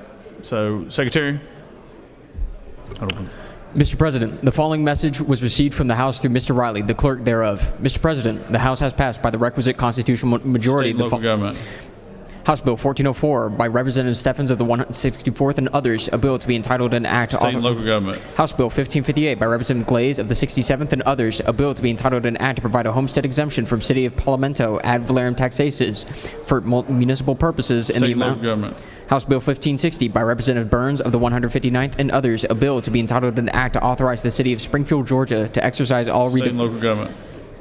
House Bill 1562 by Representatives Camp of the 135th and others, a bill to be entitled an act to amend an act providing a homestead exemption from all Pike County ad valorem taxes. State and local government. House Bill 1563 by Representatives Camp of the 135th, a bill to be entitled an act to amend an act providing a homestead exemption from Pike State and County. local government. House Bill 1564 by Representative Yerta of the 152nd, a bill to be entitled an act to provide a homestead exemption from Lee County School District ad valorem taxes for educational purposes and the amount of the full assessed value of the homestead. State and local government. House Bill 1565 by Representative Yerta of the 152nd, a bill to be entitled an act to provide a homestead exemption from Lee County School District ad valorem State and taxes. local government. House Bill 1566 by Representatives Burchett of the 176th and others, a bill to be entitled an act to provide a homestead exemption from Ware County School District ad valorem taxes for educational purposes in the State amount. and local government. House Bill 1568 by Representatives Thomas of the 21st and others, a bill to be entitled an act to amend an act reincorporating and recreating the City of Woodstock, approved April 17, 1975, as amended, particularly by an act approved April 12, 2012, so as to change the corporate limits of the city to provide for related matters to State and local government. House Bill 1569 by Representative Santos of the 117th and others, a bill to be entitled an act to authorize the State assessment. and local government. House Bill 1573 by Representative Gaines of the 120th and others, a bill to be entitled an act to provide a homestead exemption. State and local government. House Bill 1575 by Representative Saines of the 180th and others, a bill to be entitled an act to amend an act to provide a homestead exemption from all City of Kingsland ad valorem taxes for any city purposes. State and local government. House Bill 1576 by Representative Saines of the 180th, a bill to be entitled an act to provide a homestead exemption from City of State Kingsland. and local government. House Bill 1581 by Representatives Bonner of the 73rd and others, a bill to be entitled an act to provide a homestead exemption from City of Fayetteville ad valorem taxes for municipal purposes in a floating. State and local government. House Bill 1582 by Representatives Bonner of the 73rd and others, a bill to be entitled an act. State and local government. House Bill 1583 by Representatives Bonner of the 73rd and others, a bill to be entitled an act to amend an act provided. State and local government. House Bill 1587 by Representative Sanchez of the 42nd and others, a bill to be entitled an act to abolish the office of elected county surveyor of Cobb County to provide for the appointment of a county surveyor by the governing authority of the county after January 1st, 2029 to provide for State success. and local government. House Bill 1588 by Representatives Cummings of the 39th and others, a bill to be entitled an act to amend an act changing the compensation State of. and local government. House Bill 1594 by Representatives Williams of the 160th. State and local government. House Bill 1595 by Representatives Fry of the 122nd and others, a bill to be entitled an act to amend an act to grant residents of Clark County and the Clark County School District upon their homesteads an exemption of $10,000 from certain ad valorem taxes levied. State and local government. House Bill 1598 by Representatives Hatchett of the 155th, a bill to be entitled an act to provide a homestead exemption from Lawrence County School District ad valorem taxes for educational purposes. State and local government. House Bill 1599 by Representative Jackson of the 128th, a bill to be entitled an act to amend an act to create the. State and local government. House Bill 1601 by Representatives Dubnik of the 29th. State and local government. House Bill 1602 State and by local Representatives government. Dubnik. House State Bill. and local government. Mr. President, that's a police order.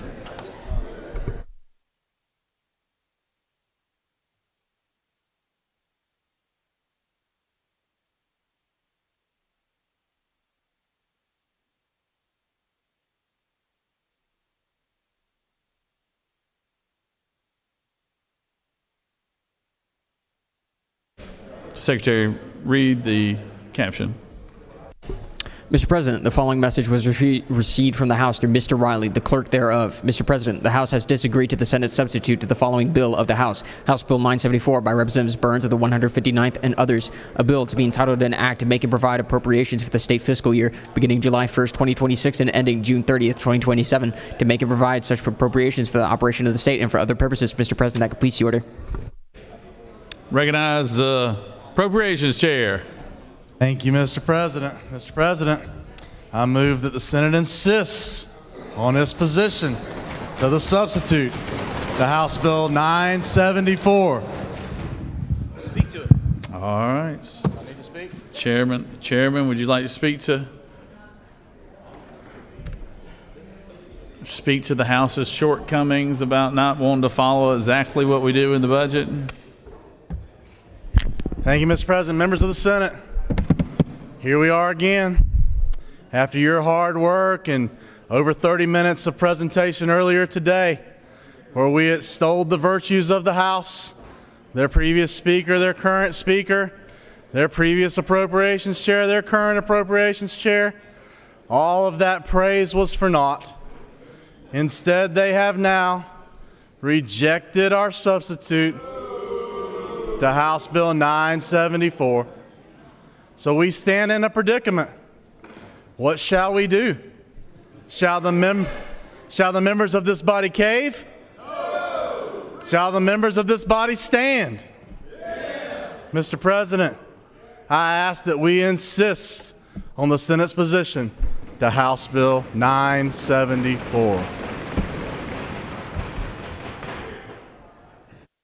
All right, recognize the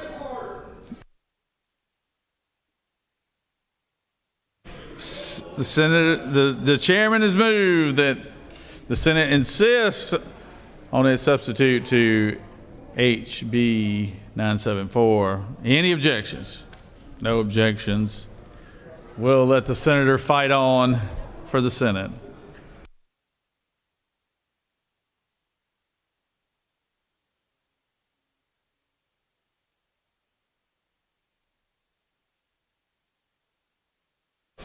Recognize Senator from the 32nd.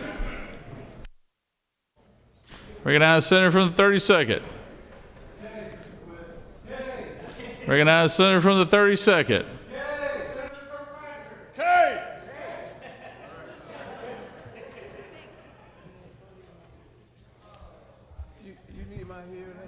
Sorry, Mr. President, I was distracted by a House member. There's one still working. I know. Mr. President, I move that the Senate agree to the House substitute for Senate Bill 395. All right. Secretary, read the caption. Senate Bill 395 by Senators Kirkpatrick of the 32nd and others, a bill to be entitled an act to amend Chapter 2A of Title 31 of the Official Code of Georgia annotated relating to the Department of Public Health so as to require a physician to submit certain information to the Georgia Composite Medical Board when certifying an individual as eligible for the low THC oil patient registry, to provide for annual reporting, to authorize the Department of Public Health to disclose certain information, to provide for related matters, to repeal conflicting laws, and for other purposes. House offers the following.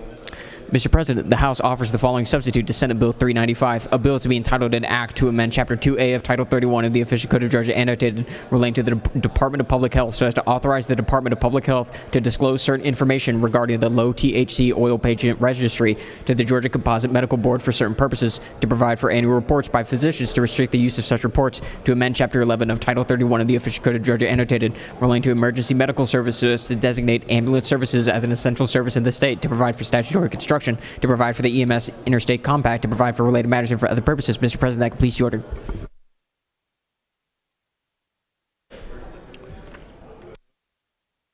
Is there objection? Senator from the 32nd.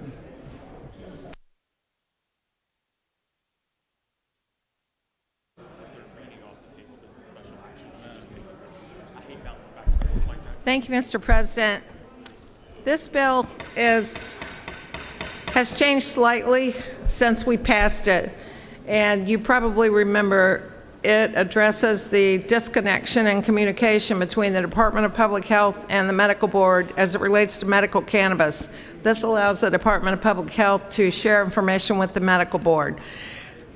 The other thing that the House added on is a bill that we voted on in the Health Committee, and it has to do with making EMS an essential service within healthcare, which I agree with. Be happy to answer any questions.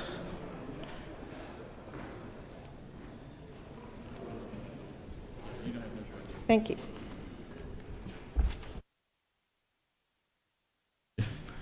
She's sitting right beside you, Senator. You can ask her a question there if you want to. But you want to excuse somebody? All right, go ahead. I'd like to excuse the senators from the 5th and the 35th. For Without business objection, senators from the inside 5th and Capitol. 35th excuse. Any other senator wish to speak for or against the measure from the senator from the 32nd? Hearing none. All those in favor of SB 395 will vote yea. All opposed, nay. Secretary, unlock the machine.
On the passage of SB 395, the yeas are 46 and the nays are 0. And this bill has passed. Senate has agreed. Recognize Senator from the 31st. Mr. President, point of order. State your order. It is Friday afternoon at 3:42, and it amazes me that the Senate continues to work while the House decides to take the Friday off to go home and enjoy the weekend while we are still here passing our bills and their bills for the public's record. Well, they got a lot more bad bills than we do, so. And apparently they want to pass all these bad bills, so. So we're here, Senator. They're working hard. We appreciate your leadership. Recognize Senator from 56.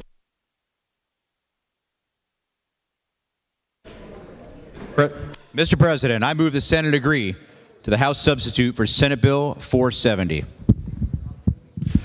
Secretary, read the caption. Senate Bill 470 by Senators Albers of the 56th and others, a bill to be entitled an act to amend Article 2 of Chapter 11 of Title 16 of the Official Code of Georgia annotated relating to offenses against public order so as to prohibit the possession, use, operation, manufacture, sale, offer, for sale, distribution, or import of signal jammers, to specifically authorize the Attorney General to commence forfeiture proceedings, to provide for exemptions, to provide for definitions, to provide a short title, to provide an effective date, to provide for related matters, to repeal conflicting laws, and for other purposes.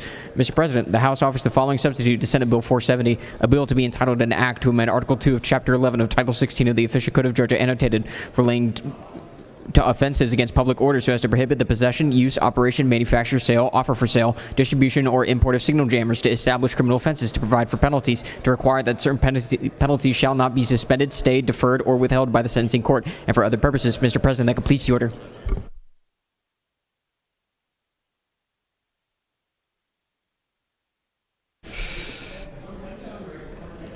Recognize Senator from 56.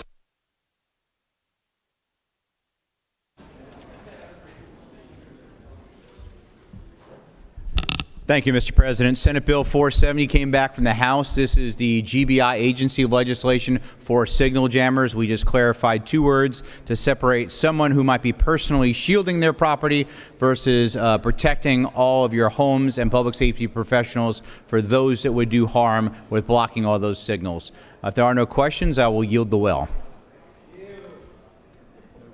Questions, Senator? Thank you. Does any other senator wish to speak for or against the measure? Hearing none. All those in favor of SB 470 will vote yea. All opposed, nay. Secretary, unlock the machine.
On SB 470, agreeing to the House substitute, the yeas are 46 and the nays are 0, and this bill has prevailed.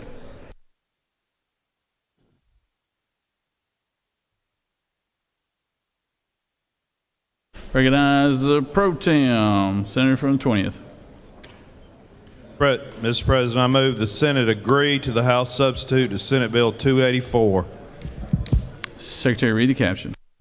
Senate Bill 284 by Senators Walker III of the 20th and others, a bill to be entitled an act to amend Chapter 5 of Title 10 of the Official Code of Georgia, annotated the Georgia Uniform Securities Act of 2008, so as to authorize the issuance of orders by the Commissioner of Securities directing persons who have violated certain securities provisions to return to investors, customers, or clients sums paid in connection with securities purchases, to provide for related matters, to repeal conflicting laws, and for other purposes. Mr. President, the House offers the following substitute to Senate Bill 284, a bill to be entitled an act to amend Chapter 5 of Title 10 of the Official Code of Georgia, annotated the Georgia Uniform Securities Act of 2008, so as to authorize the issuance of orders by the Commissioner of Securities directing persons who have violated certain securities provisions to return to investors, customers, or clients sums paid in connection with securities purchases, to amend Part 10 of Article 6 of Chapter 2 of Title 20 of the Official Code of Georgia, annotated relating to capital outlay funds under the Quality Basic Education Act, so as to provide for the award of low wealth capital outlay grants to qualifying school systems, that award certain contracts for roofing improvements to suppliers that meet certain criteria, to provide for such criteria, to amend Chapter 91 of Title 36 of the Official Code of Georgia, annotated relating to public works bidding, so as to provide that certain contracts and for other purposes. Mr. President, that completes the order. Recognize Senator from the 20th. Thank you, Mr. President. Colleagues, I bring you Senate Bill 284.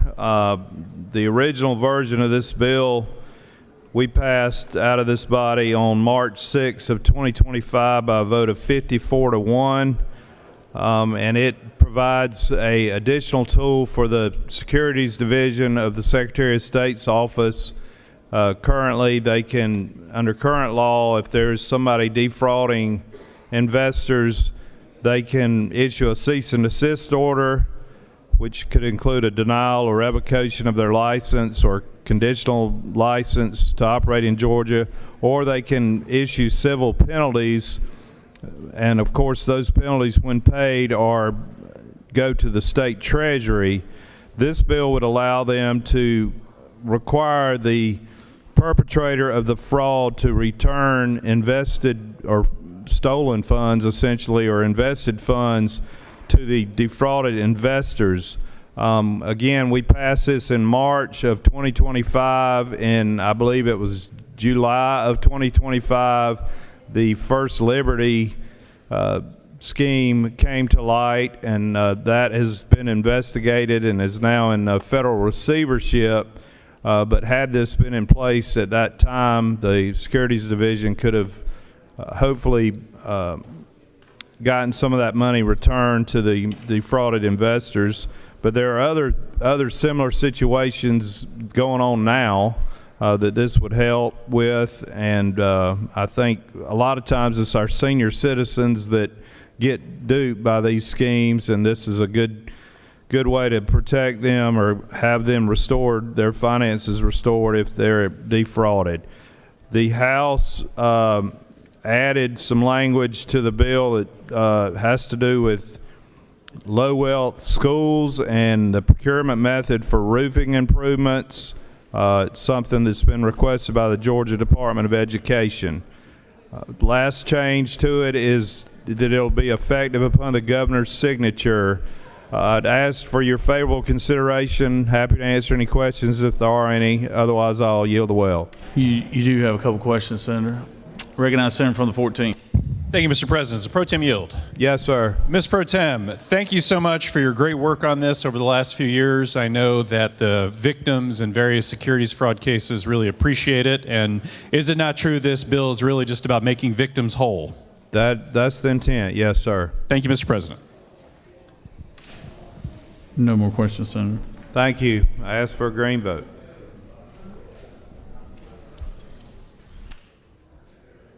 Any other questions? Any other senator wish to speak for or against it? Hearing none.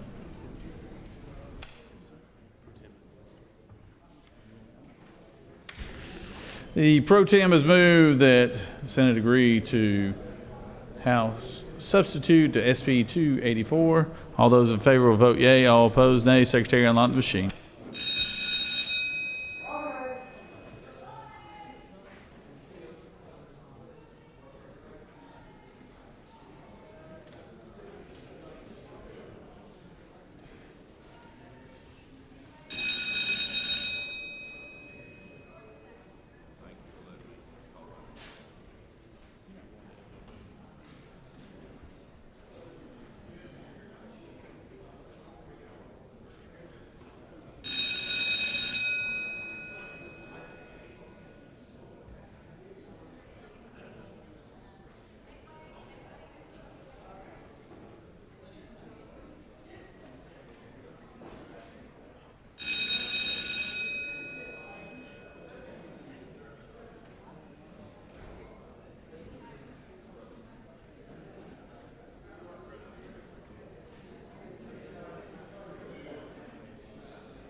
On the motion to agree, the yeas are 44, the nays are 0, and this motion has prevailed.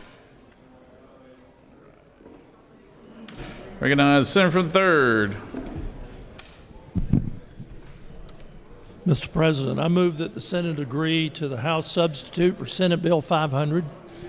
Secretary, read the caption. Senate Bill 500 by Senator Hodges III and others, a bill to be entitled an act to amend Chapter 10 of Title 49 of the Official Code of Georgia annotated relating to the Georgia Board of Healthcare Workforce so as to expand the behavioral healthcare workforce database to include data from licensed healthcare professionals, to revise definitions, to rename such database as the Healthcare Workforce Database, to provide for conforming changes, to provide for related matters, to repeal conflicting laws and for other purposes. Mr. President, the House offers the following substitute to Senate Bill 500, a bill to be entitled an act to amend Chapter 10 of Title 49 of the Official Code of Georgia annotated relating to the Georgia Board of Healthcare Workforce so as to expand the behavioral healthcare workforce database to include data from licensed healthcare professionals, to revise definitions, to rename such database as a healthcare workforce database, to provide for conforming changes, to provide for related matters, to repeal conflicting laws, and for other purposes. Mr. President, that completes the order. Recognize the Senator from the 3rd.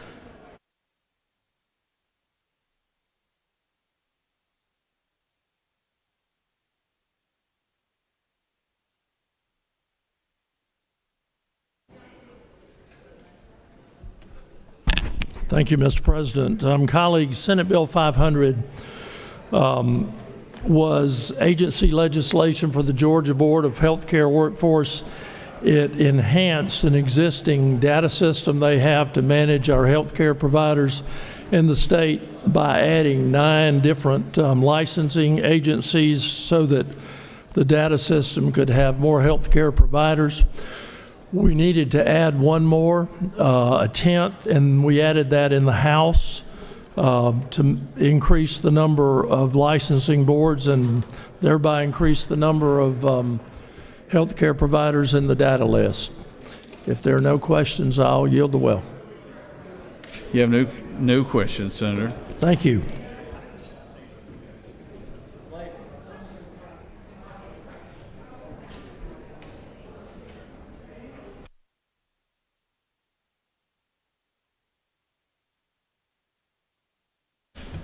Does any other senator wish to speak for or against the measure? Hearing none. All those in favor of Senate Bill 500 agreeing to the House substitute will vote yea. All opposed, nay. Secretary, unlock the machine.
On the agrees, the yeas are 45, the nays are 2, and this motion has prevailed.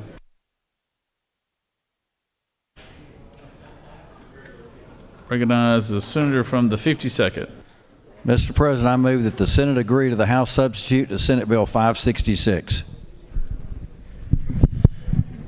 Senate Bill 566 by Senators Huffstetler, the 52nd, and others. A bill to be entitled an act to amend Chapter 5 of Title 48 of the OCGA relating to ad valorem taxation of property so as to provide for the acceptance of tax digests in the event of a publication error made by a newspaper, to revise required information for bills and notices of assessment for ad valorem taxation of property, to provide for related matters, to repeal conflicting laws, and for other purposes. Mr. President, the House offers the following substitute to Senate Bill 566. A bill to be entitled an act to amend Chapter 5 of Title 48 of the Official Code of Georgia annotated relating to ad valorem taxation of property so as to revise required information for bills and notices of assessment for ad valorem taxation of property, to revise definitions, limits, and procedures related to statewide base year homestead exemption, to provide for annual submissions and review of homestead information across the state, to expand the period of time within which taxpayers may apply for homestead exemptions, to provide for penalties for failing to report ineligibility for a homestead exemption, to make conforming changes, to provide for an effective date and applicability, to provide for related matters, to repeal conflicting laws, and for other purposes. Mr. President, that completes the order.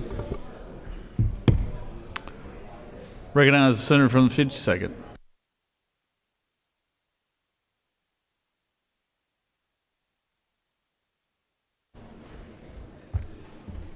Thank you, Mr. President. This is a bill about our tax appraiser notice. This is not the property tax bill. That's for another day. But the tax appraiser notice, which we cleaned up, making it more user-friendly, we passed out unanimously. The House passed out unanimously, but they changed one thing. There's apparently 8 counties where the tax commissioner takes in the homestead exemptions instead of the tax assessors, so they made that change. That's all. If there's no questions, I'll yield the well. You're good, Senator. No question.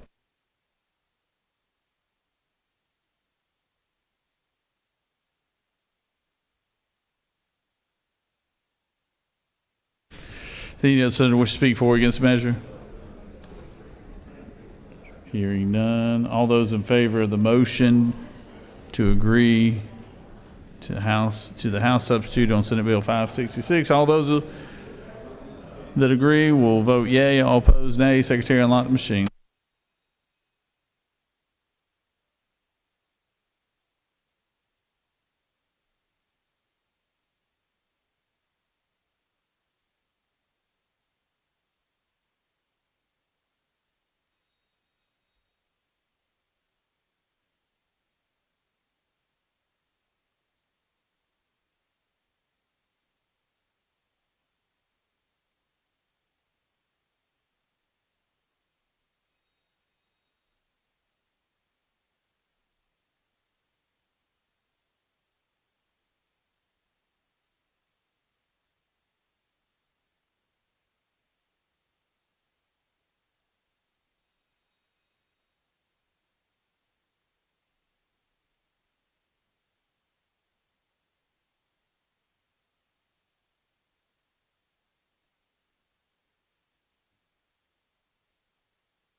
On the agrees, the yeas are 48 and the nays are 1, and this motion has prevailed.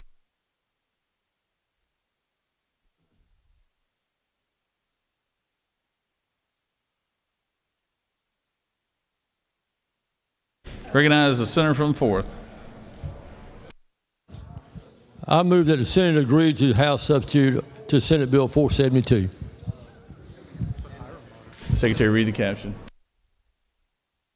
Senate Bill 472 by Senators Hickman of the 4th and others, a bill to be entitled an act to amend Chapter 2 of Title 20 of the Official Code of Georgia annotated rebating to elementary and secondary education so as to provide for the suspension of members of local boards of education following certain audit findings or findings by the state auditor of financial mismanagement or misconduct, to provide for a cap on the total amount of advanced distributions of state allotted funds that may be made by the State Board of Education to local units of administration, to provide for intervention plans, to provide for the authority of the state auditor relative to such intervention plans, to provide for an effective date, to provide for related matters, to repeal conflicting laws, and for other purposes. Mr. President, the House offers the following substitute to Senate Bill 472, a bill to be entitled an act to amend Chapter 2 of Title 20 of the Official Code of Georgia annotated relating to elementary and secondary education so as to provide for the suspension of members of local boards of education following certain audit findings or findings by the state auditor of financial mismanagement or misconduct, to provide for employment contract terms, conditions, and limitations for local school superintendents under certain conditions. Mr. President, that completes the order.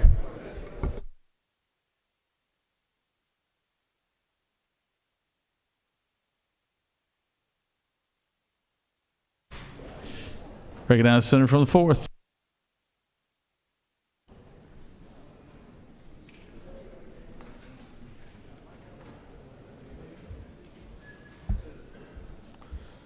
Thank you, Mr. President. This is on Senate Bill 472, and we agree. The House made 2 minor changes to this bill. We agree with both changes. One of the changes was on line 55, and I'll just read it. Local school system is designated by the state auditor as requiring the highest level of monitoring, support, intervention promulgated by the Department of Audit and Account. That was originally that the superintendent referred to the State Board of Education. The House changed it to the state auditor. We're obviously good with that change. Then also, they inserted a section.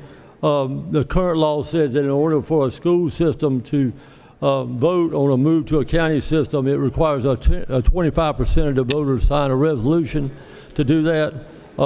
This amended that to say that they can sign 10% of the registered voters in that area, in that city, can sign a resolution, and then it moves to the voter. But in all times, it's still, in order to move to the county system, it still has to be approved by all the citizens in that city. Mr. President, that's the way. That's it. And I yield the will. Thank you, sir. Any other senator wish to speak for or against the measure? Oh, hey, Senator from the 41st. Senator, you have been active this session. I tell you what. Are you running for something? Thank you, Mr. President. I just want to be clear about why I do not want to agree to this. And it's simply because there's a small provision in this bill that allows a group of people that represent only 10% of a municipality to go to a ballot initiative to dissolve the education system. In a place like where I come from, having such a low threshold for being able to go to referendum to dissolve the entire school system, it just gives us some trepidation and some pause. And so that's why I just wanted to explain my red vote. Y'all carry on, but I just wanted to be clear that a 10% threshold to be able to get on the ballot to dissolve an entire school system does cause us some heartburn. Thank you. I yield the well.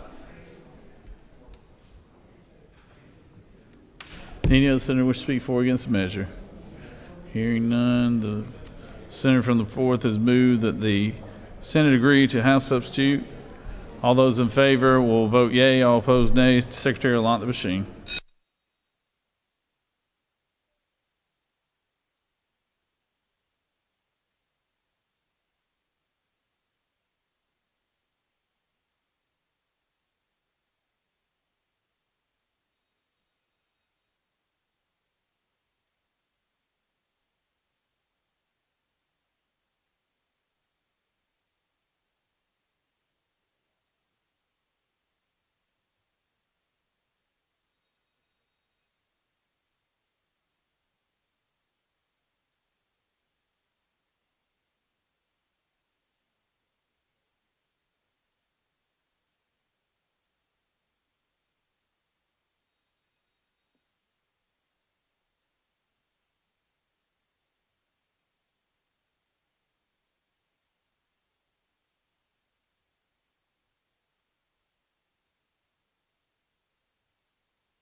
On the agree to SB 472, the yeas are 29 and the nays are 17. And the motion prevails.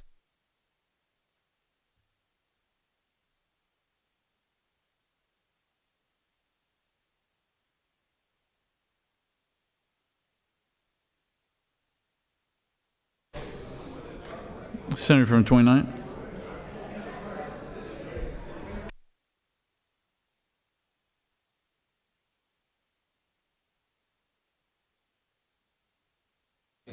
Mr. President, I move that the Senate agree to the House substitute on Senate Bill 542. Secretary, read the caption. Senate Bill 542 by Senators Robertson of the 29th and others, a bill to be entitled an act to amend Chapter 6 of Title 16 of the Official Code of Georgia annotated relating to sexual offenses so as to permit clergy members to be charged with certain improper sexual contact offenses, to provide for definitions, to provide for related matters, to repeal conflicting laws, and for other purposes. Mr. President, the House offers the following substitute to Senate Bill 542, a bill to be entitled an act to amend Chapter 6 of Title 16 of the Official Code of Georgia annotated relating to sexual offenses so as to establish certain criminal offenses by clergy members for improper sexual contact with victims who are under their pastoral care or spiritual guidance, to provide for penalties, to provide for a limitations period, to provide for definitions, to provide for related matters, to repeal conflicting laws, and for other purposes. Mr. President, that completes the order. Recognize the Senator from the 29th.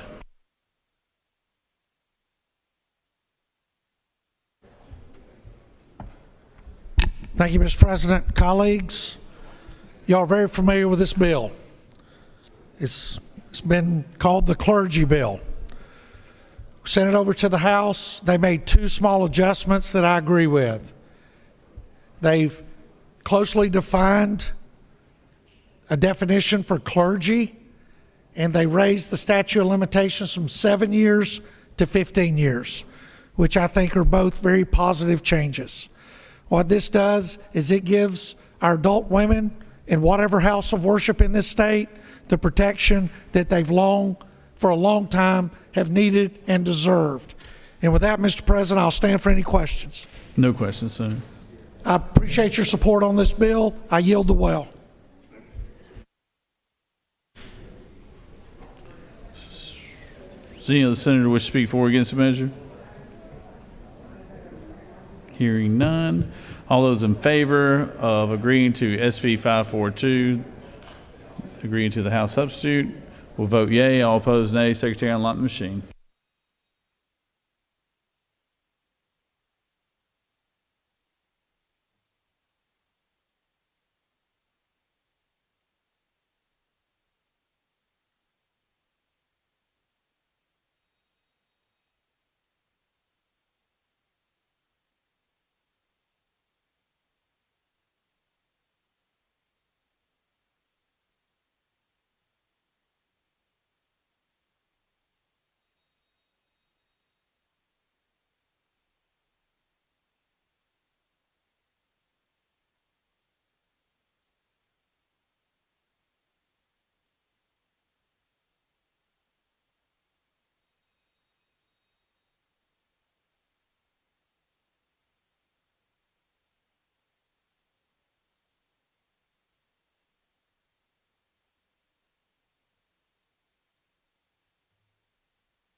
On the motion to agree to the House substitute, the yeas are 47, the nays are 0, and this motion has prevailed.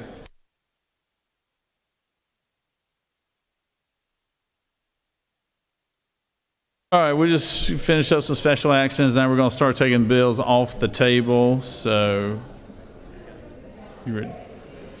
So, I recognize Senator from the 50th. Thank you, Mr. President. I move that we remove House Bill 1396 from the table. Secretary, read the caption.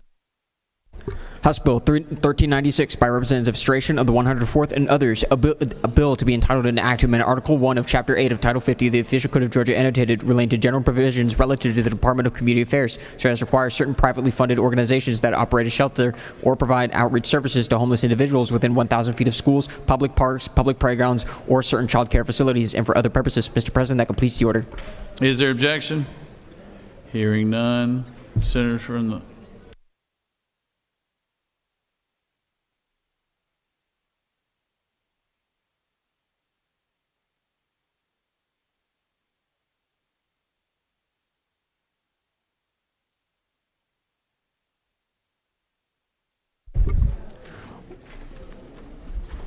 To participate in the Georgia Homeless Management Information System, to provide violations and for non-criminal citations, to provide for exceptions, to provide for a territory of applicability, to provide for legislative findings, to provide for definitions, to provide for related matters, to repeal conflicting laws, and for other purposes. Mr. President, Senator Robertson. Mr. President, Senator Robertson of the 29th District and others offers the following amendment. Amendment 1, amend HB 1396 by striking lines 61 and 62 and replacing with the following. Section 3, Title 50 of the Official Code of Georgia annotated relating to state government is amended by adding a new code section to read as follows. 50-18-79, if any claim of a non-lawful employment practice made against the General Assembly and for other purposes. Mr. President, Senator Merritt of the 9th District offers the following amendment. Amendment 2, amend House Bill 1396 by replacing line 7 with the following. Citations to provide for exceptions, to provide for a territory of applicability, to provide for the provision of transport to and services by other municipalities under certain circumstances, to provide for costs of such transportation and services, to provide for and for other purposes. Mr. President, that completes the order. Recognize Senator from 50th.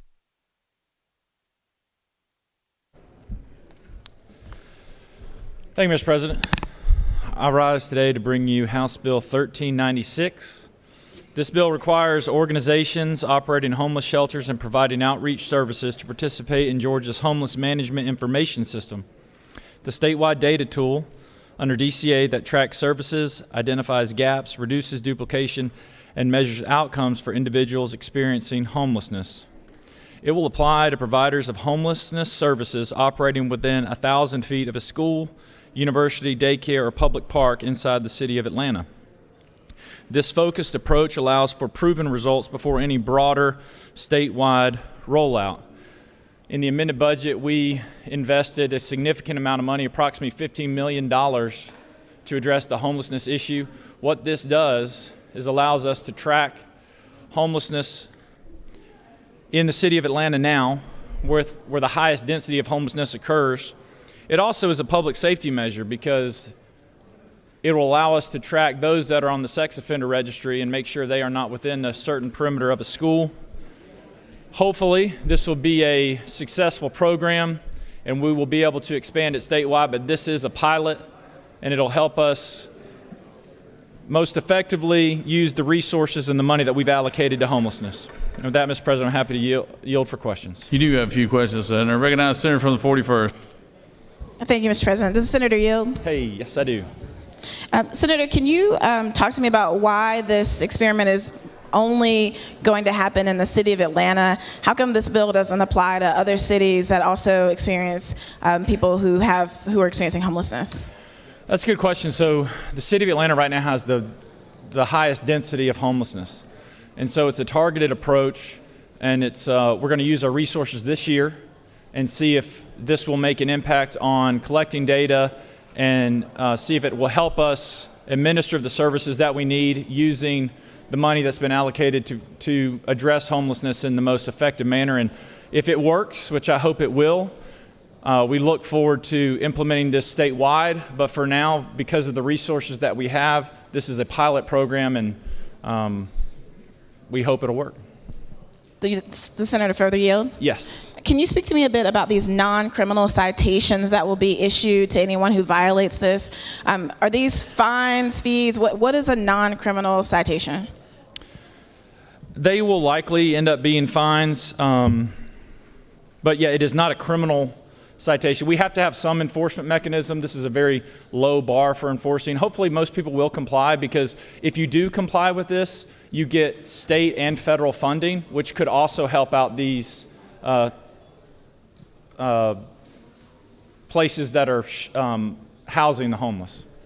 Does the Senator further yield? I do. You suggest that by participating in the Georgia Homeless Management Information System, that if I participate because I provide sandwiches to 11 or 12 people, which would make me therefore have to qualify, that would therefore make me qualify for state and federal funds? Is that what you're saying this bill does? Yes. The Senator further yield? I will. Will you please expound on exactly how that mechanism works and how it is that we can ensure that these private entities are going to receive state funding to address homelessness just by virtue of the fact that they served 11 people sandwiches in the course of 12 months? So my understanding of how HIMSS works is if you participate, which most homeless shelters do, then you will get federal and state funding. And if these new or these churches or other places that house the homeless participate in this system, that they will be eligible for state and federal funding. I'll let your colleague help you. Recognize Senator from the 19th. Thank you, Mr. President. Senator, you yield? I do. I think you got to that at the end. I was going to try to help you answer the question from the senator from the 41st. Is it not true that your bill simply makes these entities eligible Correct. for state and federal funding? Eligible. Yep.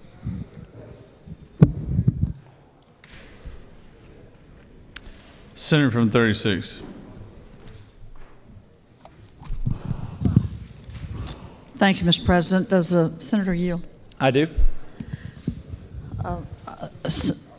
Senator, if you could, when this bill was presented in committee, we had a conversation that did not include any reference to, qualifying for federal funds. But I understand that you're saying that would be a potential outcome. Is that right? That's correct. And there were concerns that many of us share that there are organizations that, out of a commitment to address suffering and provide food, for example, to unhoused people, that these organizations that are not publicly funded oftentimes would lack the capacity to do the administrative work that they're being invited to do, and that they're going to be fined or cited by the police if they fail to do it, if they fail to go online and make entries. Isn't that what this bill would do? What this bill would do would actually allow them to access additional state and federal funds. Now, the purpose of this bill is obviously to bolster our support for the homeless and to help homeless shelters across the city of Atlanta, and hopefully this will turn into a positive program statewide. But when the governor puts $50 million in for homelessness, this is how we make sure our dollars are going where they're needed most. Well, if you will, we're putting the police in charge of issuing citations to people that are handing out bologna sandwiches and the like in a park or in a church social hall. We're gonna put the police on them if they don't go online and enter data. These are not heavy-handed citations. These are not meant to punish. We have to have some sort of enforcement mechanism, but I believe that these shelters will welcome this system because of the ability to access more state and federal funds. And like I said, if this is a successful program, we'll be able to implement it statewide, and we can further address the homelessness issue in the state of Georgia, which you and I both agree is an issue that needs to be addressed. Well, isn't it true that we're people that are helping in ways that they can best do through their church organization or their nonprofit? Again, they don't have public funds. They're not publicly funded, and I see a scenario that results in information being entered into a database that is likely to be full of errors. It's just because these organizations aren't set up to administratively be going and making these, documenting all this stuff and putting it in a state database. It just doesn't comport to the reality of their circumstances. But if they don't do it, they're going to get a citation. It's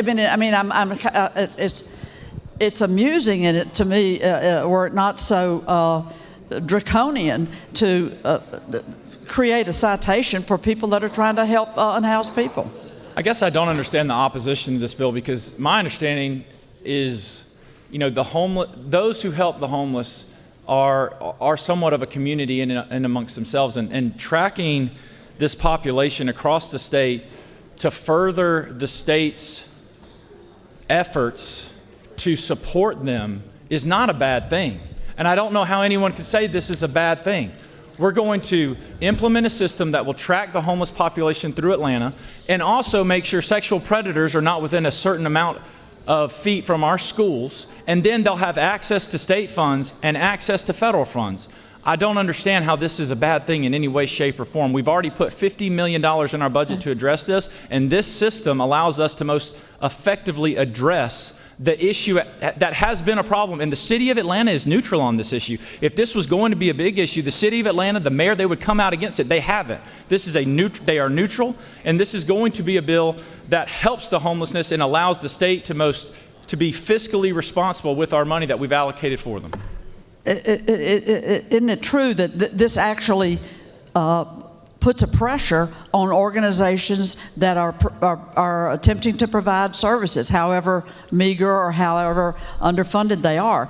And I repeat to you that in the committee to which this was assigned, we had an extensive discussion about it, and there was never a mention of these theoretical funds that are going to come to these organizations. And I would suggest, if we want the outcome that's being described, we would set up training opportunities for these organizations to even know how to go about entering data. And what they're supposed to put in the names of people, and how are they going to extract names from people down in a park? Who's going to be down there writing everything down? I mean, to me, it is burdensome and not the way to get the behavior that you're seeking. I would respectfully disagree that this is a burden.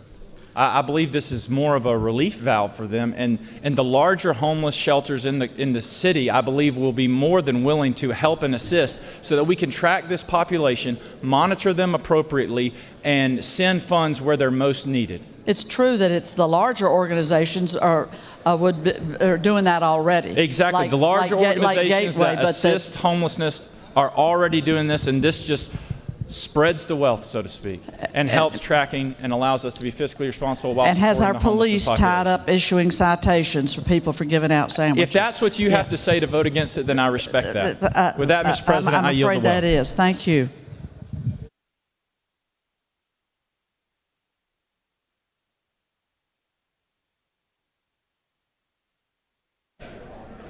Senator from First, would you like to speak to your amendment? No, it's not my amendment. Mr. President, I wanted to make a motion to call the previous question, but may need to. But I think we have the amendment to discuss first. You got to discuss amendments first, and then they'll be ready. Senator from 29.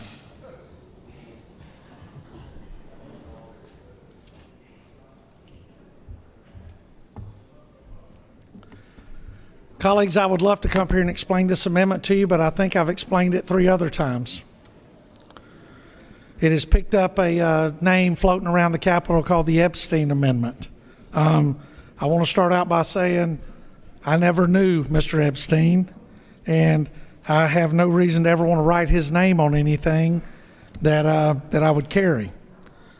But on the day that I first passed the clergy bill, which was, I believe, March 4th, here in this chamber, on that day, our friends in Washington, D.C., on House Resolution 1100, voted 357 to 65 to send House Resolution 1100 to the Committee on Ethics in the U.S. House of Representatives, which would have basically asked representatives there in Washington to do the same thing. And they chose not to. And what disturbed me is a lot of the people who chose not to were the same people who rightfully demanded that a Republican congressman from Texas not seek re-election after a staffer who he is alleged to have had an inappropriate relationship with died after catching on fire. And so I felt it necessary to hold ourselves to the same standard that we hold others to. Now, oddly enough, while I take a lot of pride of serving in this building, there's a lot of childish behavior that goes on in this building. I've had several people come and ask me, who are you going after? I've been in this building for 8 years. I've only known of one elected individual in this building who has ever had a complaint filed against them, and it was before I was elected. Somebody asked me it had something to do with the upcoming races. I've endorsed one person in the upcoming race for anything, and he's standing behind me. And as far as I know, there's never been a complaint filed against him. So let's look at this for what it is. If it was, they'd have a commercial about it by now, you know.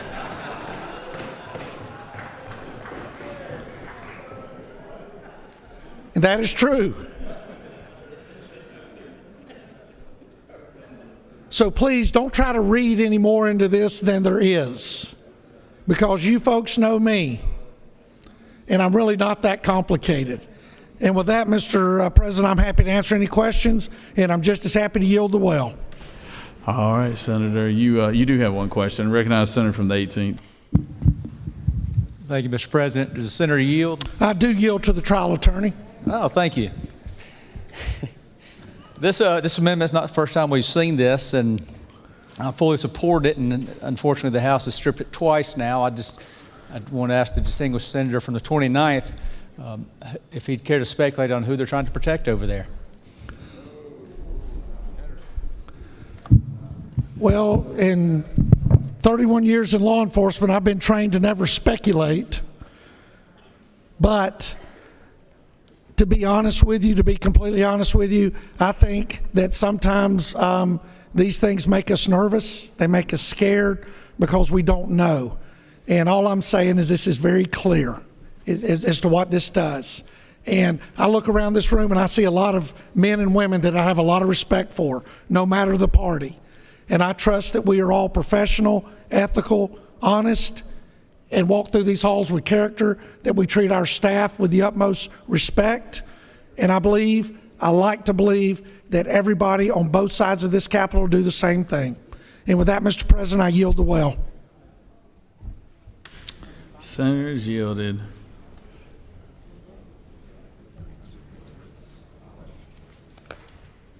Recognize senator from the 9th.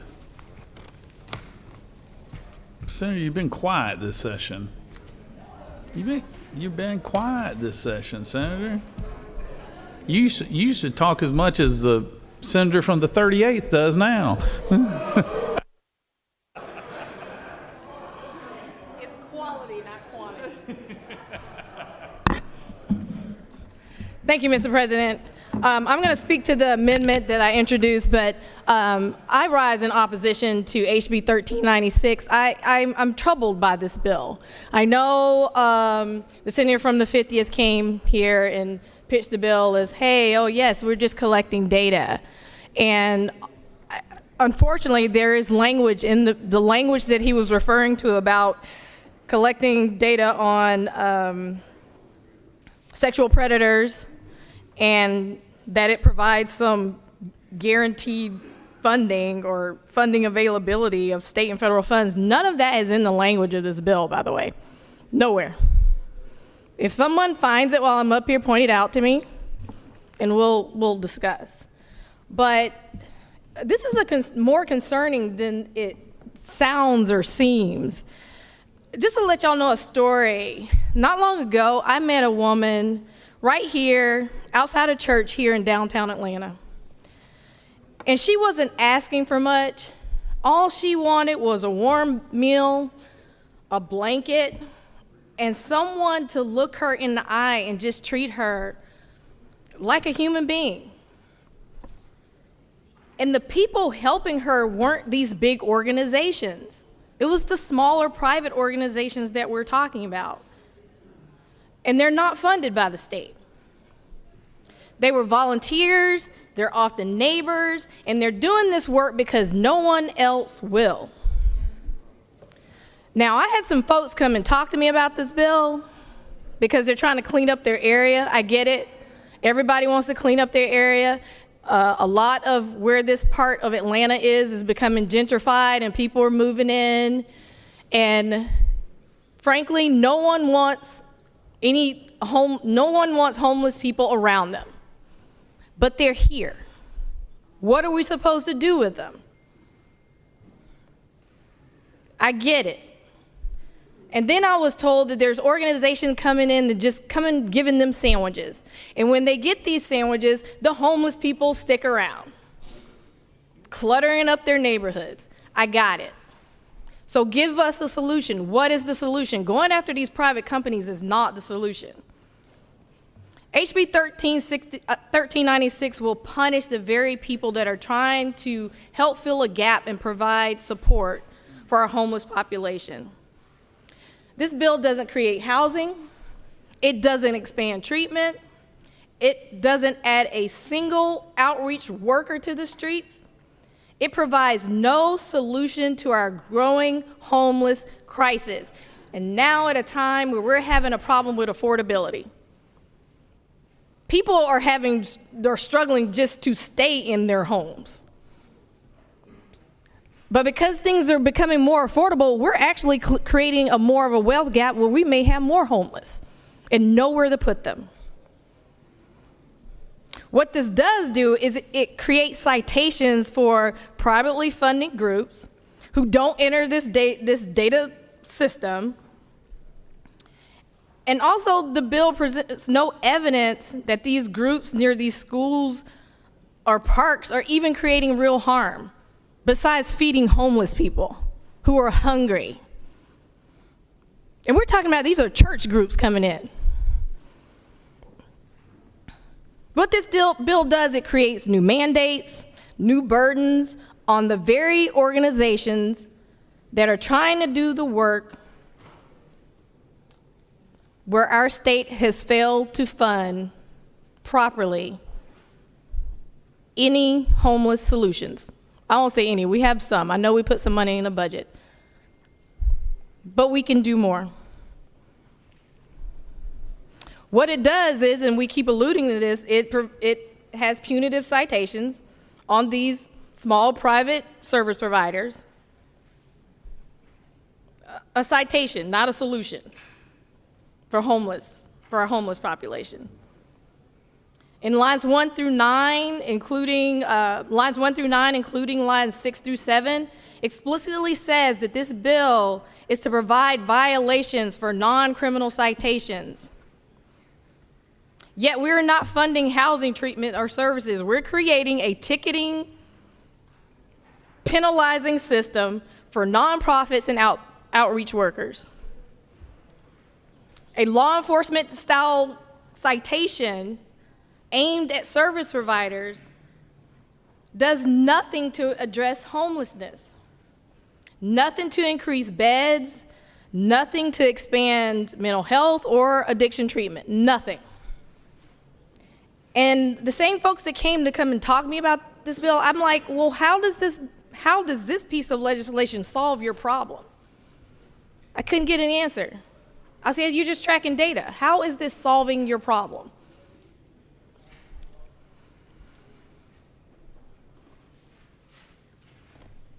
The bill's core requirement is a mandatory participation in the HMIS, as we're saying, for these privately funded providers near schools, parks, and child care facilities. It's about data collection. There is no guarantee in this bill of more shelter, more outreach, more treatment tied to this mandate as the reason as to why they're collecting the data. I could understand if it was pitched to me that that's why we're collecting data,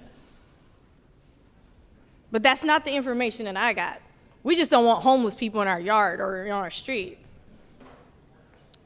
We're telling people that are doing this work providing services to our homeless population, give us your data, or we're going to cite you.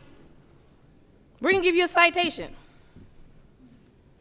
Instead of here's some funding, here's some coordination, and here's some support to actually move people off the street. The HMIS participation in what's written in the bill, it sounds nice on paper, but in practice, it's going to create an administrative nightmare. It's got data entry, it's got staff training, some compliance checks, and for small profits just trying to help a handful of people as they're dropping off food on a Thursday, if they fail to report into this system, it's a non-criminal citation, creating more legal pressures for them. I also asked the question, give me some data on how these groups are doing harm. There's no evidence of harm from privately funded groups near schools and parks. Haven't seen that data. Nowhere in this bill, neither in the findings nor the operative language, is there data showing that privately funded groups near schools, parks, and playgrounds are causing this measurable harm. The sponsor has not presented any evidence that these organizations are a real problem. We're regulating the helpers without a record, they have no record of creating danger, disruption, or justifies this level of state intrusion. But what this bill does do, it quietly and surgically targets the city of Atlanta. It doesn't specifically say the city of Atlanta, but if you look at the bill, the territory of applicability language that's on lines 80 through 110 is drafted so narrow, a 10-mile radius, a multi-county municipality around independent school systems. I don't know about y'all, but that describes the city of Atlanta to me. And if this truly was about a statewide coordination about accountability, it should be written as a statewide standard. Instead, it singles out Atlanta's homeless support network. And I can't imagine that the city of Atlanta is asking for a bill that curbs and chills the very outreach efforts that they rely on. I understand they were neutral, but I would be astonished if they were trying to curb these type of support. Meanwhile, neighboring municipalities aren't even considered in this bill that are leaving gaps. Now, the amendment that I have proposed here, this is actually something from Governor DeSantis. We can call it the DeSantis Amendment. And it just basically says if there's a shortage of outreach services in an area, homeless individuals are unable to obtain outreach services in such area, that they shall be transported to and provided outreach services by a municipality created after January 1st, 2024, that is also located within a county with 15 or more municipalities, or wholly or partially located within such county. And that municipality shall be responsible for all costs and transportations and provisions of outreach. So some of you are saying like, well, what city is that? It is my beloved city of Mulberry. Love me some Mulberry, knock on. Because if we're gonna create some mandatory data reporting requirements for privately funded homeless outreach groups without considering what happens if these groups stop providing services, you should support my amendment. Let's send them to Mulberry. It's new, they probably got some shiny new money. Let's let them help us out with our homeless problem. And in closing, let's be clear, the original bill is impractical, it's morally tone deaf, and it is short-sighted. Homeless people deserve protection, not punishment, services, not restrictions.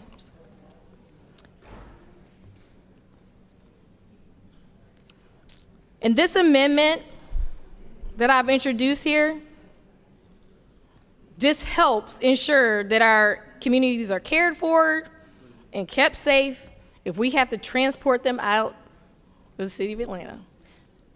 And with that, Mr. President, I'll take questions. Okay, I'm gonna yield the well. My team back there saying yield the well. With that, Mr. President, I yield the well. You made up for lost time, Senator. Good job. All right. Recognize this. Oh, we got another amendment. All right.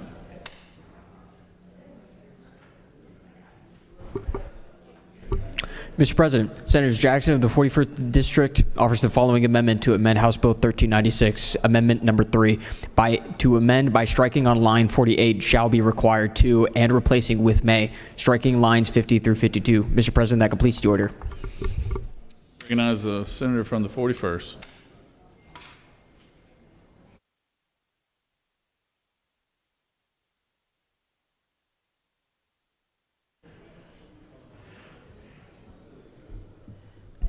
Thank you, Mr. President. I rise and ask for your support, your favorable consideration of Amendment Number 3. And let me just start by saying I rise today to speak as Mother Kim, which is what I'm known by on the streets of Atlanta. I'm the associate rector who serves the Church of the Common Ground, a church that works every day with people who are experiencing homelessness here on the streets of Atlanta. So I'm standing here with some real experience and real understanding of how this works on the ground. And I want to start by saying that if we continue to have this bill in its current form with the mandatory language of you shall enter this data into the database, I fundamentally believe that that will be an infringement on my religious rights. You see, as a church and as a Christian, I am compelled to feed the hungry, clothe the naked, and help heal the sick. That is a religious mandate. And if we go forward with this bill as it is written, you are telling every single church in the city of Atlanta that the moment they open a food bank, a food pantry, they have some extra clothes that they have out and they let more than 10 people who are experiencing homelessness come in and get it. Every soup kitchen that they run, every time they actually have maybe, I don't know, does it count for Maundy Thursday service too if you wash their feet and you let 10 people who are homeless come in for that too? You are telling people in the city of Atlanta who operate as churches, as mosques, as whatever religion that they are, as they are trying to exercise their religious duty, not using federal or state funds, you are forcing them to register in a database. And I fundamentally believe that that is a deep infringement on our religious freedoms.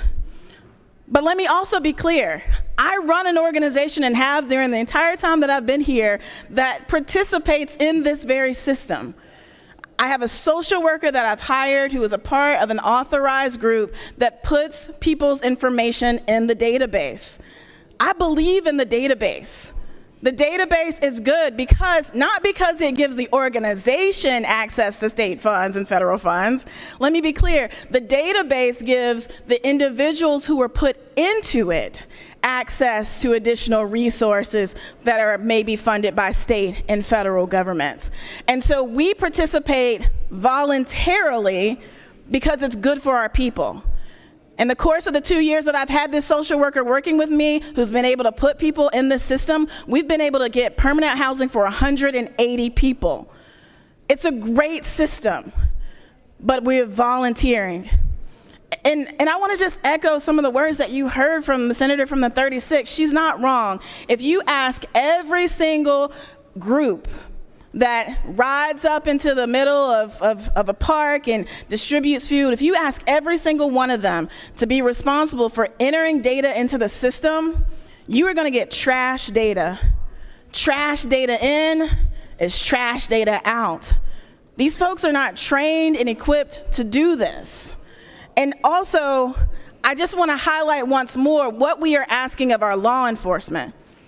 We are asking our law enforcement that instead of making sure that we remain safe, instead of enforcing some of the parameters that we have around those who are sex offenders, we are asking law enforcement officers to come up to Mother Kim with my collar on and write me a citation for feeding the hungry, for putting a cup of coffee in the hand of someone who had to sleep on the street last night. You are asking police officers to take the time off from protecting and serving to write me a citation, to write other people who are convicted by their religious beliefs, by their own morality, their sense of love for fellow neighbor and human. You are asking police officers to write them a citation. I don't know very many police officers who want to do that.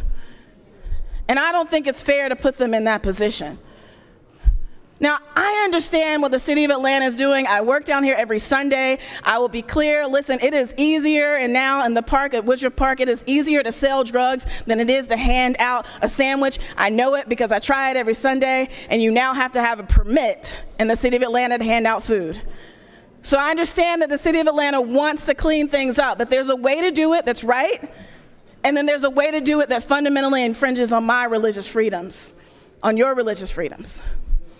But again, the brass tacks, to be clear, is that every single church, mosque, religious organization that dares to open their doors and provide free food, and if 10 people who are experiencing homelessness happen to come through that coffee hour and get free coffee, they are now required to sign up and put the information in that database. And if they don't, we're going to send our law enforcement officers to those churches, to those food pantries, to those soup lines, to those coffee hours, and make them give citations.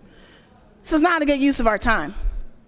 So by way of conclusion, I have this amendment. It makes it voluntary. Again, I started by saying my organization participates in this database. It is very helpful when you can put the data in and people have access to the resources. I'm not opposed to the database.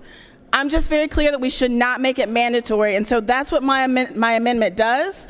It allows those organizations who have the administrative capacity to add to it, to be able to do so, who have the ability to do it. It allows them to do it, but it also doesn't make it mandatory. So I do ask with great sincerity, because this is the work that I do, this is the experience that I have, I do ask that you would consider this amendment and vote for it. And with that, I'll yield for questions. You do have a couple questions. Recognize the senator from the 14th. Thank you, Mr. President. Does the senator yield? I will yield for my good friend from the 14th. Senator, I think everyone in here knows that you speak with absolute sincere conviction when you talk about your religious beliefs and also the work that you do in your capacity of being part of the Church of the Common Ground.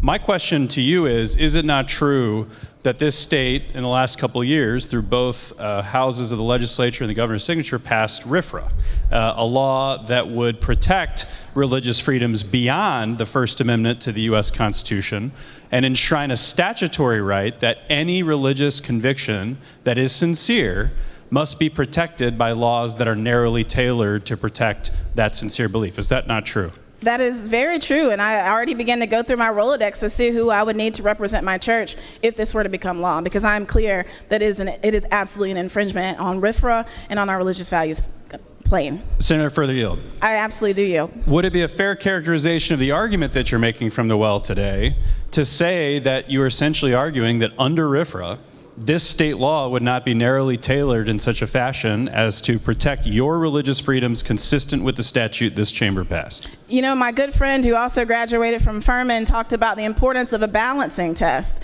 And I don't believe that this will meet the balancing test. This is an unnecessary hardship and burden on people who are simply trying to exercise their religious beliefs. It's ironic that me as a black lesbian who fought very hard against RFRA is now standing here really saying I'm grateful for that protection, but I 100% believe that this is a violation of it. Final question, Senator. Yes, sir. If this chamber has any heartburn about you invoking RFRA to protect the Church of the Common Ground's activities in this way, wouldn't that be a reason why maybe they shouldn't have passed such an expansive statutory right in the first place, Senator?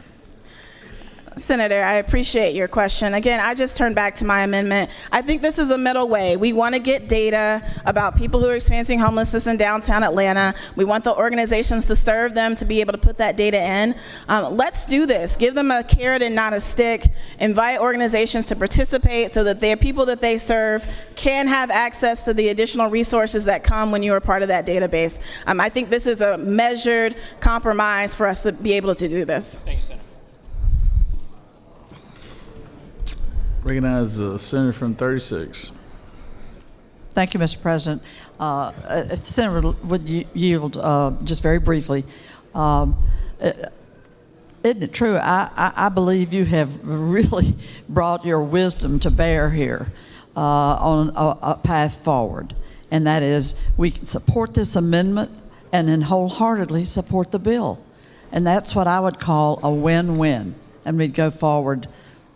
Well, thank you, Senator. Shoulder to shoulder. I appreciate that. I will say I feel like this is one of the first times that I've stood in this well really clear. I am standing here not as a Democrat, not as a whip, but I am standing here really as a Christian pastor who does this work regularly with people that I love and care about, and that this fundamentally, this is not a partisan issue. For me, this is very much about a humanity issue, about being able to serve folks without having to be a part of a registered system unless you choose to, unless you volunteer to participate in it. Thank you. I think you've offered the perfect example for us to all have a deeper understanding and vote together on this. Thank you. With that, Mr. Chairman, Mr. President, if there are no other questions, I will yield the well. Senator, you may yield. Thank you.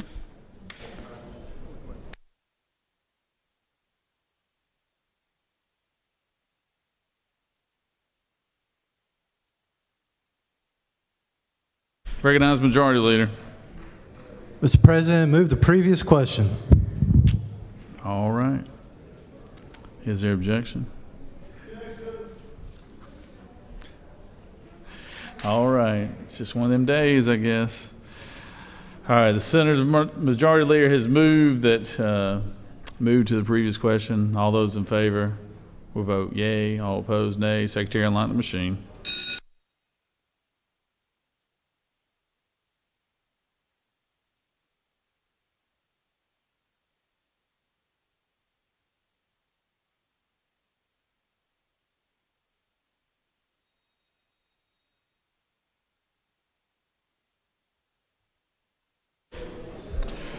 Senator from 55th.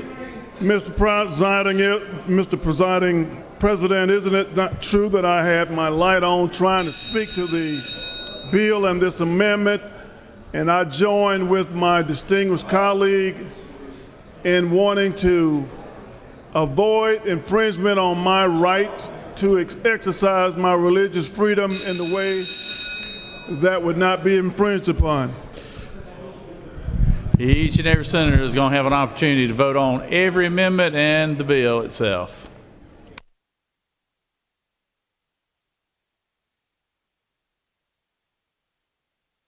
On the motion for previous question, the yeas are 32, the nays are 17, and the motion has passed. All right, here we go. We're going to take up amendment number 1, authored by the senator from the 29th. Is there objection to amendment number 1? Without objection, amendment number 1 is adopted. On the amendment number 2, authored by the good lady from Gwinnett County, is there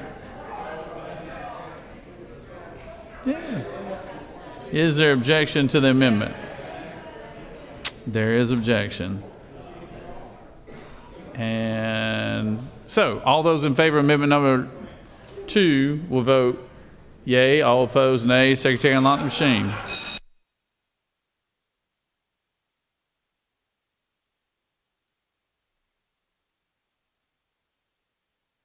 Senator from the 9th. Is this not true? Is this the Mayberry Amendment?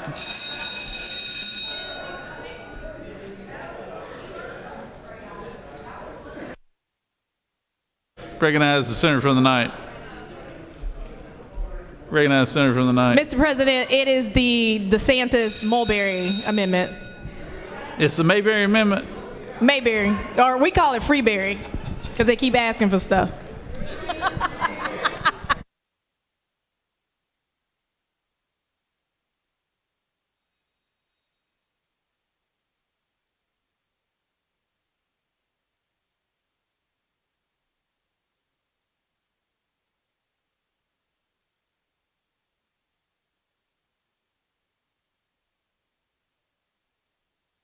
On the adoption of amendment number 2, senator from the, excuse me, on the adoption of the amendment, the yeas are 17 and the nays are 33. And this amendment has failed. I thought there was a little coalition going on over there.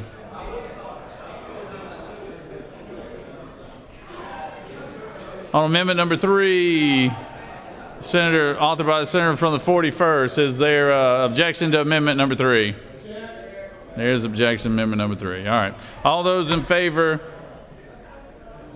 of amendment number 3 will vote yea. All opposed, nay. Secretary, unlock the machine.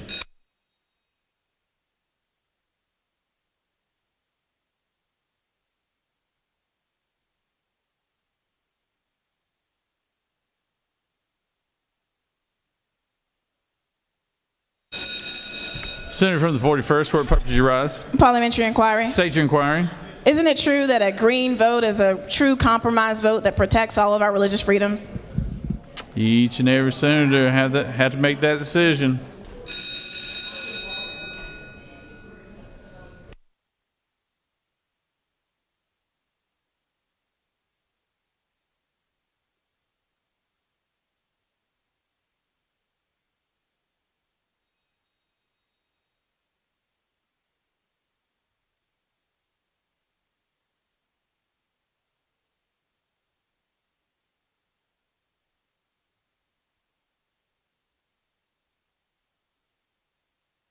On the adoption of amendment number 3, the yeas are 20, the nays are 29, and this amendment has failed.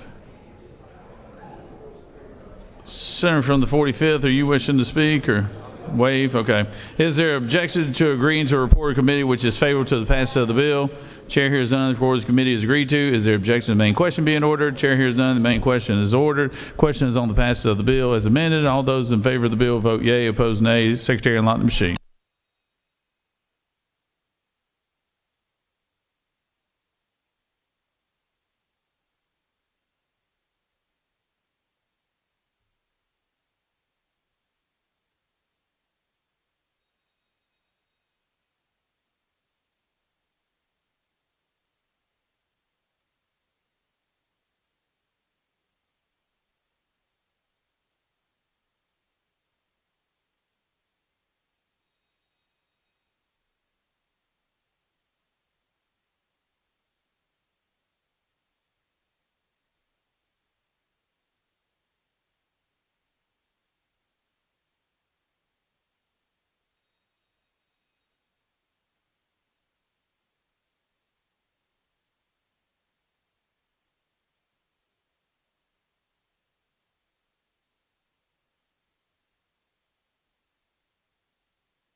On the passage of HB 1396, the yeas are 33 and the nays are 17, and this is revealed.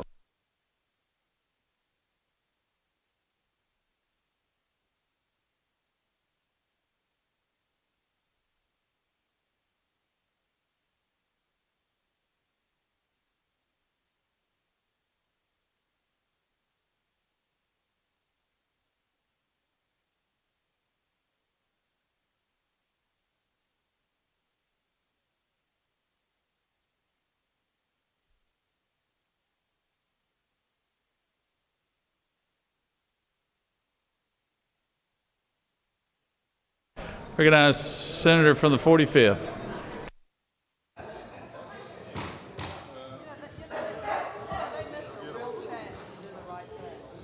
Every day, all day. You got to take it off the table, Senator. Man, the chairman agrees with me. Thank you, Mr. President. I was putting the cart in front of the horse. I would ask for HB 1316 be lifted off the table. Secretary, read the caption. House Bill 1316 by Representatives Tarvin II and others, a bill to be entitled an act to amend an act to provide a homestead exemption from Walker County School District ad valorem taxes for educational purposes, approved May 13, 2025, so as to remove the 5-year residency requirement for the homestead exemption for residents of such school district who are 75 years of age or older, to provide for definitions to specify the terms and conditions of the exemption and the procedures relating thereto, to provide for applicability, to provide for compliance with constitutional requirements, to provide for a referendum, effective dates, automatic repeal, mandatory execution of election, and judicial remedies regarding failure to comply, to provide for related matters, to repeal conflicting laws, and for other purposes.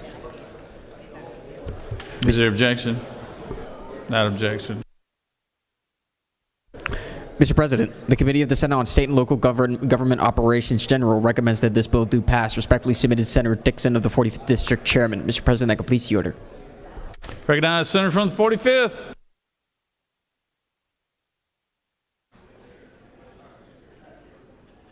The originator. He's the founder. Huh? He's the founding father.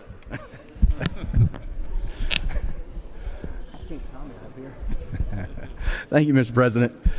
Senate colleagues, I bring a local bill before you.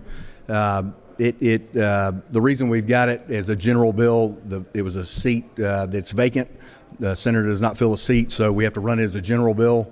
Essentially, all it does is it removes a 5-year requirement before a residence of I don't know what town this is in, Walker County, can receive a homestead exemption at the age of 75. So currently they have to live there 5 years and be 75 years of age. This just takes the 5 years off. Mr. President, be happy to answer any questions or yield the well. You have no questions, Senator. Thank you, Mr. President. I yield the well.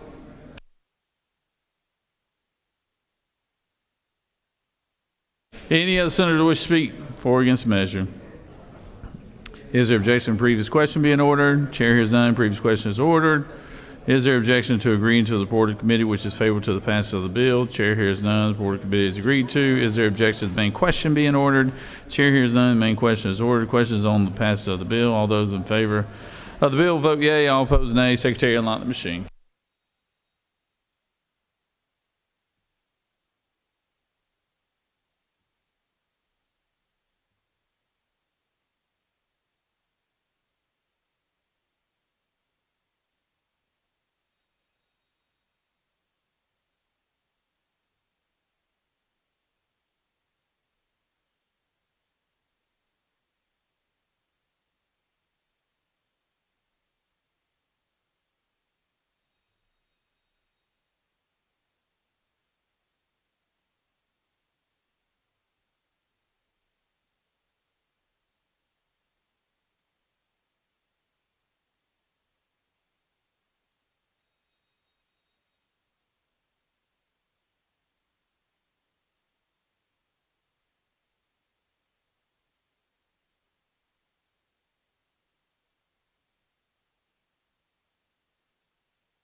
On the passage of the bill, the yeas are 48 and the nays are 0. This bill, having received the requisite constitutional majority, is therefore passed.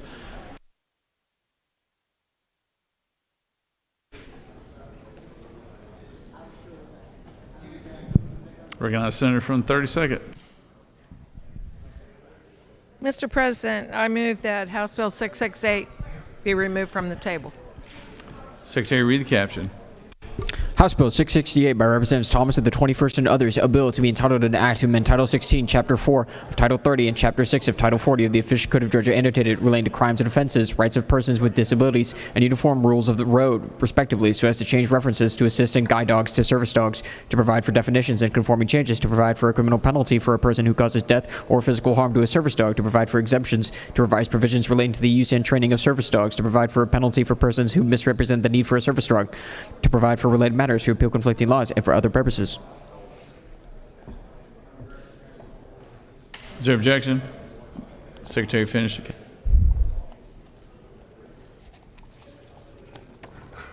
Mr. President, the Committee of the Senate on Public Safety recommends that this bill do pass by substitute. Respectfully submitted, Senator Albers, Chairman. Mr. President, the Senate Committee on Public Safety offers the following substitute to House Bill 668, a bill to be entitled an act to amend Title 16, Chapter 4 of Title 30 and Chapter 6 of Title 40 of the Official Code of Georgia, annotated relating to crimes and offenses, rights of persons with disabilities, and uniform rules of the road, respectively, so as to change references to, and for other purposes. Mr. President, Senators Kirkpatrick of the 32nd and others offers the following amendment. Amendment 1, amend the House Committee on Public Safety and Homeland Security substitute to House Bill 668 by inserting before to provide for related matters on line 8 to provide for a short title and for other purposes. Mr. President, Senators Kirkpatrick of the 32nd District offers the following amendment to amend House Bill 668, Amendment 1A, by on line 1 striking House and adding Senate after the, and striking and Homeland Security after Public Safety. Mr. President, that completes the order. Recognize Senator from 32nd.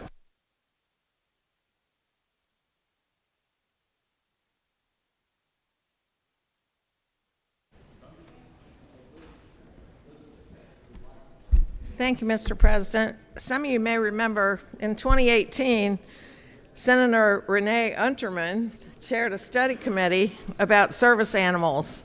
And what we learned is that there's a lot of confusion about what a service animal is and what's the difference between those, an emotional support animal, and a therapy dog. Service dogs are highly trained to do specific tasks to help individuals with disabilities. They can cost up to $50,000 when they're trained. These animals are protected under federal ADA laws. This bill strengthens protections for service animals and the people who depend on them and updates the terminology. The bill clarifies that emotional support dogs are not service dogs. It updates the terminology and creates penalties for harming or killing a service dog and requires restitution. It also establishes penalties for knowingly misrepresenting a service dog. There is an amendment which makes a few changes recommended by an ADA lawyer who worked with the study committee several years ago. And there's also a 1A that I hope you can read my cursive writing that corrects the name of the committee that heard the bill. Amendment 1 names this the Mara Jade Act. She is a service dog owned by Nicole Whitworth, who's up in the gallery today. She's confined to a wheelchair, and Mara Jade was her service dog and was attacked by another dog that was wearing a service dog vest but was not a service dog. You guys have all seen these around. Mara Jade ended up blind, leaving Nicole without her essential help, and this required her to get another service dog. This bill passed unanimously in the House and in our Public Safety Committee. 2 years ago, we passed Figo's law, which provided the same type of protection for canine officers. This bill ensures that service animals who are working dogs, not pets, have the same protections. I'd be happy to answer any questions about this long overdue bill. You have no questions, Senator? Thank you. I yield the way.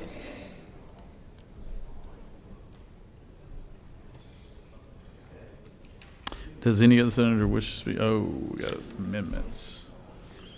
But they're also, okay, amendments from the author. All right. Does any other senator wish to speak for or against the measure? Is there objection to the previous question being ordered? Chair hears none. Previous question is ordered. Question is on amendment number 1. Is there objection to amendment number 1? Excuse me, amendment number 1A. Is there objection to amendment number 1A? Hearing no objection. Amendment 1A is adopted. Is there a question?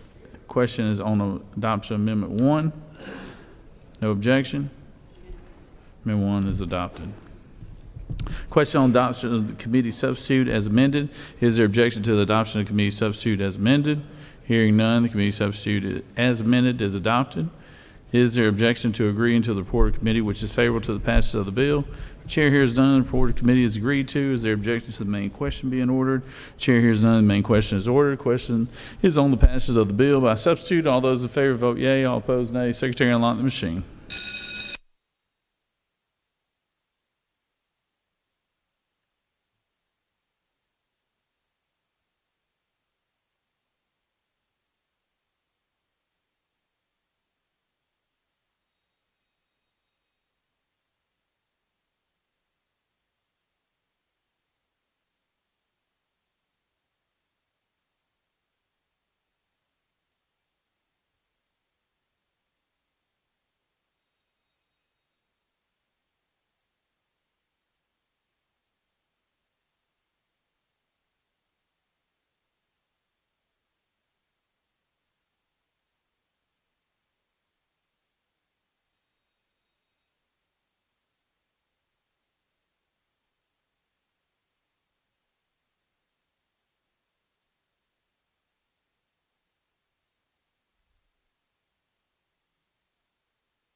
On the passage of the bill, the yeas are 47 and the nays are 0. This bill, having received the requisite constitutional majority, is therefore passed by substitute.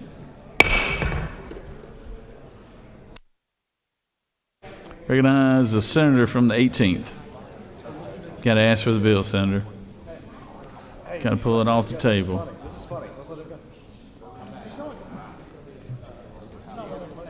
Y'all help him out. Thank you, Mr. President. I move to pull House Bill 1121 from the table. Secretary, read the caption. House Bill 1121 by Representatives Williams of the 148th and others, a bill to be entitled an act to amend Code Section 15-6-3 of the Official Code of Georgia annotated relating to terms of Superior Court so as to change certain terms of court in the Cordell Judicial Circuit, to provide for related matters, to provide for an effective date, to repeal conflicting laws, and for other purposes. Senator from the 42nd, for what purpose do you rise? Point of order. State your order. Mr. President, the senator from the 18th is not at his desk. He's not, is he? You're exactly right. I'd like to make a motion. Can you explain? Well, actually, yeah, I'll entertain a motion. I'll move that the Sergeant at Arms escort him out of the chamber. Sounds appropriate. Sounds appropriate.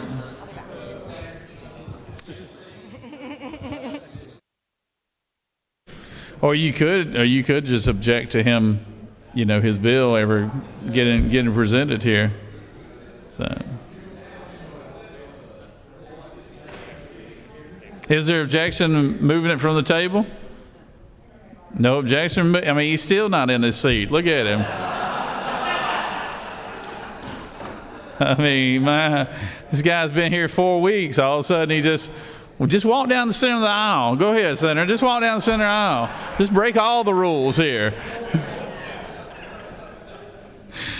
Is there objection?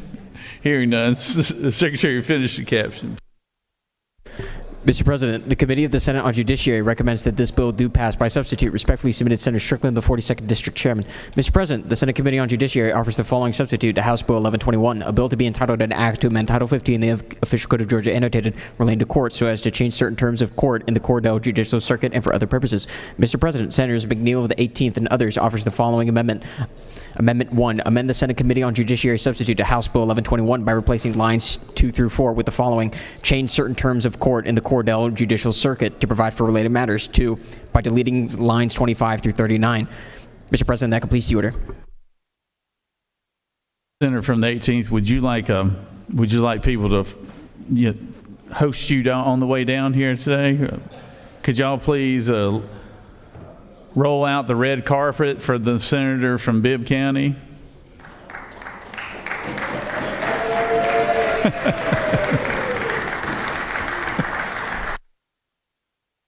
Thank you, Mr. President. And colleagues, I'd like to present to you HB 1121. This bill is simply modifying the schedule for Superior Court terms in all counties of the Cordell Judicial Circuit. It originally was going to allow county clerks to retain forfeited bond monies in the court registry until the statutory period for remission. But upon further examination, we discovered this was going to qualify as a retirement bill that would have nullified the effect of this bill because it has to be brought in the first year of a biennium, and this is not. So I'll take any questions. Anybody has them, and I urge your green vote on this one. You have no questions. All right. Senator has yielded the well.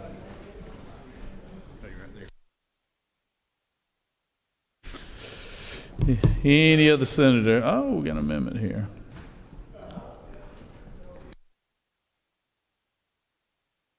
Any other senator wish to speak for or against the measure? Hearing none.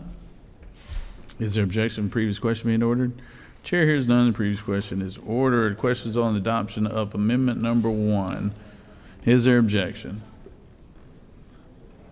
Not only does he break every rule to take a bill off the table, he doesn't even have a bill that's complete yet. So he has to amend it, huh? So, man, I tell you what. Where'd he go? Where is he? Oh, there he is right there. He's not in his seat. I tell you what. Y'all work on him over there. I mean, y'all, I'm blaming y'all. Y'all are the veterans right there, so. All right.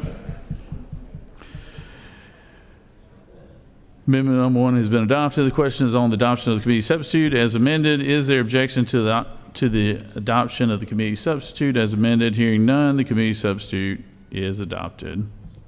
Is there objection to agreeing to the report of committee, which is favorable to the passage of the bill? Chair hears none. The report of committee is agreed to. Is there objection to the main question being ordered? Chair hears none. The main question is ordered. Questions on the passage of the bill by substitute. All those in favor of the bill, vote yea. Opposed, nay. Secretary, unlock the machine.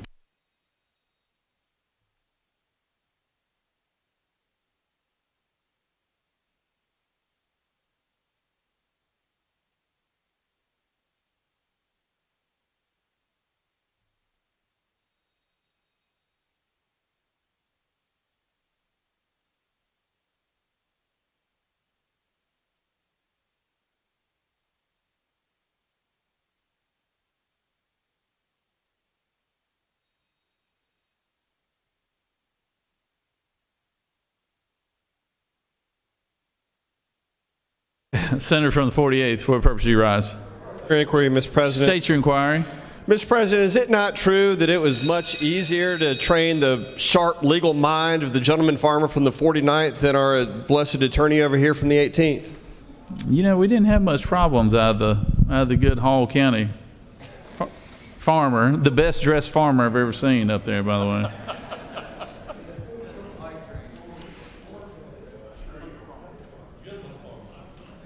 He's a gentleman farmer.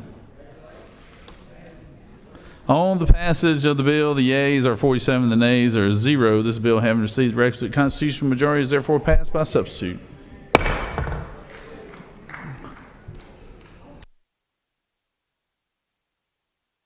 Recognize the senator from the 25th.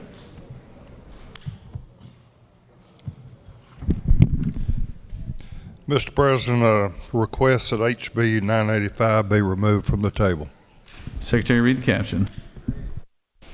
House Bill 985 by Representatives Bonner of the 73rd and others, a bill to be entitled an act to amend Part 3 of Article 2 of Chapter 4 of Title 38 of the Official Code of Georgia, annotated relating to Georgia veteran cemeteries, so as to revise the terms of eligibility for persons to be buried in Georgia's veteran cemeteries, to provide for a definition, to require an affidavit in certain circumstances, to provide for applicability, to provide for fees, to provide for the Veteran Service Board to have certain discretion, to provide for related matters, and for other purposes.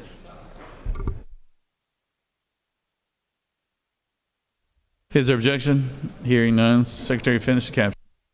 Mr. President, the Committee of the Senate on Veterans, Military, and Homeland Security recommends that this bill do pass. Respectfully submitted, Senator Payne, Chairman. Mr. President, that completes the order. Recognize the senator from the 25th. You are my senator. That's right. The Undertaker from Baldwin County. President, and this is a cemetery bill. This addresses our 2 veteran cemeteries here in the state of Georgia, one in Milledgeville and one down in Glenville. And this is in bringing our state cemeteries in alignment with our national cemeteries, allowing among Laotian special guerrilla units people that fought in Vietnam to be eligible to be buried in the Georgia veteran cemeteries, and people who have served in the reserve components of the Army Reserve, Navy Reserve, Marine Corps Reserve, Air Force Reserve, Space Force Reserve, Coast Guard Reserve, Army National Guard, and Air National Guard. And be glad to answer any questions. I ask for your favorable consideration. Oh, yeah, you got questions, all right. Okay. Recognize the senator from the 6th. Thank you, Mr. President. Senator, do you yield? I do. Senator, are you feeling okay? I beg your pardon? Are you feeling okay?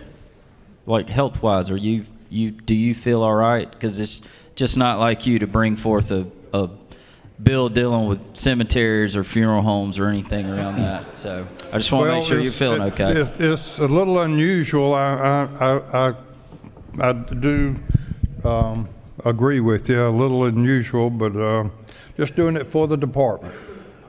For our veterans, yes, sir.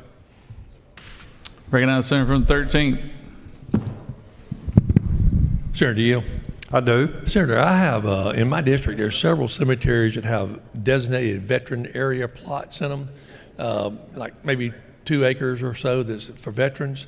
Would that bill apply to those cemeteries, or does it have to be just for completely veteran cemeteries? No, it only applies to the state-operated veteran cemeteries. There's 2 of them in the state of Georgia. There's one in Milledgeville and the one in Glenville. So the others will just do their thing in their own little town? Those would be under the direction of whoever owns those cemeteries or are managing them. Thank you, Senator. Yes, sir. Recognize the Senator from the 23rd. Thank you, Mr. President. Senator Yield. I do. Is it not true that there's a proposed veteran cemetery for Augusta? Yes, sir. And if that cemetery becomes a part of the state veteran cemetery system, these laws would apply to that cemetery, is that correct? It will apply to that one also. Thank you. Thank you, sir. You have no further questions, Senator. Thank you. I ask for your favorable consideration for the veterans. Thank you. Does any other senator wish to speak for or against the measure? Chair hears none. Is there objection to the previous question being ordered? Chair hears none. The previous question is ordered. Is there objection to agreeing to the report of the committee which is favorable to the passage of the bill? Chair hears none. The report of the committee is agreed to. Is there objection to the main question being ordered? Chair hears none. The main question is ordered. The question is on the passage of the bill. All those in favor vote yea. All opposed nay. Secretary, unlock the machine.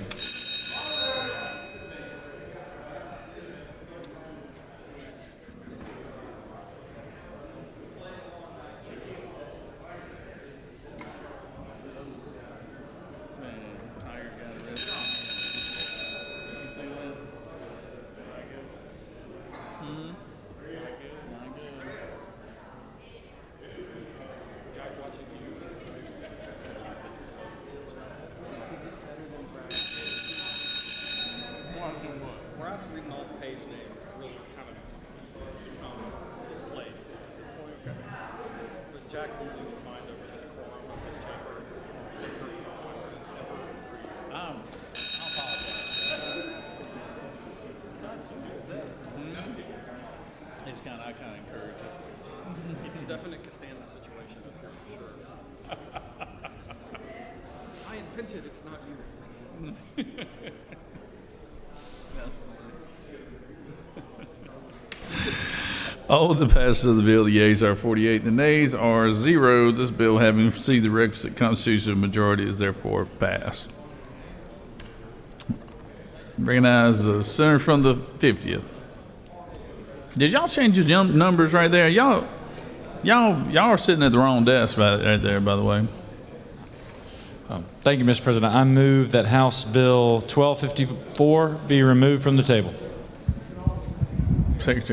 Secretary, read the caption.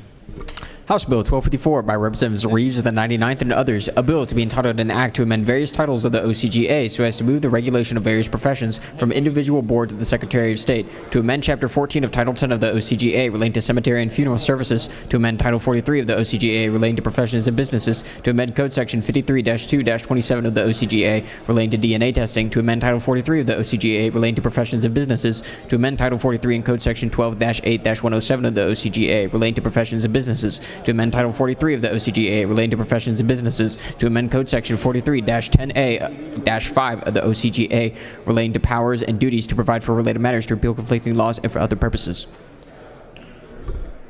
Is there objection? Hearing none, Secretary, finish the caption. Mr. President, the Committee of the Senate on Regulated Industries and Utilities recommends that this bill do pass. Respectfully submitted, Senator Cowsert of the 46th District Chairman. Mr. President, that completes the order.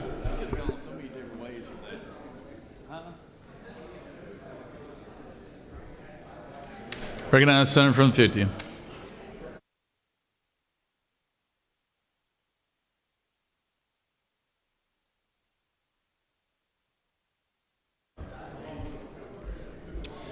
Thank you, Mr. President. I rise today to bring House Bill 1254, which is a governor's bill.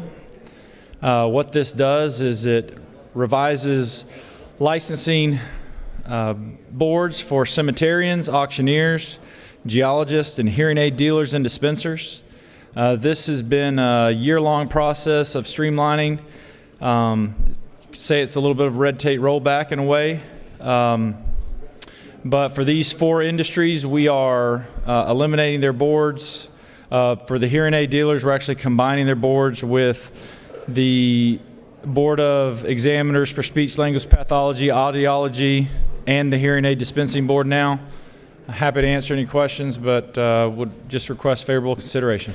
Nobody has any questions. Thank you, Mr. President. I yield the will.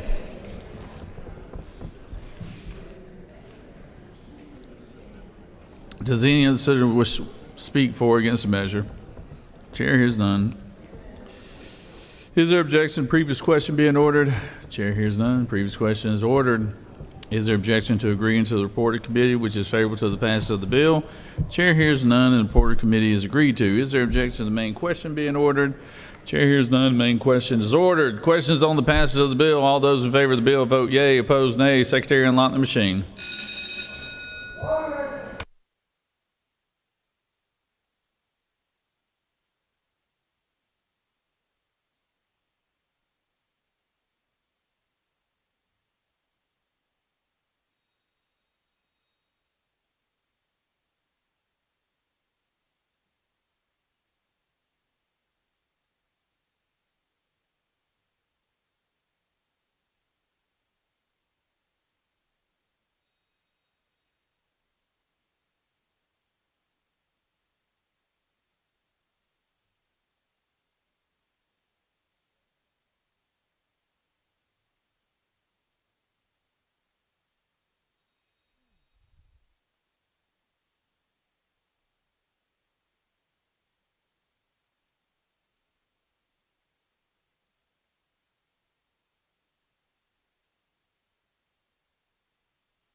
On the passage of the bills, the yeas are 49 and the nays are 0. This bill, having received requisite constitutional majority, is therefore passed.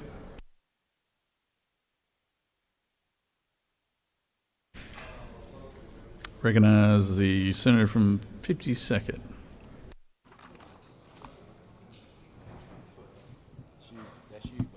Recognize the senator from the 52nd. What have I got up here? 1278. Thank you, Mr. President. I move that we take 1278 House Bill off the table. Secretary, read the caption. House Bill 1278 by Representatives Hawkins of the 27th and others, a bill to be entitled an act to amend Article 1 of Chapter 11 of Title 43 of the Official Code of Georgia, annotated relating to general provisions relative to dentists, dental hygienists, and dental assistants, so as to improve efficiencies in the issuance of permits for dentists to administer conscious sedation and general anesthesia, to provide for the evaluation and certification of a properly equipped facility, to provide for demonstration of proficiency in administering sedative techniques, to authorize the board to designate qualified personnel to perform certain evaluations, certifications, and examinations, to provide for related matters, to repeal conflicting laws, and for other purposes. Is there objection? Hearing none. Secretary, finish the caption. The committee, Mr. President, the Committee of the Senate on Health and Human Services recommends that this bill do pass. Respectfully submitted, Senator Watson of the 1st District Chairman. Mr. President, that completes the order.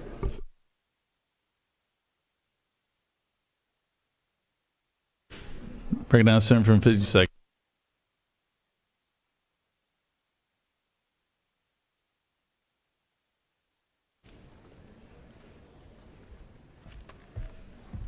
Thank you, Mr. President. This bill is about conscious sedation, which is probably what our House members are involved in right now since they left us earlier, wherever they're sitting at. Or maybe unconscious sedation by this point, knowing a few of them, I don't know. But anyway, this is for our dentist. I see our only dentist is excused right now.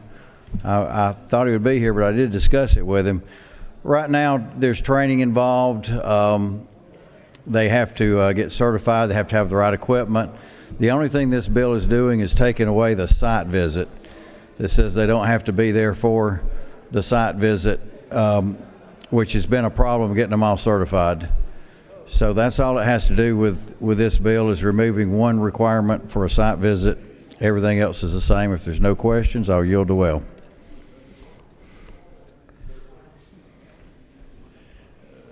You have no questions, Senator. Any other senator wish to speak for or against the measure? Chair hears none. Is there objection to the previous question being ordered? Chair hears none. The previous question is ordered. Is there objection to agreeing to the report of the committee which is favorable to the passage of the bill? Chair hears none. The report of the committee is agreed to. Is there objection to the question being ordered? Chair hears none, and the main question is ordered. All those in favor of the bill will vote yea. All opposed, nay. Secretary, unlock the machine.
On the passage of the bill, the yeas are 46 and nays are 0. This bill, having received requisite constitutional majority, is therefore passed.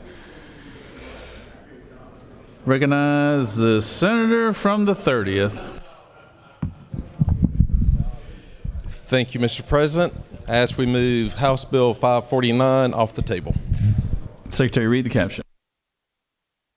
House Bill 549 by Representative Seabaugh of the 34th and others, a bill to be entitled an act to amend Code Section 35-8-22, the official code of Georgia annotated, relating to reimbursement of training expenses by subsequent employer of peace officer, collection procedure, and required documentation so as to extend the time frame for which reimbursement of total training expenses by a subsequent employer of a peace officer may be sought, to provide for types of training eligible for reimbursement, to provide for related matters, to repeal conflicting laws, and for other purposes. Is there objection? Hearing none. Finish the caption. Mr. President, the Committee of the Senate on Public Safety recommends that this bill do pass. Respectfully submitted, Senator Albers, Chairman. Mr. President, that completes the order. Recognize the senator from the 30th.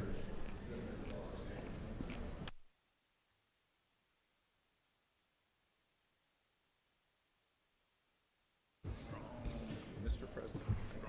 Yeah, strong. Thank you, Mr. President. I bring forth House Bill 549. This bill extends the amount of time from 15 months to 36 months if an officer is hired by another agency within 36 months from completing basic mandate training.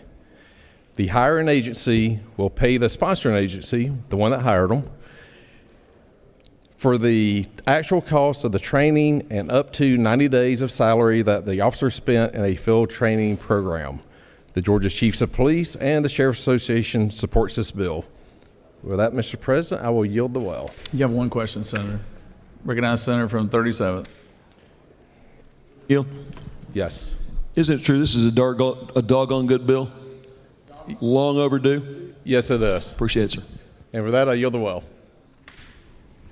Does any other senator wish to speak for or against the measure? Is there objection to the previous question being ordered? Chair hears none. The previous question is ordered. Is there objection to agreeing to the report of the committee which is favorable to the passage of the bill? Chair hears none. The report of committee is agreed to. Is there objection to the main question being ordered? Chair hears none. The main question is ordered. Question is on the passage of the bill. All those in favor vote yea. All opposed, nay. Secretary, unlock the machine.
On the passage of the bill, the yeas are 47, the nays are 2. This bill, having received requisite constitutional majority, is therefore passed. Recognize the senator from the 4th. Mr. President, I request that House Bill 1284 be removed from the table. Secretary, read the caption. House Bill 1284 by Representative Silcox of the 53rd and others, a bill to be entitled an act to amend Article 3 of Chapter 2 of Title 20 of the Official Code of Georgia annotated relating to local boards of education so as to provide for the awarding of high school diplomas to high school students who are at the end of life, to provide for waivers, to provide for posthumous awarding of such diplomas, to provide for policy, rules, and regulations, to provide for related matters, to provide for an effective date, to repeal conflicting laws, and for other purposes. Is there objection? Hearing none. Secretary, finish the caption. Mr. President, the Committee of the Senate on Education and Youth recommends that this bill do pass. Respectfully submitted, Senator Hickman of the 4th District Chairman. Mr. President, that completes the order. Recognize the senator from the 4th.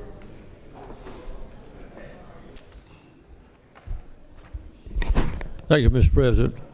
I know that we have passed at least 2 bills, one senator from 49th and senator from 16th, that are just very good humanitarian bills. And this is another very good humanitarian bill. House Bill 1284 provides for the awarding of high school diplomas to high school students who have a terminal medical diagnosis and are at the end of life. For many students in this situation, they have been dedicated to their education, and receiving a diploma is extremely meaningful to the student and their family. Children's Healthcare of Atlanta employs education staff that work with students in the hospital to continue their education. When they have encountered this situation previously, there have been mixed results, with some schools districts being willing to grant a diploma and others citing inability to do so. Over the last 3 years, Children's Hospital of Atlanta teachers have advocated for 11 such students. Despite hundreds of hours of advocacy, only 4 students were able to receive a Georgia high school diploma.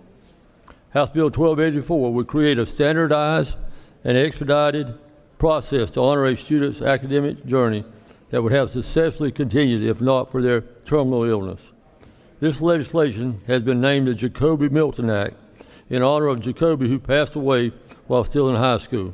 His schoolwork and academic success meant a great deal to him, even while going through treatment. This bill recognizes these students who have remained dedicated to their studies and provides a meaningful recognition of their academic achievement up to the end of their life. I just want to let you know the ultimate decision on recognizing these students with a diploma will be made by the State Department of Education. I encourage you very heavily to vote green on this bill. This is a great humanitarian bill. Mr. President, I yield the will. Is there any other senator wish to speak for or against the bill? Is there objection to the previous question being ordered? Chair hears none. The previous question is ordered. Is there objection to agreeing to the report of committee which is favorable to the bill? Chair hears none. The report of committee is agreed to. Is there objection to the main question being ordered? Chair hears none. The main question is ordered. Questions on the passage of the bill. All those in favor of the bill will vote yea. Opposed, nay. Secretary, unlock the machine.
On the passage of the bill, the yeas are 48 and the nays are 0, and this bill, having received the requisite constitutional majority, is therefore passed.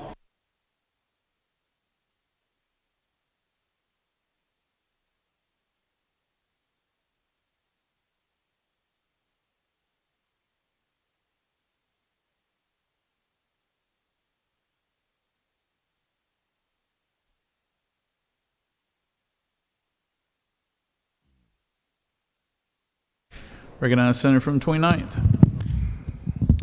Mr. President, I move that the Senate agree to the House Subcommittee to SB 285. Secretary, read the caption.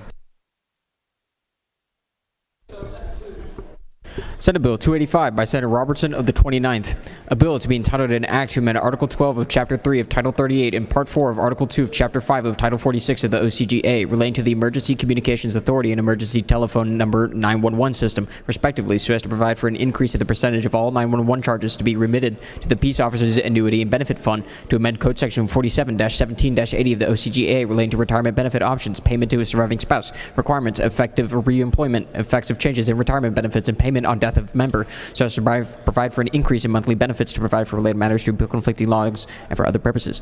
Mr. President, the House offers the following substitute to Senate Bill 285, a bill to be entitled an act to amend Code Section 38-8-8.3 of the Official Code of Georgia annotated relating to the funding of services or reduction of ad valorem taxes in unincorporated areas of counties and powers and duties of governing authorities, so as to require counties and municipal corporations to remit a portion of premium taxes to the Peace Officers Annuity Benefit Fund, to amend Chapter 17 of Title 47 of the Official Code of Georgia annotated relating to the Peace Officers Annuity Benefit Fund, so as to provide for certain premium taxes to be paid to the fund, to provide the board with the authority to increase the monthly benefit multiplier, to provide for limitations and restrictions, to provide for legislative intent to appropriate certain funds, to provide for a definition, to provide for related matters, to repeal conflicting laws, and for other purposes. Mr. President, that completes the order.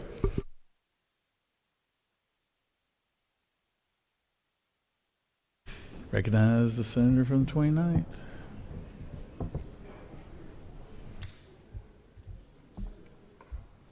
Thank you, Mr. President. Everybody's familiar with Senate Bill 285. It's the bill that affirms and supports the Peace Officer Annuity and Benefit Fund.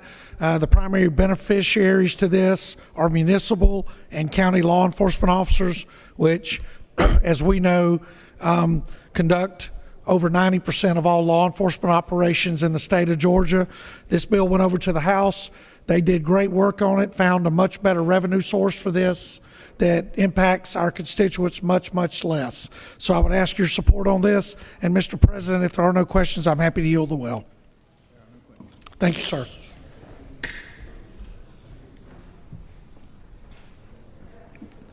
Recognize the senator from the 14th.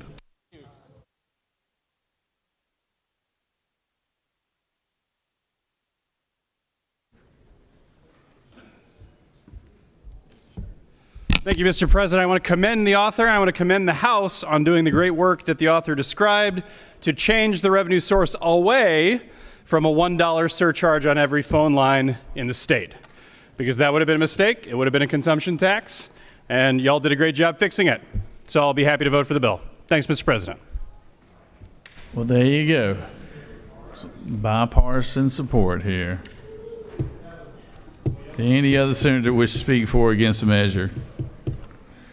Hearing none, all those who agree to the House substitute on SB 285 will vote yea. All opposed, nay. Secretary, unlock the machine.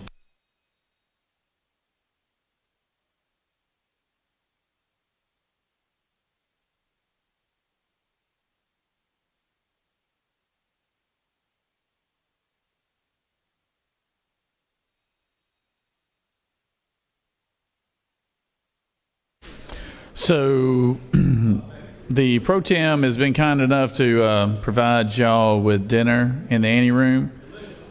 We're going to go, according to the senator from the 13th, it's pretty good.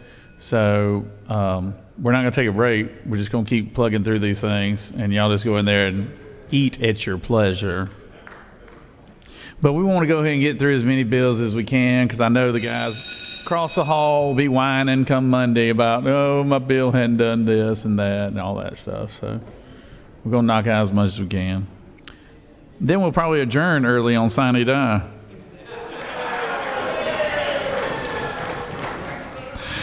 Where's Bloomstein? Where is he? Is he at the Braves game? I bet he is.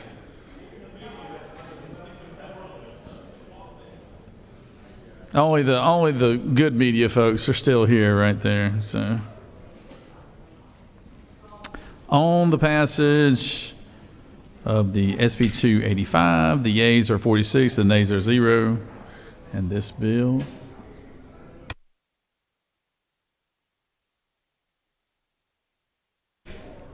Recognize the senator from 54th. Mr. President, I move that Senate agree to House Bill substitute to Senate Bill 485. Secretary, read the caption.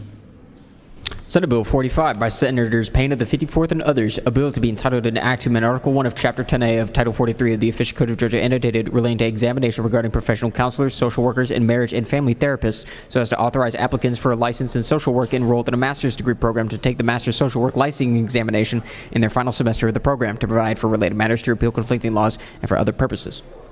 Mr. President, the House offers the following substitute to Senate Bill 485, a bill to be entitled an act to amend Chapter 10 of Title 43 of the Official Code of Georgia annotated relating to barbers and cosmetologists so as to require that an applicant for a certificate of registration as a nail technician provides a photocopy of such applicant's driver's license or identification card with his or her application, to require that the holder of such certificate of registration provides a photocopy of such holder's driver's license or identification card upon application for renewal of such certificate, and for other purposes. Mr. President, that completes the order.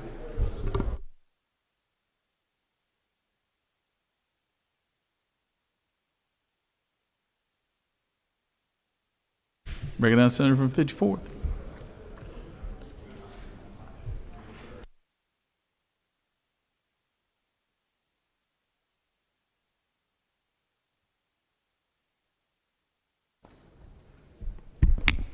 Thank you, Mr. President. Friends, if you'll remember when we passed Senate Bill 485, that was the bill that allowed for students in their final semester of a master's degree of social work to sit for their Master of Social Work licensing examination in their last semester of school.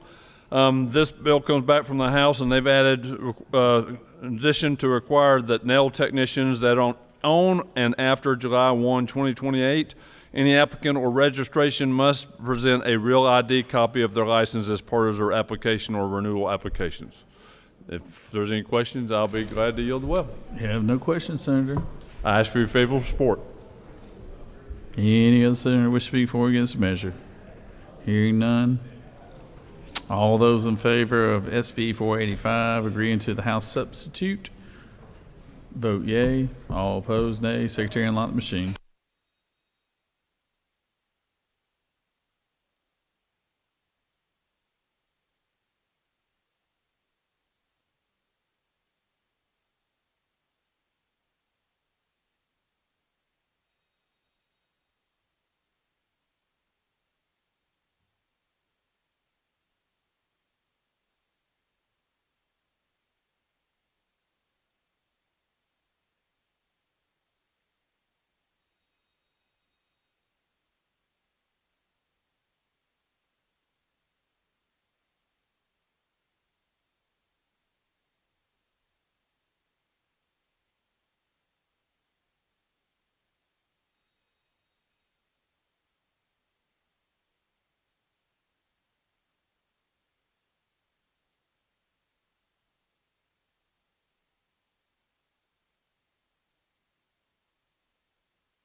On the agree to the House substitute, the yeas are 46, the nays are 0, and this motion has prevailed.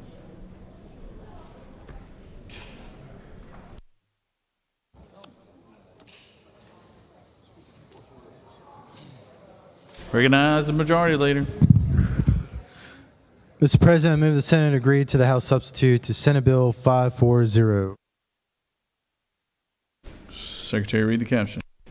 Senate Bill 540 by Senators Anna Vitarte, the 31st, and others, a bill to be entitled an act to amend Chapter 5 of Title 39 of the Official Code of Georgia annotated relating to online internet safety so as to require certain disclosures related to controversial AI services, to require the operators of controversial AI services to take steps to limit certain actions related to minors by such systems, to require operators to provide certain privacy tools to users, to require operators to adopt a protocol for conversational AI services response to suicidal ideation or self-harm, to provide for enforcement by the Attorney General, to provide for exceptions, to provide for definitions, to provide for related matters, to repeal conflicting laws, and for other purposes. Mr. President, The House offers the following substitute to Senate Bill 540, a bill to be entitled an act to amend Chapter 5 of Title 39 of the Official Code of Georgia annotated relating to online internet safety so as to require certain disclosures related to AI companion chatbots, to require the operators of AI companion chatbots to perform age verification, and for other purposes. Mr. President, that completes the order. Recognize Senator from the 31st.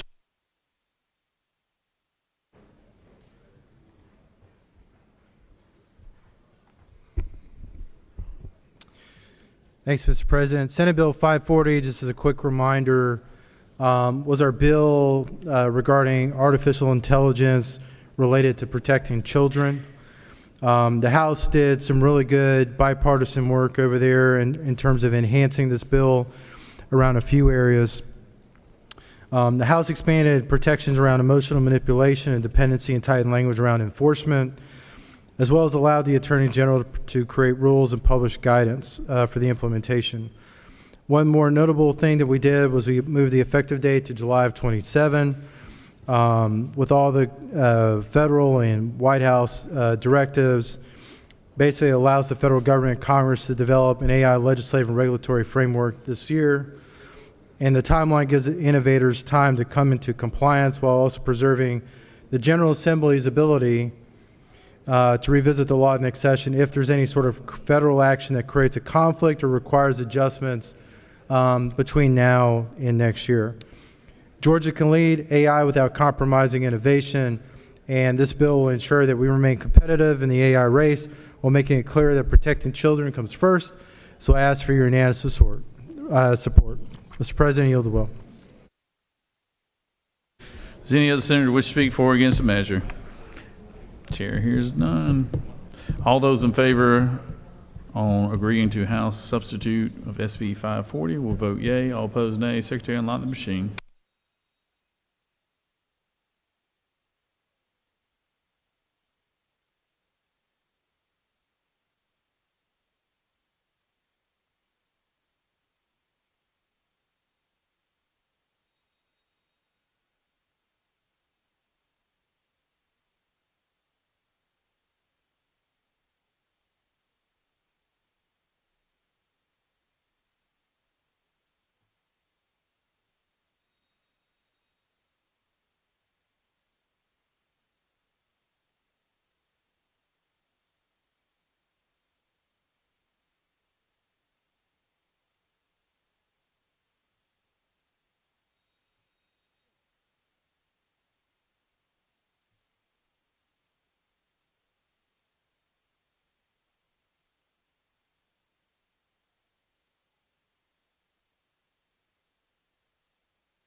On the passage of the bill, the yeas are 44 and the nays are 1. And this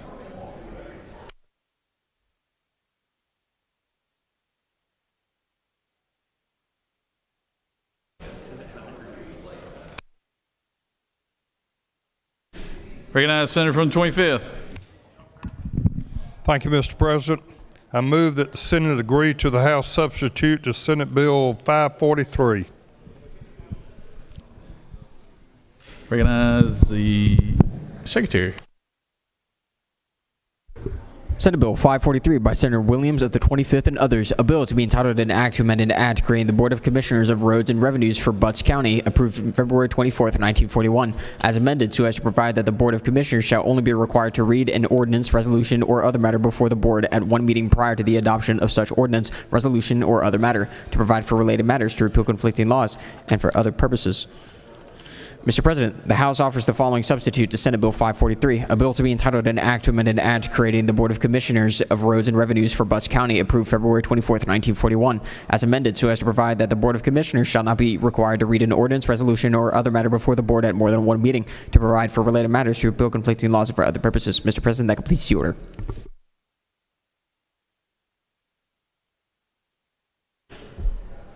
Recognize Senator from 25th.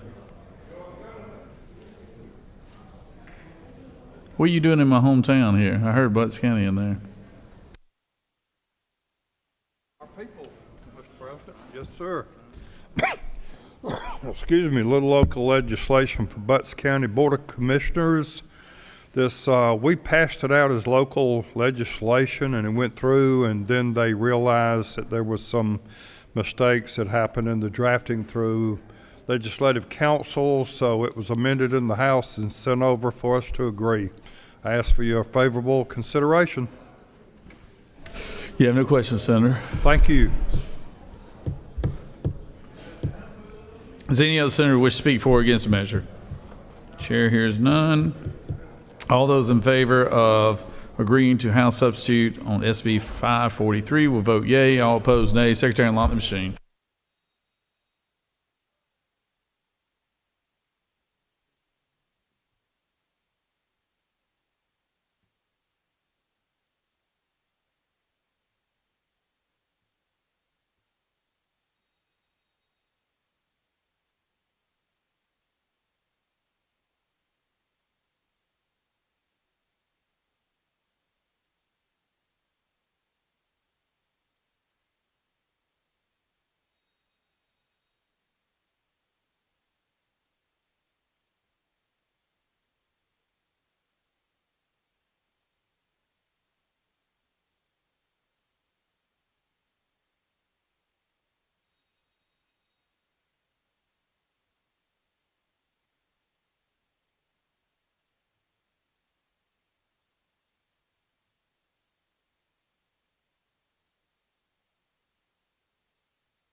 On the agreeing to House substitute of SB 543, the yeas are 47, the nays are 0.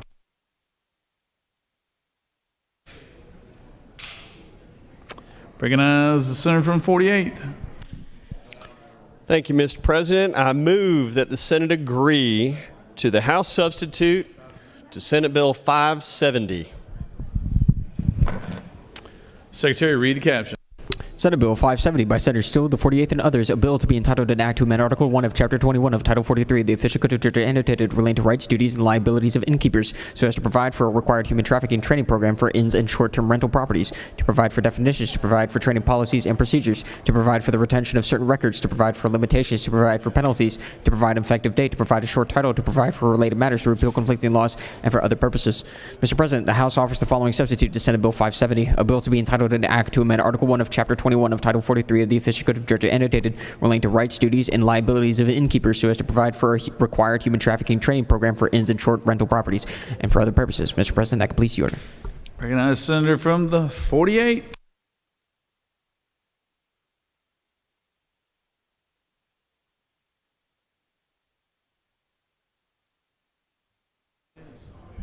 Thank you, Mr. President. Colleagues, Senate Bill 570. This is a bill that passed unanimously about 3 weeks ago, and this is our human trafficking training program for innkeepers, short-term rentals. The bill is almost the same as when we passed it. The only addition in the language is, if you're looking at the pink version of the bill, starts on line 85, where we have added an exclusion for short-term rentals of private homes that are rented for less than 15 days. This accounts for specialty events when people want to lease their home as a one-time event per year that might happen to be in their backyard, perhaps an event that plays a little golf that might be happening next week in the senator from the 24th's backyard. And so this is just in consideration of that, make sure we don't capture anybody in any unintended way. This is a great bill. This tries to help keep our state safer and continue to ensure that we are doing all that we can to eradicate the horrible, horrible sin of human trafficking in our state. Happy to take any questions. Recognize the senator from the 19th. Thank you, Mr. President. Senator, you yield? I do. I understand what you're doing. I appreciate it here, and thank you for your work on human trafficking. Just want to make sure you realize that and make sure it was intentional, that now every short-term rental property will have to post the National Human Trafficking Hotline number in every Airbnb and FRBO? If they are rented for less than 15 days per year, they will not. If it's a specialty event, if someone is using their home for a rental property, yes, they will have to if the home is continuously being used for that. That is the intention, yes.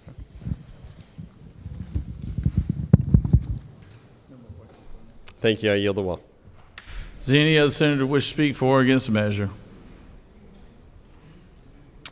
Chair hearing none.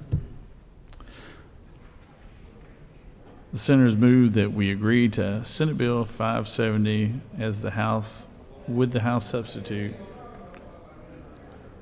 All those in favor will vote yea, all opposed nay. Secretary, unlock the machine.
On the agree to the House substitute, the yeas are 38 and the nays are 6. And the Senate has agreed. Recognize the senator from the 6.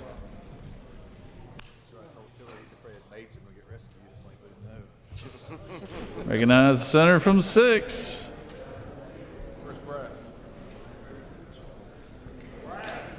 The chairman of rules.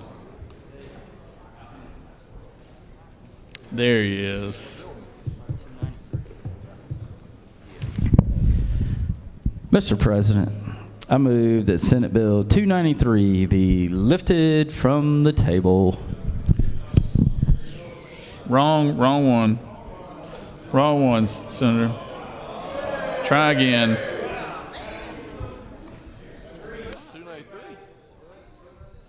You're agreeing to it, Senator. Mr. President, I withdraw that motion. And I move that the Senate agree to the House substitute to Senate Bill 293 as amended by Amendment 1. You've been training the senator from the 18th, hadn't you? That's why he keeps messing up. He didn't. Your secretary should read the caption. Senate Bill 293 by Senators Anderson of the 24th and others, a bill to be entitled an act to amend Code Section 40-2-85.1 of the Official Code of Georgia annotated relating to license plates for certain veterans so as to increase the number of free license plate issued to certain veterans, to provide for related matters, to repeal conflicting laws, and for other purposes. Mr. President, the House offers the following substitute to Senate Bill 293, a bill to be entitled an act to amend Title 40 of the Official Code of Georgia annotated relating to motor vehicles and traffic so as to revise penalties for certain offenses relative to license plates, revalidation, decals, temporary operating permits, certificates of registration, certificates of title, and for other purposes. Mr. President, Senators Brass of the 6th District offer the following amendment. Amendment 1, amend the substitute to Senate Bill 293 by replacing line 5 with the following. Employees to provide fees for manufacturer headquarters, distributor, and dealer license plates, to provide for required materials and design of such license plate, to amend, and for other purposes. Mr. President, Senator Brass of the 6th District offers the following amendment. Amendment 1A, amend the amendment to the substitute to Senate Bill 293 by replacing lines 3 and 4 with the following. Dealer license plates, to provide for required material and design of such license plate, to provide provide for required material and design of a dealer's license plate, to provide for the issuance of annual permits by the Department of Revenue to operate unregistered motor vehicles upon highways of the state, to provide for conditions and limitations upon such operation, to provide for application requirements, to provide for violations of punishment, to provide for authority to suspend or revoke such permits, to authorize collection of a fee for such permits, to provide for authority and for other purposes. Mr. President, that completes the order. Senator from the 14th, for what purpose do you rise? Mr. President, I mean, take this as a point of order or parliamentary inquiry or whatever have you. I'm dying to know how the Rules Chairman wants to amend this substitute. And so I would ask that we get some sort of a maybe standing at ease or some process by which we could receive Amendment 1 to SB 293 substitute. I think they're en route right now, Senator. They're in the book. This is the type of robust conversation I was looking for. Thank you, Senator from the 6th. Senator, Chairman of Rules, come on.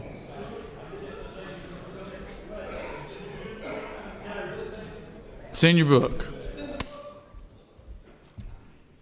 Thank you, Mr. President. And Senator from the 14th, you're exactly right. The amendments are in the book. They have been in that book since you walked in this chamber at 10 a.m. So he just opened it. And the reason I know that, because I went to get copies of them earlier, and I was told that they were in the book. So, Senate Bill 293. This was originally a license plate bill for veterans, and was changed over in the House. And it has emerged as a used car industry plate bill. So simply what it does, and these are we're talking about these tags that dealers receive. And so we're doing some things. There's been some abuse, especially since COVID, around these dealer plates, and so we're trying to clean it up a little bit. So we're simply increasing the bond amount from $35,000 to $50,000, increasing criminal penalties. We're limiting the use of the dealer plates to 6 months per vehicle. We're requiring dealers' plates to be metal and stamped. If you remember back in the old days when we used to have prisoners make our plates, that's essentially what these would be, those old metal ones. We're requiring the Department of Revenue to report to the General Assembly any concerning activities of fraud, and this subjects the Used Car Dealer Board to the Administrative Procedures Act. This brings more transparency and oversight, and this gives the Department of Revenue the authority to investigate used car dealers. Now to the amendments. The amendments. Amendment 1 is simply because we're going from a paper type license plate to a metal plate. We've thought that there would be an extra cost, and so I would like to increase the fee for that. So we're taking it from $62 to $80 to cover that cost, and requiring a payment of, instead of $12, taking that to $15. So that's Amendment 1. Amendment 1A. This is actually why I needed this bill and wanted to carry this bill. I've got a constituent back home, and there's probably a few others out there that rebuild cars and rebuild motors for a living. And if you think about a car that's been sitting in a barn for several years, or just has been out of use for several years, it may not be tagged, it may not be titled. And so this allows them to get a temporary tag so that as they rebuild that motor, they can test drive it. I worked with the Department of Revenue on this. We took language from the specialty tags that overweight trucks have to obtain, and it's very similar in structure in how they do it. And so 1A covers the insurance that they would need to cover it. It covers the bond, all that stuff. So it's simply a temporary tag for them to be able to test drive these vehicles. So that is the bill, that is the amendments, and I can yield the well. You do have a couple questions. Recognize the Senator from the 19th. Thank you, Mr. President. Senator, you yield? I will yield for the Senator from the 19th. Lines 319 through 320.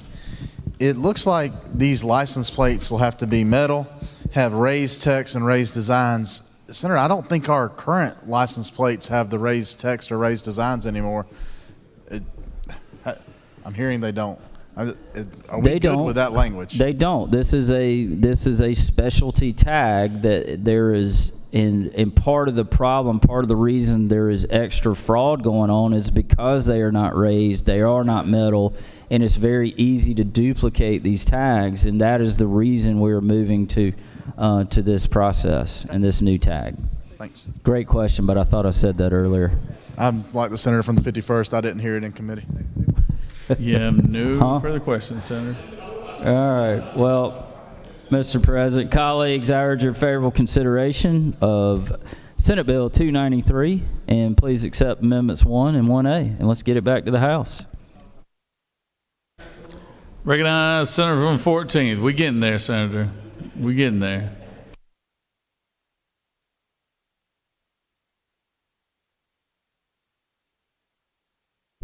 Mr. President, there are limits to compromise. I want to articulate those limits briefly. I love the bill. I love Amendment 1.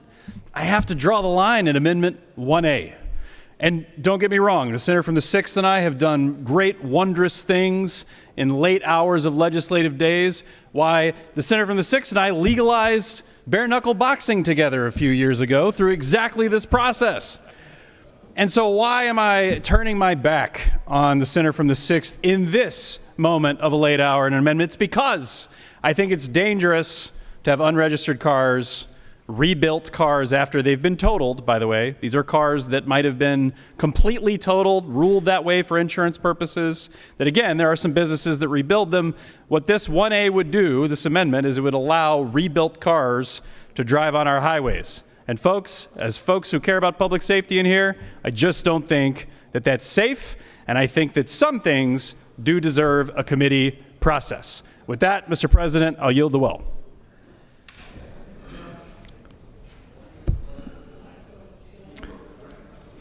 Senator, would you like to close?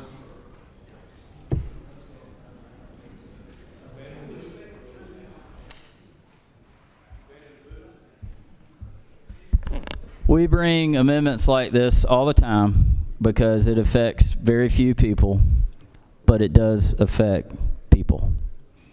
These are bills that are tough to get through committee because we lack time.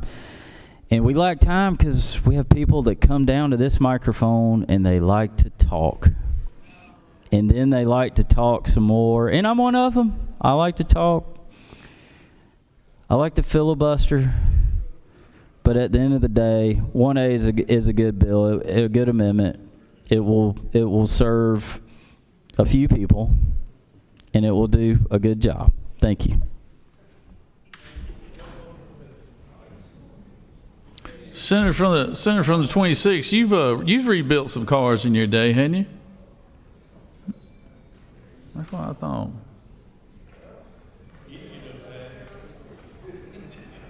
He didn't have to have one in Bibb County. The question is on the adoption of Amendment number 1A. Adoption of Amendment 1A. Is there objection? And we have objection. All those in favor of Amendment 1A authored by the chairman from the 6th? All those in favor will vote yea. All opposed, nay. Secretary, unlock the machine.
Question is on adoption of Amendment 1A. The yeas are 43, the nays are 3, and this amendment has prevailed. Now the question is on Amendment 1 as amended. Is there objection? Hearing none, Amendment 1 as amended is. So we're now voting on the underlying bill, Senate Bill 293, agreeing to the House substitute as amended. All those in favor will vote yea. All opposed, nay. Secretary, unlock the machine.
On SB 293, agreeing to the House substitute as amended. The yeas are 41, the nays are 2, and Senate has agreed.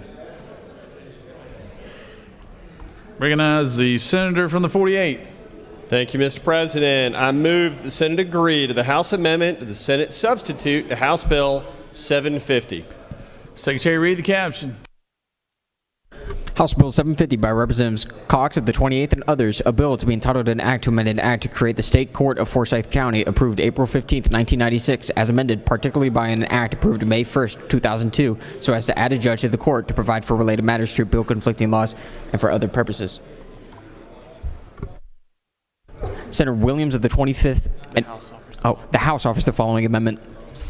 Amend the Senate substitute to House Bill 750 by replacing lines 1 through the end with the following: to amend an act to create the State Court of Forsyth County, approved April 15, 1996, as amended, particularly by an act approved May 1, 2002, so as to add a judge to the court to provide for related matters, to repeal conflicting laws, for other purposes. Mr. President, that completes the order.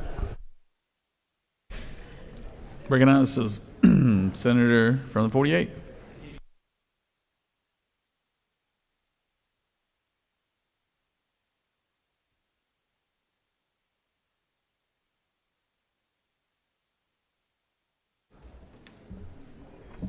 Thank you, Mr. President. Sound like you had a frog in your throat there, sir. You might have slipped in your voice, talking too much today, trying to get work done when the House is not. But here we are finishing up the drill on a bill that didn't make it across the finish line 363 days ago. This is adding a third state court judge to Forsyth County. This is a unanimous resolution bill from the Board of Commissioners, from the House delegation, from the Senate delegation. And I know y'all have probably never heard that there's any drama in Forsyth County, but let me assure you this has had plenty. The senator from the 27th and I have taken a lot of blistering on this one, so we're glad to get this done. This will ensure that the county is going to be able to add this third judge to handle all the people moving to the great Forsyth County area, and ask your favorable consideration. On a final note, I just want to say for the record that I miss the days when Chairman Todd Jones would bring the Senate delegation and the House delegation together to solve these matters together, and hopefully we can get that back together again one day. Thank you. I yield.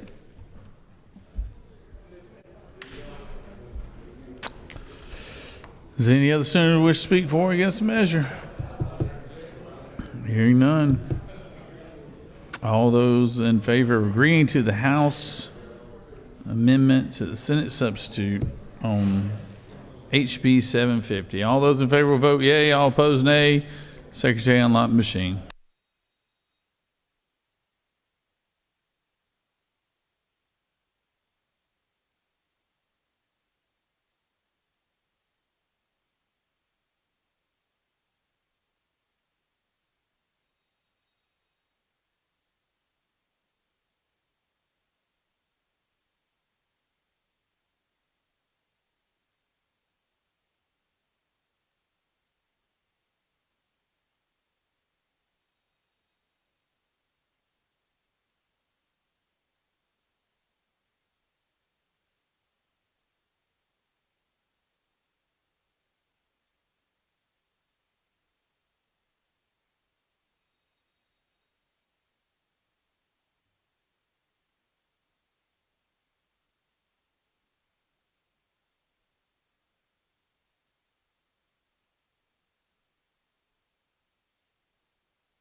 On the agree to House Bill 750 to the Senate substitute, the yeas are 47 and the nays are 0, and the Senate has agreed.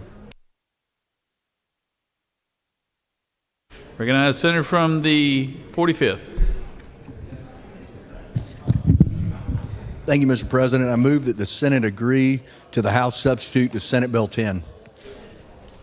Secretary, read the caption. Senate Bill 10 by Senators Goodman of the 8th and others.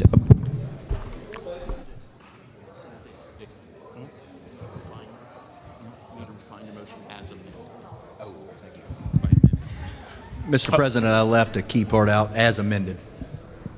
As amended? Okay. Yes, sir.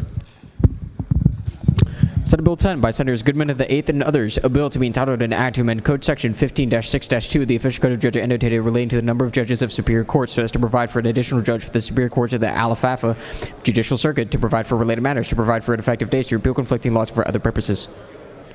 Mr. President, the House offers the following substitute to Senate Bill 10, a bill to be entitled an act to amend Title 15 of the official code of Georgia annotated relating to courts so as to provide for Superior Court judicial officers in certain judicial circuits, to provide for the appointments, qualifications, terms, duties, and employment status of such judicial officers, to provide for related matters, to repeal conflicting laws, and for other purposes.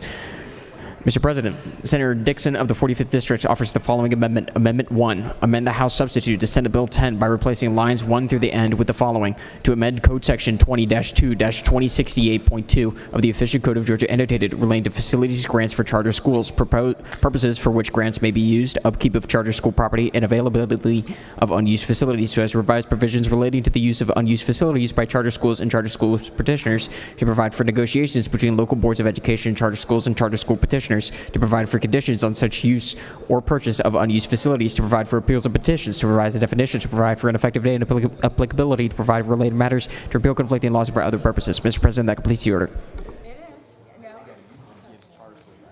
Recognize the Senator from the 45th.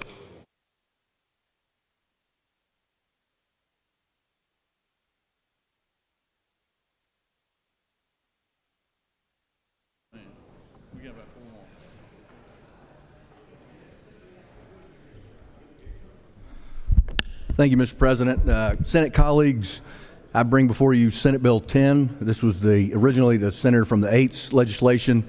The House removed that legislation, added legislation dealing with judges in a judicial circuit of 15 or more judges. We've removed that language, and we've added language in to help with charter schools dealing with unused buildings and them being able to purchase them or lease them to have access for additional classrooms. Be happy to answer any questions, Mr. President. You have one question. Recognize Senator from the 38th. Thank you, Mr. President. This gentleman yield? I do. Is it not true that one of the biggest hurdles that charter schools across the state face is access to facilities? That is true, Senator. It is one of their biggest challenges. Thank you. And is that the aim of this bill, to make it a little bit easier for them to have access to that facilities that were not normally used for educational purposes, to hopefully give them access to educate students in these buildings? That is correct. That is exactly what the bill does. And if you remember Senate Bill 498 that we voted on earlier this year, it allows for access for revolving lines of credit to buy buildings or remodel them. It is one of the biggest hurdles for our charter schools, is having facilities or remodeling those facilities. And every time they do it, they're pulling money out of the classroom. So these two bills will help keep money in the classroom. That's right. Thank you. Thank you, Senator. You have no further questions, Senator. Thank you, Mr. President. I yield the well. Does any other senator wish to speak for or against the amendment? The senator has moved that the Senate agree to House substitute as amended on SB 10. All those in favor will vote yea. All opposed, nay. Secretary, unlock the machine.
On the agreed to the House substitute as amended, the yeas are 38 and the nays are 7, and the Senate has agreed. Recognize the senator from the 50th. Thank you, Mr. President. I move that the Senate agree to the House substitute Senate Bill 553. Secretary, read the caption. Senate Bill 553 by Senators Hatchett of the 50th and others, a bill to be entitled an act to amend Title 43 of the OCGA relating to professions and businesses so as to repeal Chapter 14 relating to electrical contractors, plumbers, conditioned air contractors, low voltage contractors, and utility contractors, and enact a new Chapter 14 to amend Code Section 48-7-38 of the OCGA relating to deduction for payments to classified subcontractors, disclosure of tax returns, and maintenance of list of classified subcontractors so as to provide for a definition, to provide for related matters, to repeal conflicting laws, and for other purposes. Mr. President, the House offers the following substitutes. Senate Bill 553, a bill to be entitled an act to amend Title 43 of the Official Code of Georgia annotated relating to professions and businesses so as to repeal Chapter 14 relating to electrical contractors, plumbers, conditioned air contractors, low voltage contractors, and utility contractors, and enact a new Chapter 14 to provide for the State Construction Industry Licensing Board and for other purposes. Mr. President, that completes the order. Recognize the senator from the 50th.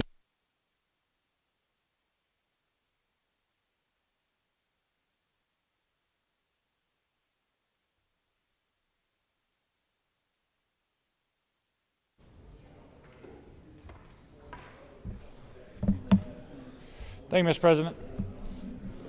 I bring to you Senate Bill 553.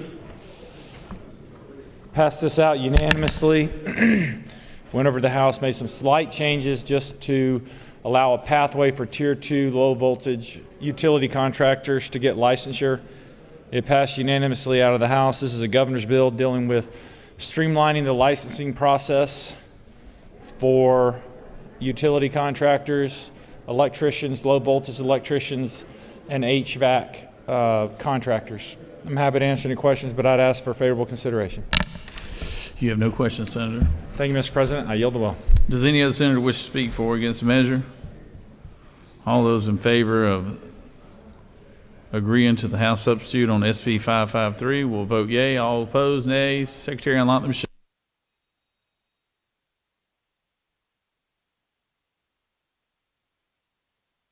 We're almost done.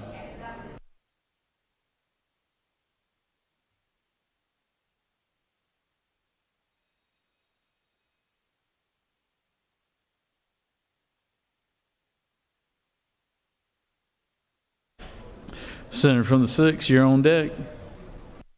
I'm ready, baby.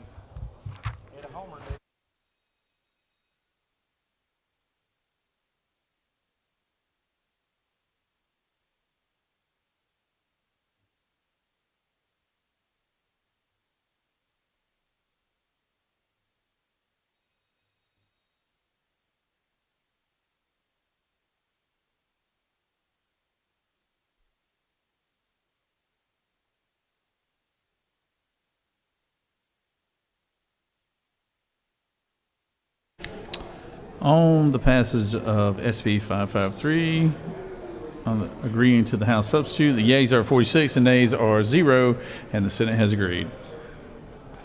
Secretary read House Bill 1275.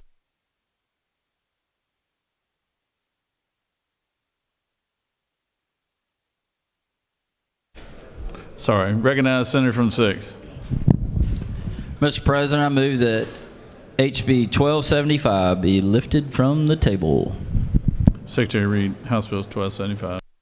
House Bill 1275 by Representatives Newton of the 127th and others, a bill to be entitled an act to amend Article 2 of Chapter 34 of Title 43 of the Official Code of Georgia annotated relating to medical practice so as to ensure that stem cell therapies are used to advance medical treatments and improve patients' outcomes in an ethical manner that does not involve stem cells derived from aborted fetuses, to provide for definitions, to provide for the designation of physician assistant or nurse practitioner, to provide for certain requirements and patient protections, to provide for notice, to provide for consent, to provide for certain exceptions, to provide for the use of Georgia facilities, to provide for related matters, to provide for legislative findings, to repeal conflicting laws, and for other purposes.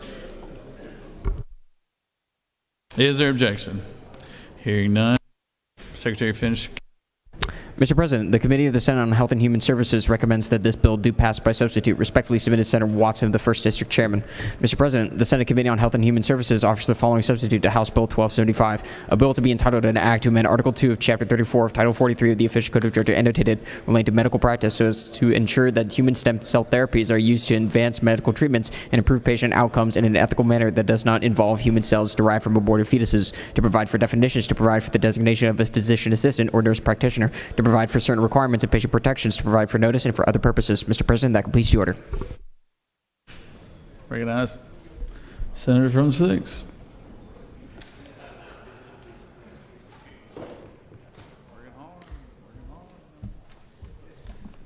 Thank you, Mr. President. This bill authorizes physicians as well as physician assistants and nurse practitioners that are designated by a physician to perform non-FDA approved human stem cell therapies. I'll yield for questions. Thank you. Any other senator wish to speak for and against the measure? Chair hears none. All those in favor of House Bill 1275?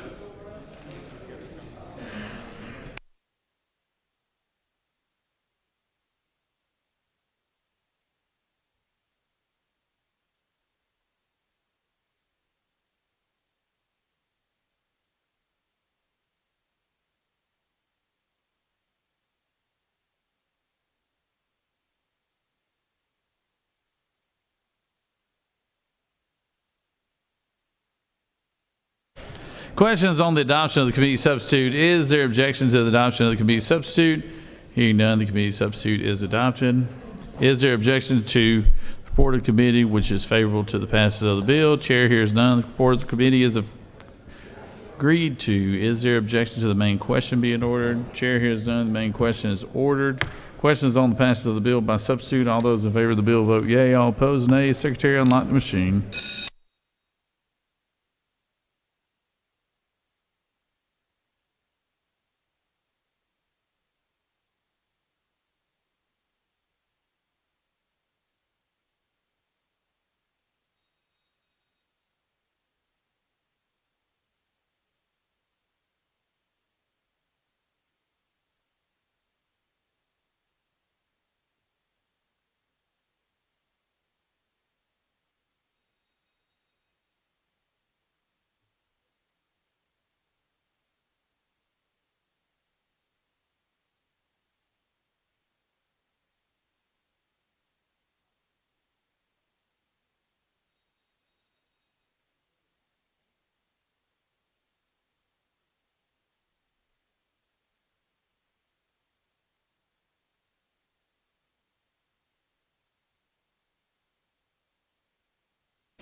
On the passage of the bill, the yeas are 48 and the nays are 0. This bill, having received the requisite constitutional majority, is therefore passed by substitute.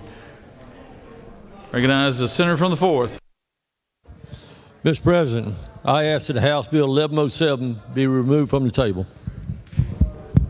Secretary, read the caption. House Bill 1107 by Representatives Rice of the 139th and others, a bill to be entitled an act to amend Part 10 of Article 17 of Chapter 2 of Title 20 of the Official Code of Georgia, annotated relating to professional standards, so as to require the Professional Standards Commission to develop and report annual performance measures that evaluate the performance of each educator preparation provider in the state, to provide for minimum contents of the EPP performance measures, to provide for definitions, to provide for a short title, to provide for related matters, to repeal conflicting laws, and for other purposes. Is there objection? Hearing none, Secretary, finish caption. Mr. President, the Committee of the Senate on Education and Youth recommends that this bill do pass. Respectfully submitted, Senator Hickman of the 4th District Chairman. Mr. President, that completes the order. Recognize the senator from the 4th.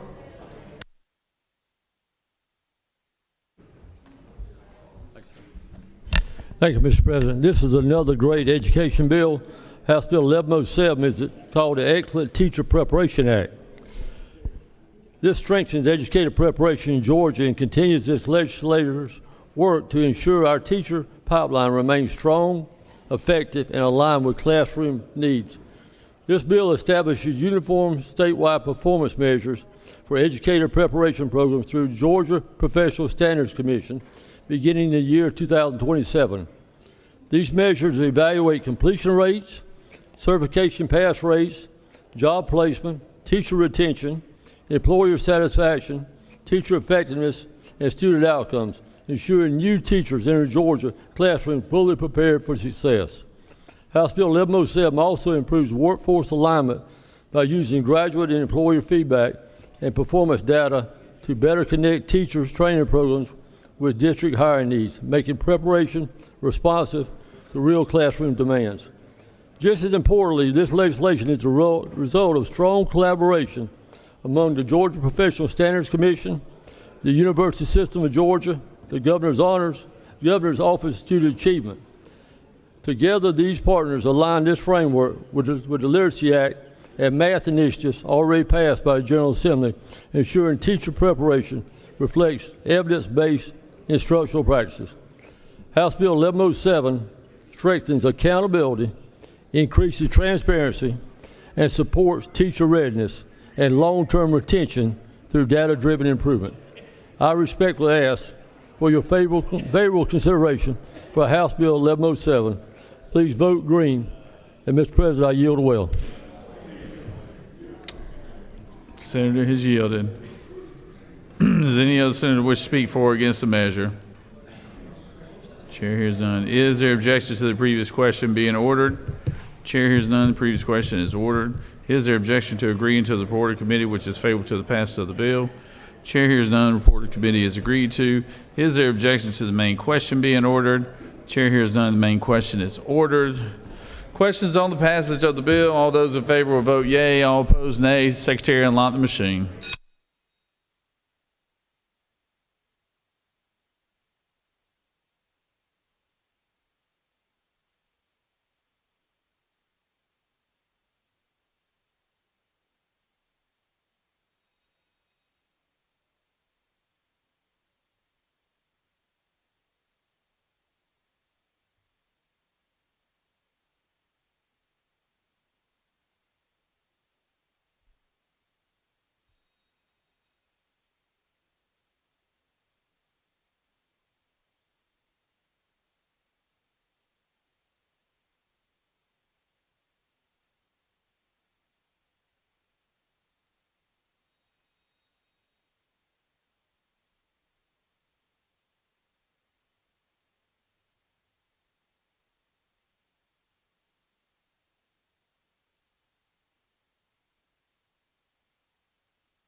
On the passage of the bill, the yeas are 49, the nays are 0. This bill, having received the requisite constitutional majority, is therefore passed.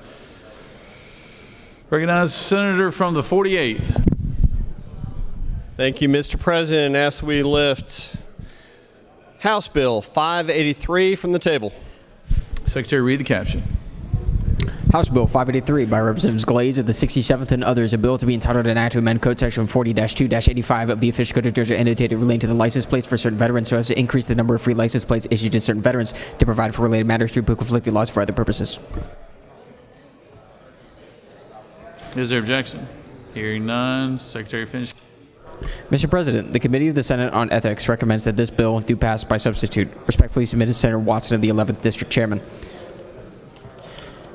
Mr. President, the Senate Committee on Ethics offers the following substitute to House Bill 583, a bill to be entitled an act to amend Chapter 8 of Title 48 of the Official Code of Georgia annotated relating to sales and use taxes so as to prohibit the use of special district mass transportation sales and use taxes for the provision of free or reduced fares for public transit services, to provide for time limits upon the recalling of an election for approval of special districts for transit purposes, sales and use tax within non-attainment areas upon failure to approve, to provide for related matters to repeal conflicting laws and for other purposes. Mr. President, that completes the order. Recognize Senator from the 48th.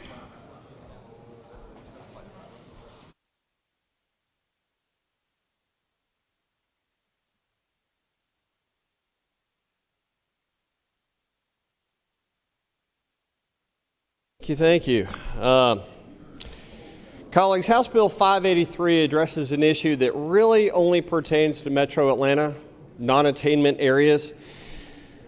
It revises Georgia law on transit SPLOST funding in elections because it focuses on restricting fund usage and limiting repeat referendums. You see, what happens is that in some of the counties, they like to use that SPLOST money year after year after year to try to keep convincing voters that they need to support these. And what this bill does, very simply, is it says that a failed transit splost cannot be retried for 8 years.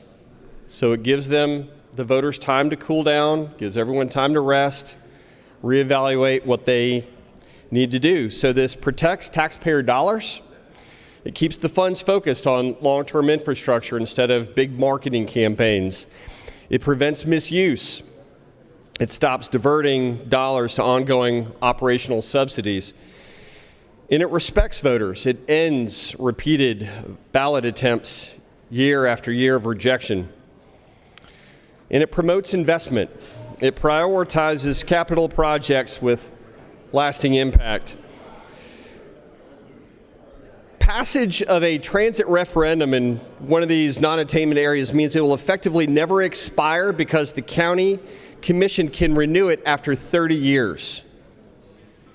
In one metro county that I happen to represent, they were proposing a 50-year, a 5-decade transit plan that voters rejected 3 years in a row.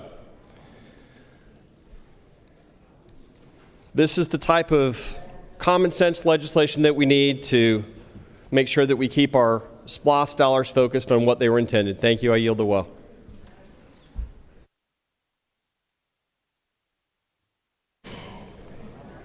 Senator has yielded the well.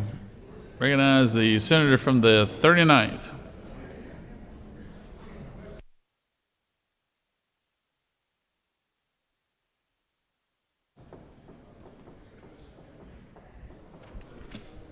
Thank you, Mr. President. I rise in opposition to this bill. At its core, this legislation does two things, and both of them move us in the wrong direction when it comes to the future of transit in Georgia.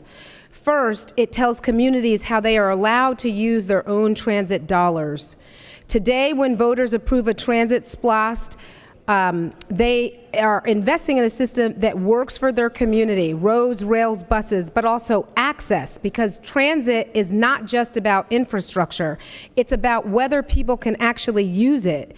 This bill would prohibit the use of those funds for free or reduced fares, which may sound like a small policy change, but it's not, because for many Georgians in this metro area, that fare is the difference between getting to work or not, between making a doctor's appointment or missing it, between a student getting to school or falling behind.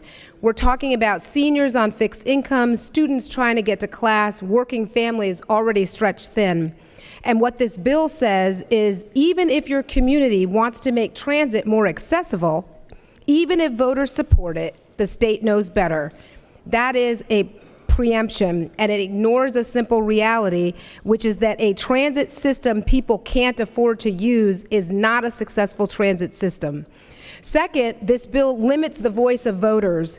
If a transit referendum fails, communities would have to wait 8 years before they can even bring the question back.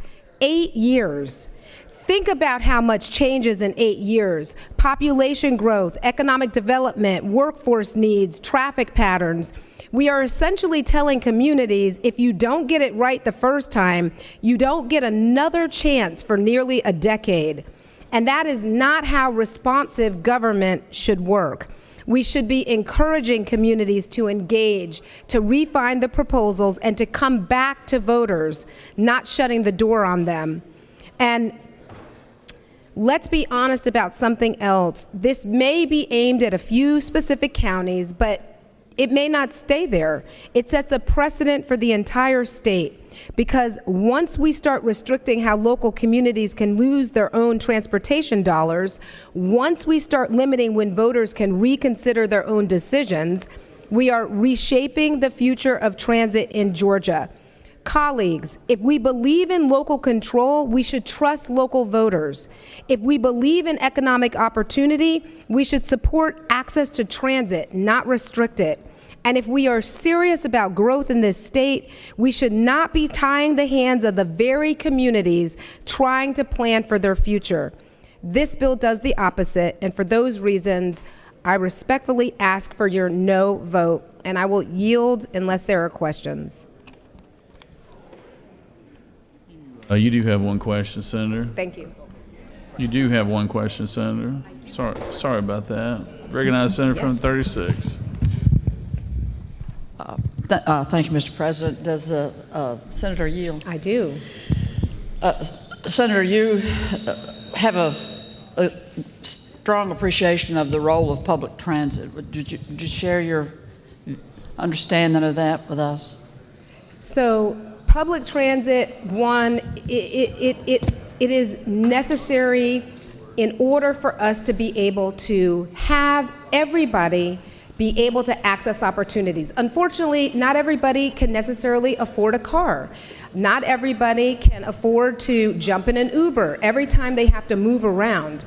And public transit absolutely serves a very important purpose, which is moving people around. Where are they going? They are going to their jobs. They are going to school. They are also going to playtime, like going down to the stadium or going down to the Mercedes-Benz to spend money. People have lots of different reasons for why they use it, but the point is it has to be there and be available for their use, whatever that range of option is. And Georgia happens to be one of the states, it is like the only state, I believe, in the nation that does not actually invest in its public transit system. So we are already needing to rely, our communities need to rely on the T-SPLOST dollars. They need to be able to go to voters, and voters should have a say in whether it expands and what that looks like. But to be able to limit voters to that decision once every 8 years, when we know that this metro area is growing exponentially, seems like we are really handcuffing voters instead of really coming back to them and allowing them to have a say-so in what the future of transit looks like in this region. Thank you, Senator. Have you heard much talk around town, and I don't care which town you're in, have you heard much talk around town that we've got too much traffic, that we've got a traffic issue, that we got problems in traffic, that we lost all this time sitting in traffic? Do you ever hear that? I hear that all the time. I myself have commiserated over that same thing, even if it's, say, a Saturday at 1:30 in the afternoon. And what, to you further, what could be the possible reason that somebody under this Gold Dome ever thought it was smart to limit local efforts to put transit options before the public for them to have a say? What could possibly be behind that? It doesn't seem like very forward-thinking or strategic to limit what can happen around transit. For whatever you think that is already the case, whether you think that it runs well or not, whether you believe in it or not, whether you use it yourself or not, what we know is that there are thousands and thousands of Georgians who rely on our public transit, and others who more and more are starting to understand that this might be good in their own communities too. Exactly. Well, I appreciate your sounding the horn on this and making a compelling argument for why we would be foolish, or we would be viewed as foolish by the voting public to know that we were down here limiting their access to the ballot to make choices for their community around transit options. Isn't that true? Yes, amen to that. Thank you. You have no further questions, Senator. You have no more questions? No more. Okay, good. Thank you. Isn't it idiotic? I mean, Recognize the Senator from the 10th.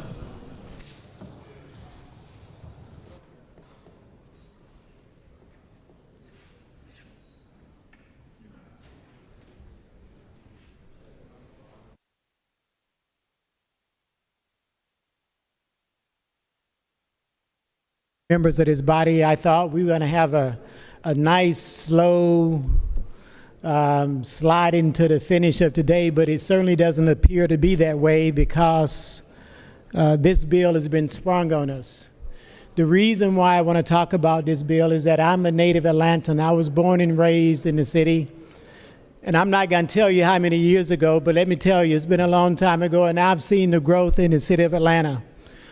The author of the legislation refused to take questions, and I had several that I wanted to ask him, but considering the fact that he yielded the well, there's no opportunity for me to ask him the questions, so I figured I'd come up here and just put those questions out, and hopefully I can get a response somewhere at some time. Hopefully I can get a response with a no vote on this legislation and kill it, because I believe it's going to be detrimental to the city of Atlanta. One of the questions that I wanted to ask the senator, the author of this legislation, is what is the impact is MARTA is going to have on a county that I currently represent, is DeKalb County. MARTA is not just an Atlanta transit system, it's much more of a regional transit system. And if you limit the ability of the city of Atlanta to raise much needed revenue like it definitely needs, then that's going to have an impact on the future expansion of MARTA, not just in Fulton County, but also in DeKalb County and Cobb County and some of the other surrounding counties as well. Another question that I wanted to ask the author of this legislation is, why 8 years? When you get up and make a statement and you introduce legislation that has a fixed amount of time in it, there should be some kind of explanation from the author of the legislation is why 8 years. And I can tell you from DeKalb County and from Henry County that I represent, working with the senator from the 42nd, we just recently passed the T-SPLOS in Henry County. And we did that by working together as Republicans and Democrats, because we realized that if we were going to attract some federal dollars and if we were going to attract some state dollars, that the local communities had to have some buy-in. And I believe that that T-SPLOS that we authored in Henry County has gone exceptionally well, and we now see that we have future expansion on Interstate 75 because the state of Georgia saw that Henry County was now making an investment in its future. And by putting a number of 8 years, it's really difficult to say how is it that the city of Atlanta, or any other county, by the way, or city, would be able to make the kind of needed investment to keep an engine certainly as large as Atlanta, which is the heartbeat of Georgia, running. Another question that I had for the author of this legislation is, this body is given a tremendous amount of tax credits and tax rebates to redevelop the Gulch. That is a massive redevelopment, particularly those of us that serve on the Economic Development Committee. We spent an entire summer discussing the projects that's coming up out of the ground in the redevelopment of the Gulch in Atlanta. How is it that we now can say, after committing to that kind of redevelopment and tax dollars and tax abatements to build that area up, that now we're going to tighten the rings around Atlanta by saying you can now not have a SPLOS or a T-SPLOS if one actually fails? That really doesn't make any sense to me. That's another question that I'd like to get from the sponsor of this legislation. City of Atlanta just attracted a mega attraction in FIFA. But that's just one of the many sports teams that this city is going to attract, not just FIFA, but if you talk and interact with the Blank Foundation, you can see that there's plans for many, many others to come to the city of Atlanta. The question that I'd like to ask the sponsor of this legislation is, what impact is our ability to attract these kind of international, and I really do mean international, attractions to the city, when you've put a ring around the city and tightened the noose around his neck, by the way. I hate to use that description, but that's what I think is happening here. You're choking off the lifeline and the bloodline of the city by limiting its ability to raise money using T-SPLOS and E-SPLOS and some of these other economic vehicles. And I would ask that those of us that are still present here vote no on this legislation, simply because there's too many unanswered questions, and I don't think the author of this legislation, the sponsor, is willing to come back to the well and explain some of these questions and what the response would be. And Mr. President, I would kindly ask that this body vote down this legislation until such time we can get some studies and some of the responses to the questions that have been asked. And for that, I yield a well. Senator's yielded. Recognize Senator from 37.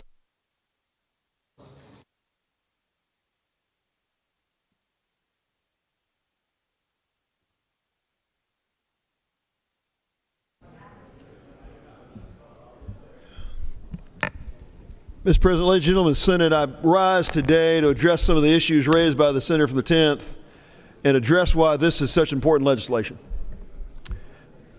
This is a classic case of concentrated benefits and decentralized costs.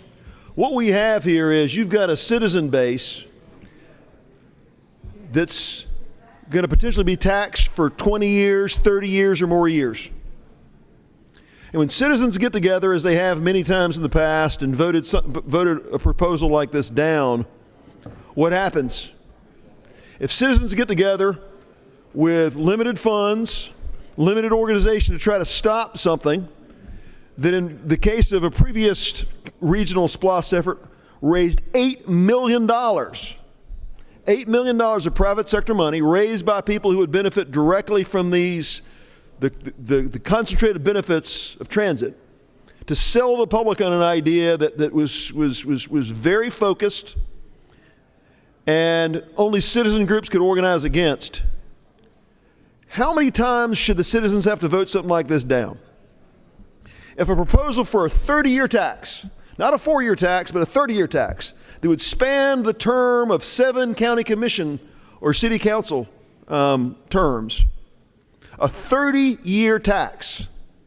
If they propose it, the citizens vote it down and say we don't want it. Should they be able to come back in a year or 2 years?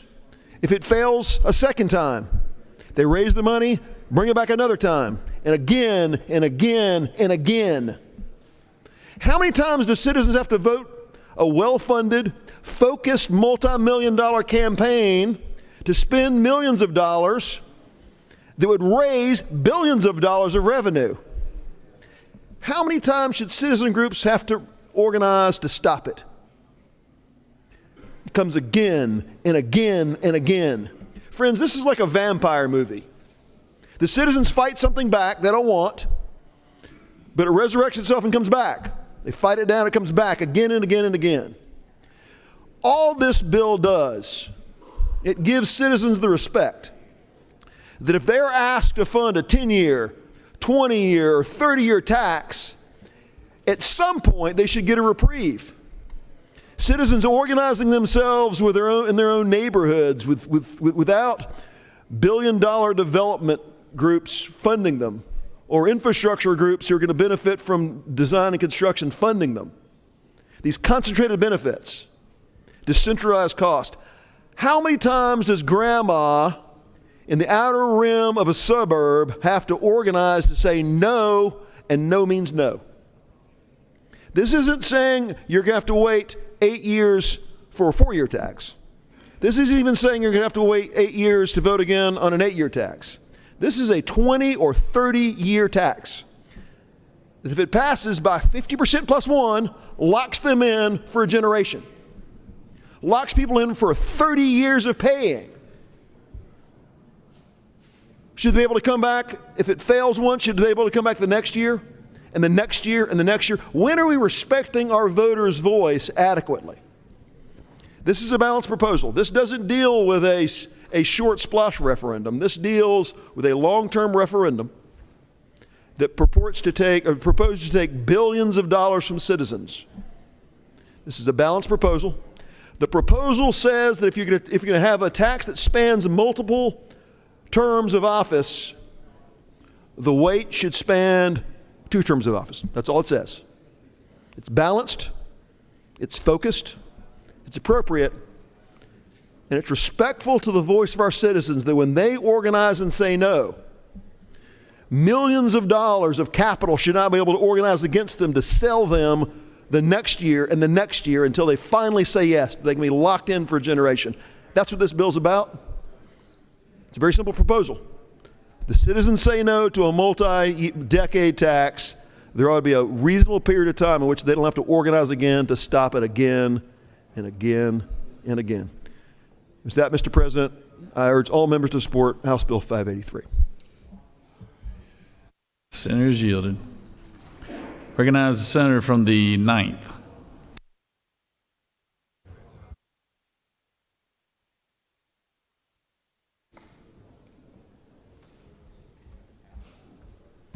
Real quick, I'm going to make this brief. Bad bill. This is a bad bill. HB 1377, it blocks innovation. It slows our growth. It makes Metro Atlanta less competitive in all the ways you can think of. No business is even going to want to relocate here when our state won't even let local voters modernize their own transit system.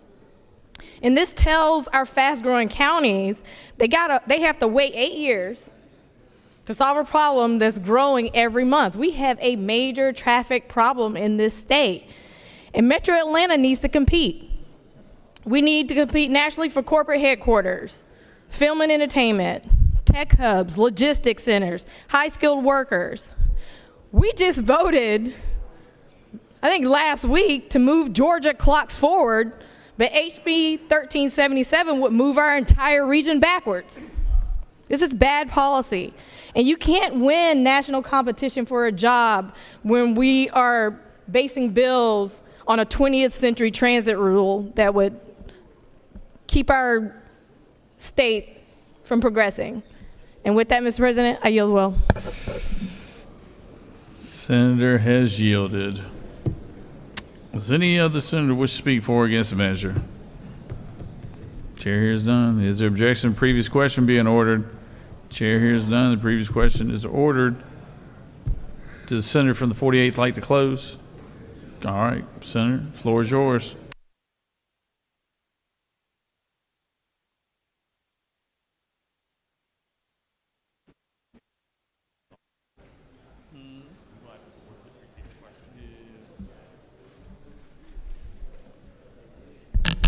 Misinformation is a heck of a thing.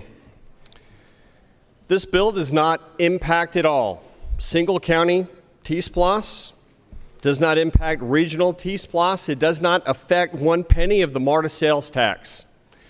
What it does do, as the senator from the 9th pointed out, is it reminds us that Gwinnett County has held a transit referendum 3 times over the last 7 years.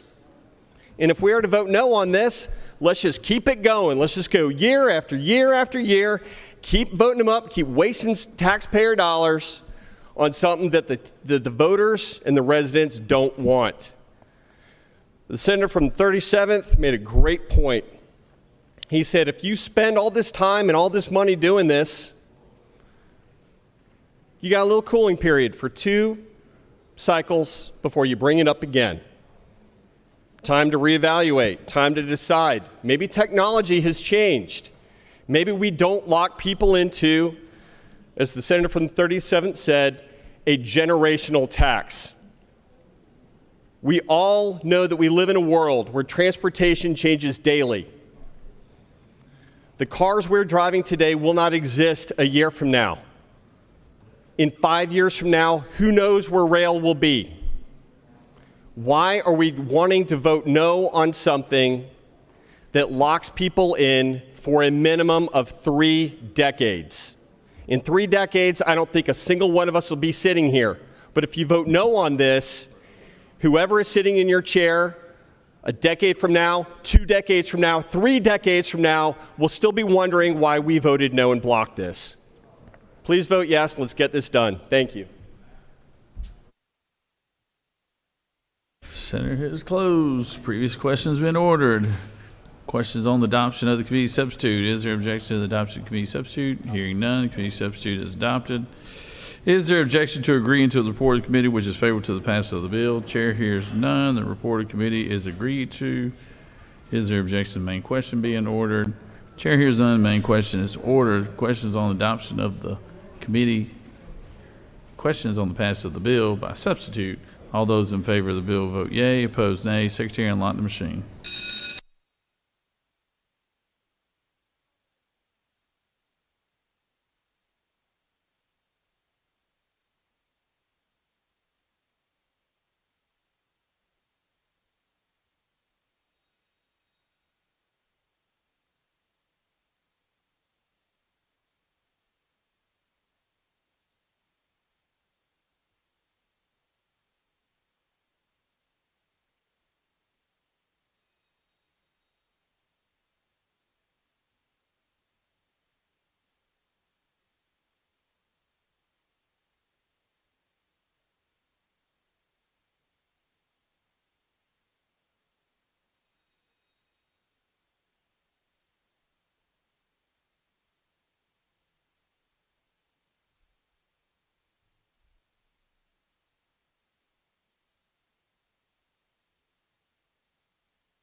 On the passage of the bill, the yeas are 34, the nays are 15, and this bill has passed.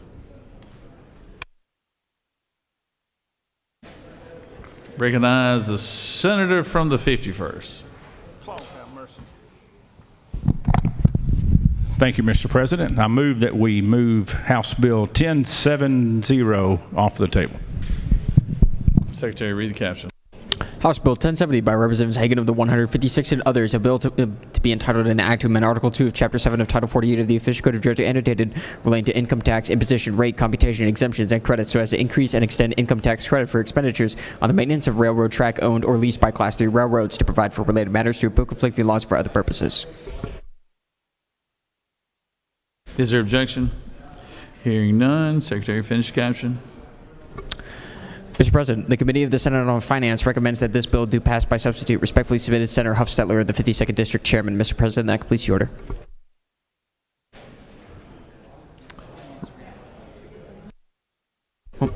Mr. President, the Senate Committee on Finance offers the following substitute to House Bill 1070, bill to be entitled an act to amend Article 2, Chapter 7 of Title 48 of the Official Code of Georgia annotated relating to income tax, imposition, rate, computation, exemptions, and credits so as to increase and extend an income tax credit for expenditures on the maintenance of railroad track owned or leased by Class 3 railroads to provide for related matters to repeal conflicting laws for other purposes. Mr. President, that completes the order.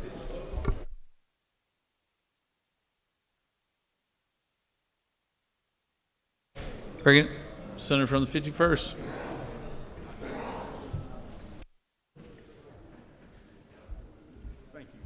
Great one. Thank you, Mr. President. Colleagues, House Bill 1070 is a simple bill. It's for infrastructure investment in Georgia. We currently have 26 short line railroads or Class 3 railroads predominantly scattered throughout middle and south Georgia. We currently offer a tax credit for those Class 3 railroads to reinvest and do maintenance on their tracks. Currently, the tax credit is $3,500 per mile. That's per track mile. And this bill increases that to $5,000 per track mile. And it also extends the sunset for 1 year. Happy to take questions or yield the well. Recognize the Majority Leader. Does the Senator yield? I'll consider it. Go ahead. Senator, can you explain to us why do we need to do this for the railroads? Well, if you've ever been railroaded, you would understand, Mr. Majority Leader. But no, the railroads are an important factor in economic development for Georgia, especially trying to move freight to and from our ports and up and throughout central and north Georgia. And the more money we put in rail, the more freight we'll get off of our interstates and our secondary roads throughout our state. So it's a very important investment in our rail system. All right, so you're saying we got to vote with the choo-choo trains, right? I would encourage you to stick with the Class 3 railroads. Good for economic development in all your rural counties. It's also good for the children because it's good for ag. Anything that's good for ag is good for the children. Right, Mr. Chairman? Thank you, sir. Yes, sir. Recognize the Senator from the 13th. I feel a trend coming. Senator, isn't it true that I really appreciate this bill and it adds economic development to rural Georgia also, with our short line rails, et cetera? Absolutely. With these 26 short line rails that are owned by different entities, you can attract other industry to those communities because they have access to these short line rails, which will also have access to the Class 1 railroads throughout our state. And we're all, Senator Yale? I do. And we're also hoping that this bill will lead way to hopefully expanding the rails so the short lines can travel faster down the rails back and forth. Faster and safer and more dependable. That's correct. I appreciate the bill, Senator. Thank you. Thank you very much. You have no more questions. Thank you very much. Does any other senator wish to speak for or against the measure? Chair hears none. Is there objections to the previous question being ordered? Chair hears none. The previous question is ordered. Questions on the adoption of the committee substitute. Is there objection to the adoption of the committee substitute? Hearing none, the committee substitute is adopted. Is there objection to agreeing to the report of the committee, which is favorable to the passage of the bill? Chair hears none. The report of the committee is agreed to. Is there objection to the main question being ordered? Chair hears none. The main question is ordered. Questions on the passage of the bill by substitute. All those in favor of the bill vote yea. All opposed, nay. Secretary, unlock the machine.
On the passage of the bill, the yeas are 44 and the nays are 3, and this bill, having received the requisite constitutional majority, is therefore passed by substitute.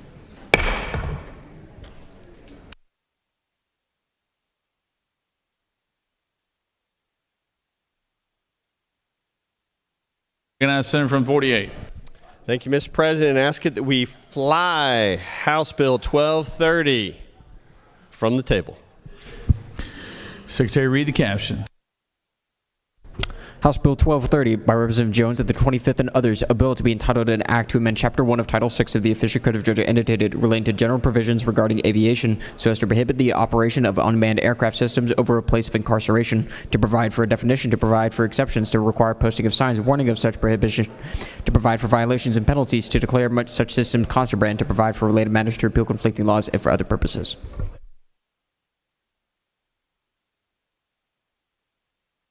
Is there objection? Hearing none, finish the caption. Mr. President, the Committee of the Senate on Transportation recommends that this bill do pass. Respectfully submitted, Senator Dolezal, the 27th District Chairman. Mr. President, that completes the order.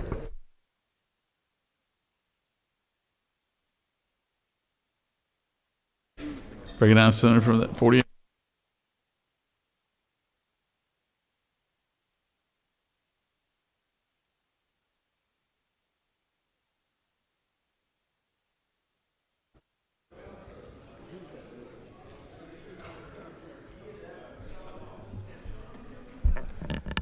My last bill of the day, I promise. Mr. President, I think we got a broken chair situation over at the senator from the 51st. So, GBA to the rescue. House Bill 1230 is exactly why we voted yes on the previous bill. I first learned about this from the mayor of our great city of Atlanta, who told me about a little problem that we have with drones. Drones making deliveries of food, cell phone, and drugs and weapons to our jails here in Atlanta. Can you imagine that drones are flying over and making deliveries to inmates in jail? They can bring anything to them they want. The key provisions of this bill is that it prohibits drone activity over jails and prisons. It criminalizes the misuse of those. It establishes the penalties. It gives law enforcement authority to be able to use controlled means to take those drones out. It defines drones as contraband when they're used in that way.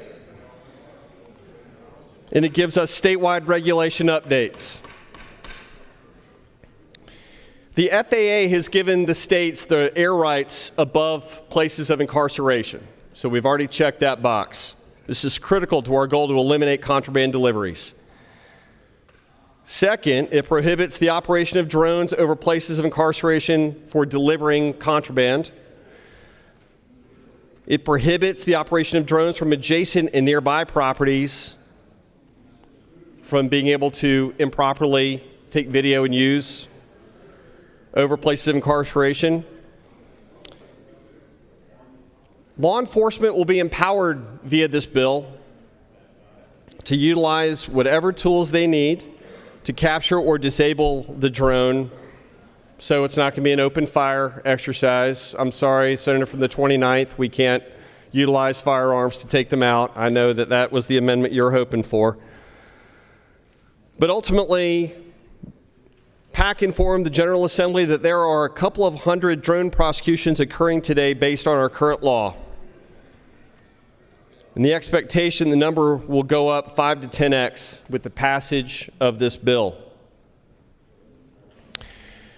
Colleagues, as you may be aware, and I'm sure you are, especially the senator from the 45th, that last Saturday was World Poetry Day. I know that's your thing. So in honor of that, I've prepared a few stanzas to bring to your attention a very serious matter facing Fulton County and our state. You see, in the jail on Rice Street, where tall fences grow, there was trouble above and much trouble below. The guards at the gate were as sharp as a tack, but the sneakiest sneaks found a way through the back. Not through a tunnel, not through a door, but flying through the air with a hum and a roar.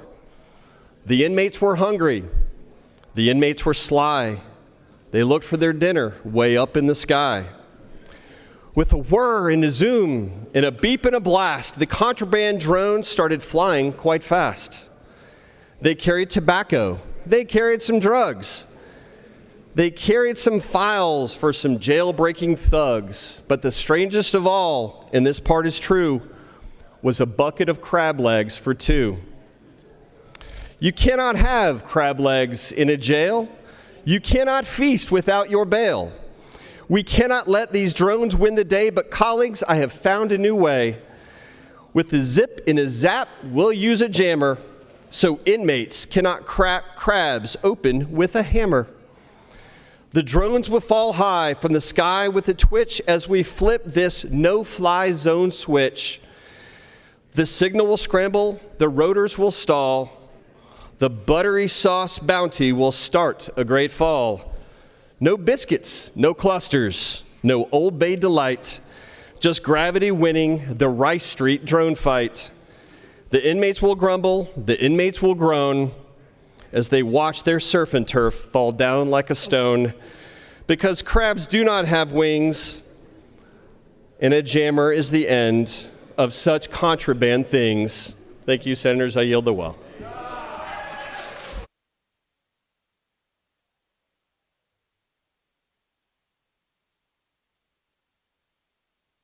Got some questions over here, Senator.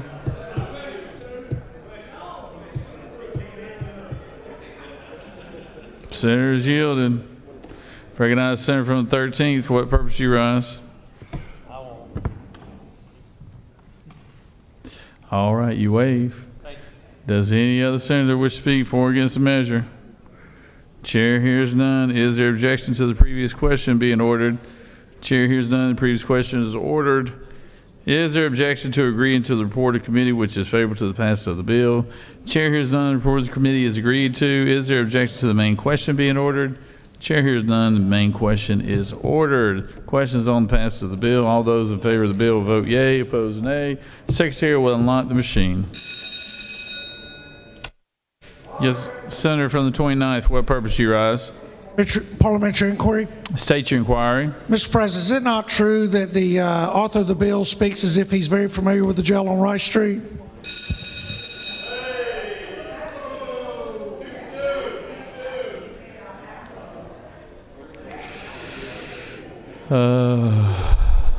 I think we got time for one more bill after that one. So, Senator from the 50th, are you ready?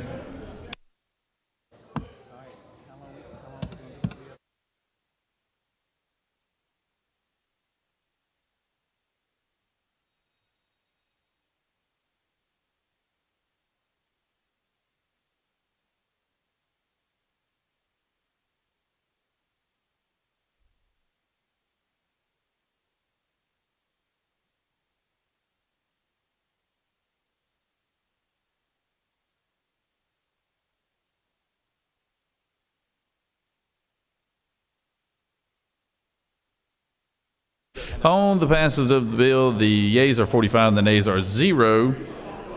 And this bill, having received the requisite constitutional majority, is therefore passed.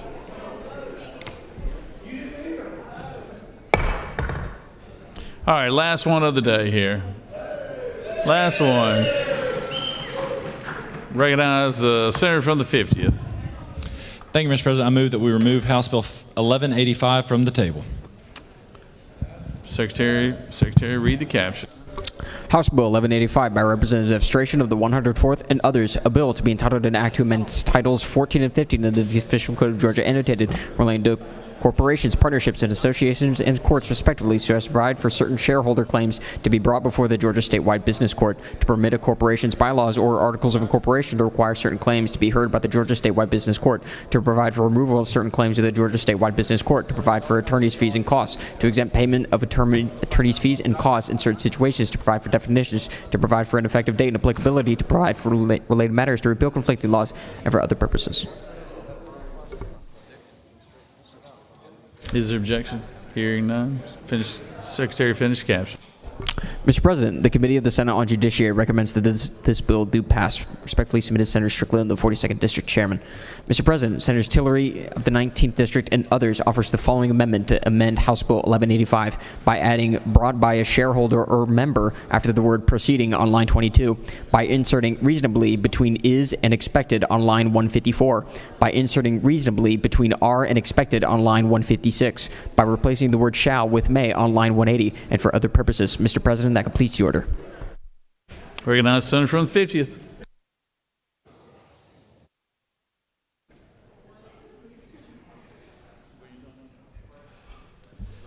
Thank you, Mr. President. This is a bill we had on the floor on Wednesday that was tabled. Due to some disagreements, we have reached a great compromise. That compromise is in Amendment number 4. This bill deals with our business court and the jurisdiction they have over certain cases.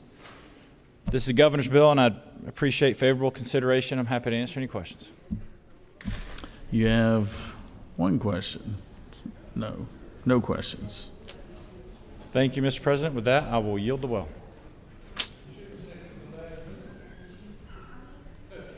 Recognize the senator from the 14th. Oh, I'm sorry. The senator from the 19th gets to speak to his amendment first. I apologize. No. I don't want to go out of order.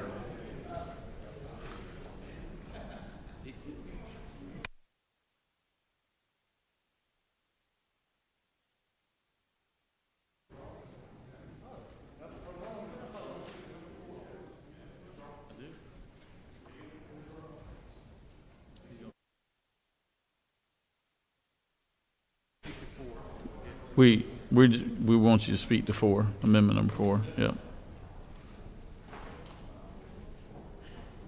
Please, sir, if you don't mind. Senators from the 50th, as this goes a long time, you might as well forget about the last 2 days. Yeah, that's it. Well, Mr. President, he won't be a floor leader any longer after this bill, so he's on his own. He's the longest serving floor leader in the history of the chamber. He's on his own. Thank you, members of the Senate. Amendment 4 is a compromise working with the longest serving floor leader in state Senate history, our friend, the senator from the 50th, and myself and the governor's office. We were able to come up with some language. You know, I had a strong problem with the possibility of one-party consent possibly removing a lot of cases to business court. If you look, we took on line 22 and added some extra language that says that these claims have to be brought by a shareholder or member, helping to tighten the definition of those entity claims. We also added the words reasonably in at several parts to deal with attorney's fees. And we also came down, really, if you get struck on down through there a little bit more, remember I had some issues with this presumption that had been created where they struck the presumption that you were supposed to be tried in your own court, not business court. We were able to add that presumption back in on the very bottom part of this amendment on lines 358, 369, and 370. And we also helped tighten up the definitions as to internal entity claims. In short, let me give you the layman's version. If you are not a publicly traded company, or you are not one of these tier 1 companies or tier A companies sophisticated in investments, you're not going to be able to be drugged to business court unilaterally. That's the gist of the amendment. Happy to take any questions, or Mr. President, if they're not, I will yield. You have no questions, Senator. Thank you so much. Thanks, so.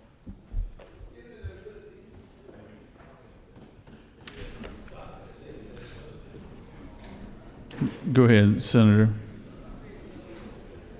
Thank you, Mr. President. I need to make a motion to withdraw Amendment 3. 3. Senators move that we withdraw amendment number 3. Is there objection? Hearing none. Senator from the 14th. Mr. President, I ask unanimous consent to withdraw Amendment 3A. 3A is gone. Senator from the 18th. Thank you, Mr. President. I ask for unanimous consent to move to withdraw Amendment 2. All right, without objection, Amendment 2 is withdrawn. Senator from the 19th. Thank you, Mr. President. It is with great honor that I ask we withdraw Amendment 1. Is there objection? Amendment number 1 is withdrawn. All right. Question is on amendment number 4, authored by the. Oh yeah, does anybody else want to speak for or against this thing?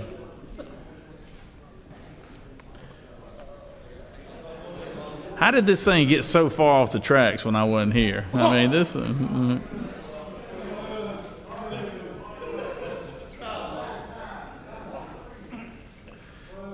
All right. You want to come close? You can wave it.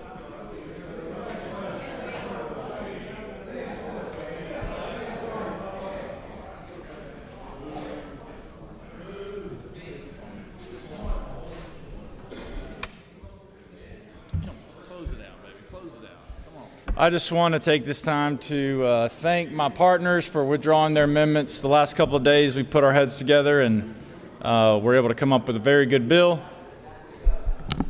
Can't hear me. And I think this will be good for business courts and business in the state of Georgia. With that, Mr. President, I'm happy to yield for questions. You do have one question. Senator from the 19th. Thank you, Mr. President. Senator, do you yield? I do. Is it not true that this is your last bill as a floor leader? I believe, well, hopefully it's not my last bill, period. But as far as carrying administration bills, I think this is the last one of the session. Will the senator further yield? I will. Is it not true you've been a floor leader for the governor for 4 years now? I've actually been a floor leader for 6 years. 6 years now. Would you like to give a farewell speech right now? Will the senator further yield? I do. And is it not true that the governor has patented the phrase "keep chopping"? He has. And will the senator yield for one final question? I know where this is going. Yes, I will. Will the governor be able to keep chopping if he has now lost his hatchet? That's a good one. I will yield the well, Mr. President.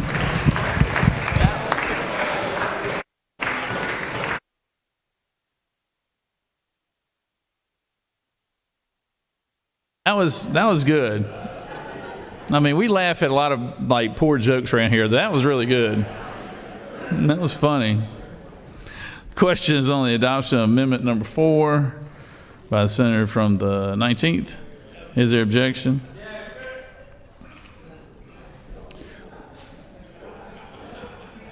I'm being serious. All right. They're objecting. All those in favor of the amendment number 4 will vote yea. All opposed, nay. Secretary, unlock the machine.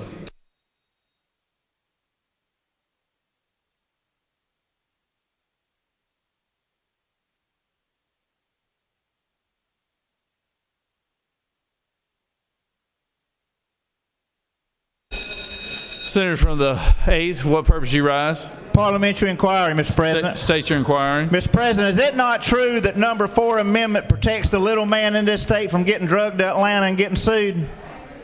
Senator knows what he speaks.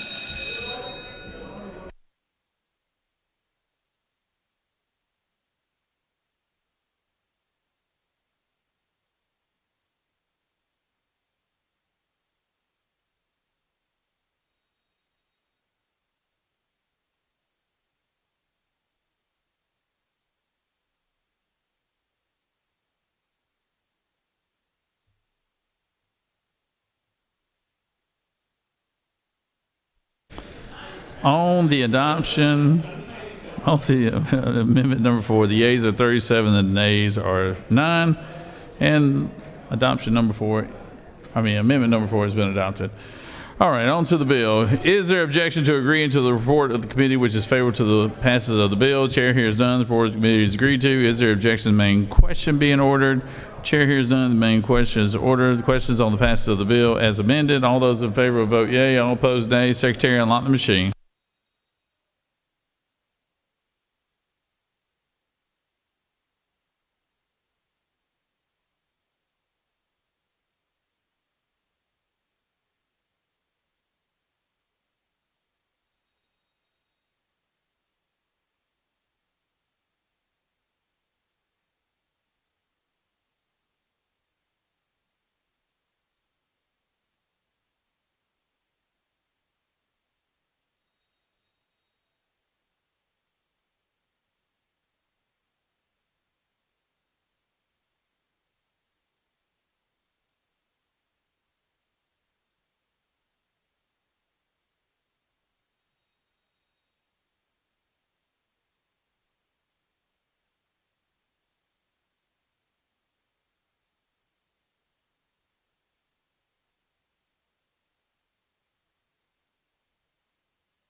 On the passage of the bill for the longest serving floor leader in the history of the state of Georgia, the yeas are 45, the nays are 2.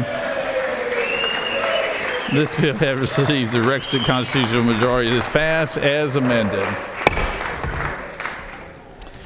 Recognize the majority leader. Mr. President, I move the Senate stand adjourned pursuant to H.R. 998 till 10 a.m. Tuesday, March 31st. Secretary, read the announcements. Mr. President, there are no announcements. No announcements. The majority leader has moved that the Senate stand adjourned until 10 a.m. Tuesday, March 31st. All those in favor of the motion signify by saying aye. All those opposed, no. The ayes clearly have it. See you. Have a great weekend.